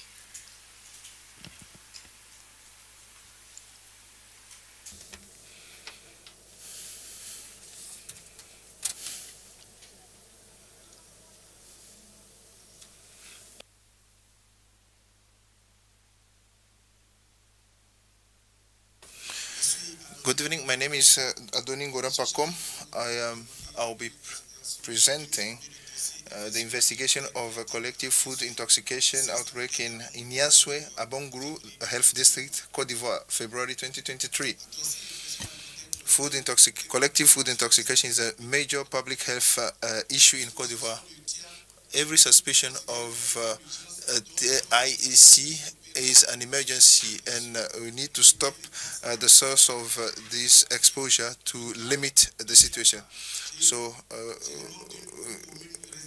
when we saw the outbreak of a food toxic intoxication outbreak, an investigation was conducted. The objective was to describe the cases and look for similar cases in the community and look for the origin of the outbreak and set up control and prevention measures. To achieve this objective, we have adopted the following method. Descriptive method of cases. We have defined a suspect case as every person living in Nyeswe who have consumed, who have eaten food served on the 20th of February. A questionnaire was distributed to collect social, demographic, and clinical variables. Sample of food remains and vomiting were sent for analysis or in the lab. So data were analyzed through Excel and AP-Info7. Here are the results of our analysis. In total, six people have eaten the food and 5 were admitted to the hospital, showing an attack rate of 83%. 5% who were hospitalized were passed away. The lethality or fatality rate is 100%. The median age is 12, and the ratio sex is 1 man for 5 women. And the symptoms displays is vomiting 100%, diarrhea 60%. Consumed food was rice and peanut sauce, and incubation period was 6 to 24 hours. Now, case description. The median age is 12, and the age group goes from 9 to 20 years old. The sex ratio is 1 man for 5 women, and the most affected group is 0 to 14 years, representing 83 cases, and the female were representing 83% of the cases. Vomiting, 5% of cases, followed by diarrhea. And incubation period is 0 to 6 to 24 hours. And all the cases are living in one household in Yeswe. To conclude, the fatality was high. No additional case was detected. The young girls were the most affected, and Kabato is the food, the affected food, and the laboratory has confirmed that the food contained a toxic substance. So all the cases should be treated following the protocol, and keep pesticides away from food, and respect the measures adopted. For public health actions, we have sensitized the population on food hygiene and conservation of food, and the adoption of prevention method. And I wish to thank the Ministry of Health, the FETP coordination, CDC, AFENET, and thank you all. Merci, merci. Thank you very much. Next, we will have Ibiro Hassan. Yeah, you can come and do your presentation. Then next will be Albert.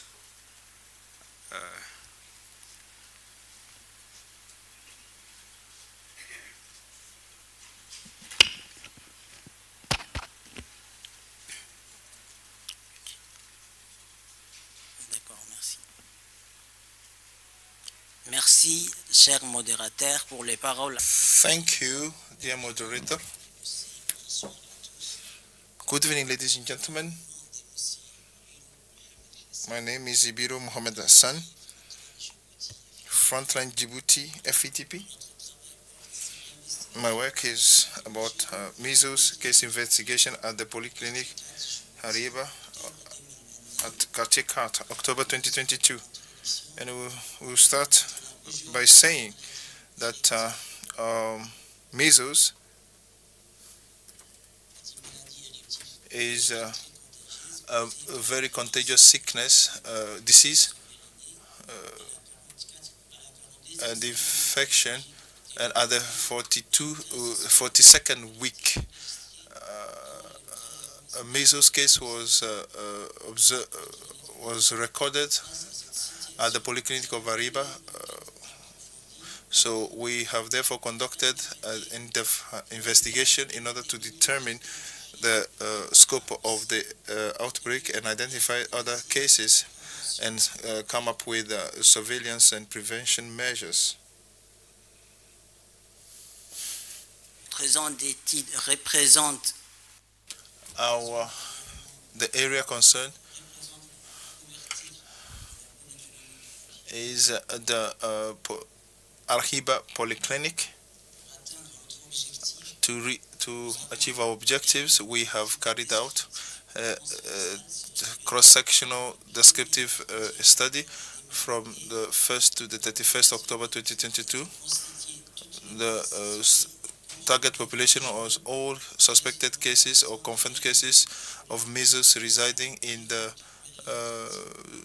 neighborhoods of the Arhiba Polyclinic. During our studies, we have collected our data through desk review and the registry of the laboratory, and through interviews within the community using an investigation form. And we targeted people aged between 0 to 59 months. And we have analyzed our data through Microsoft Excel 2016, and the statistical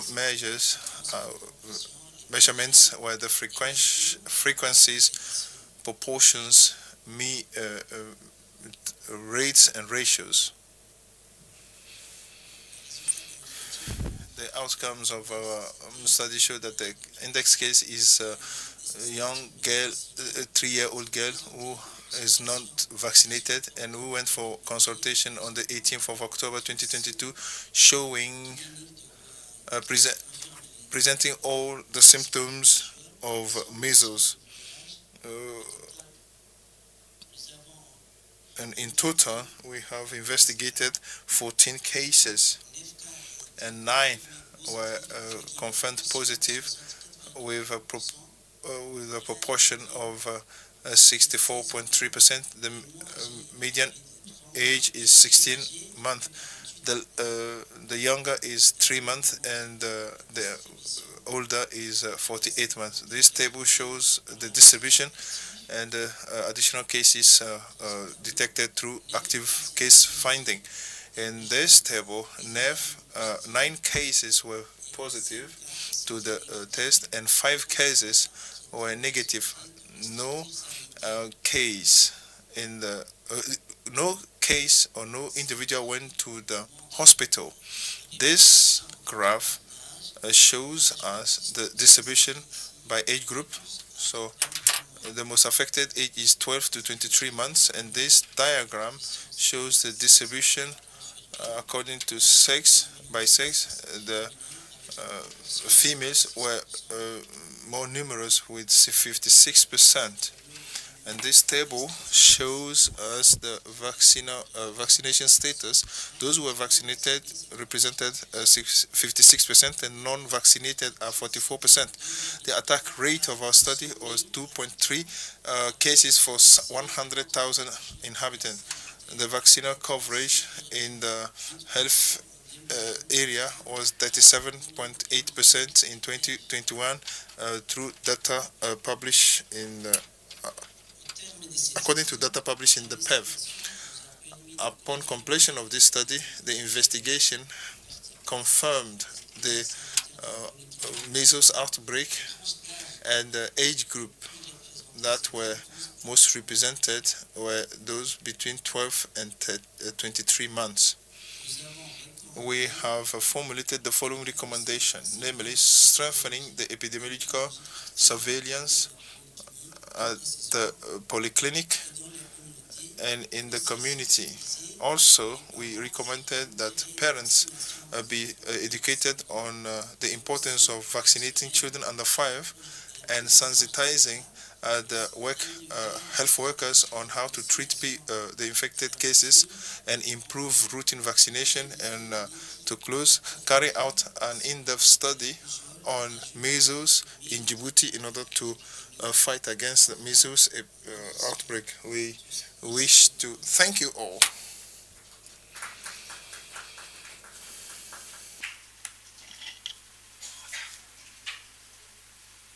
Yeah, thank you, Hassan, for that.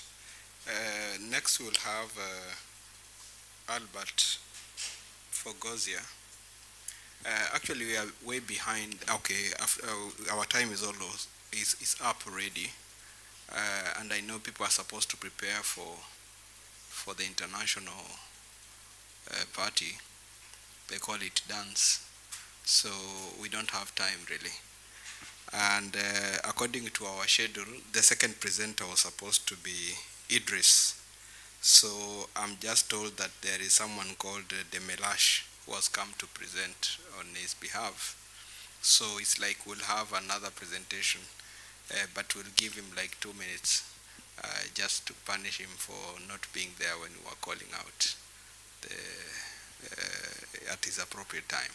So we can have Albert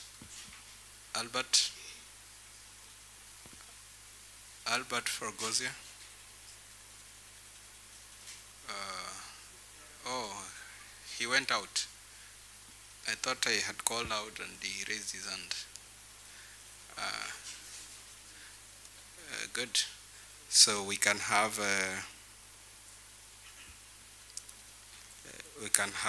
Demelash. Demelash, you're there to present for Idris. Then we are better off. We can have then the questions that you have jotted for the respective presenters. So what you do, you just, of course, we have the microphones round. I already see there's somebody. Just indicate the question you are directing to which particular person or presenter. Thank you very much. My question goes to the first presenter. I want to know exactly what the pathogen are responsible of the waterborne disease in the community. Because your study show that the blood testing find out the water virus, and the environmental sample find out the E. coli. I want to know exactly what pathogen or germ are responsible of the outbreak in the community. Thank you very much.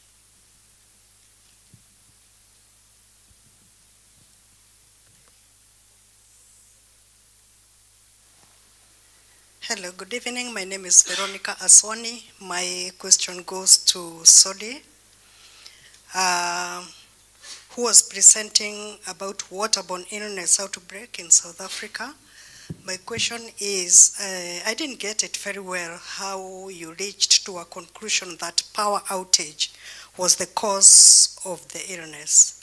So therefore, was it a direct cause of the illness, and if so, how? Thank you.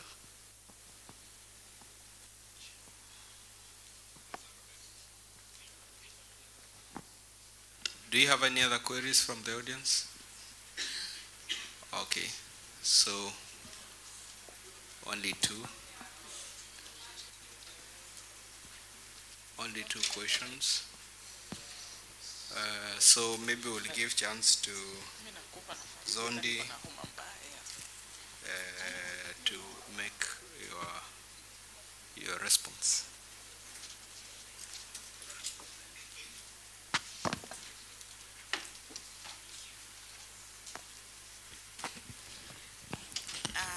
Thank you for your questions and taking an interest in our outbreak investigation.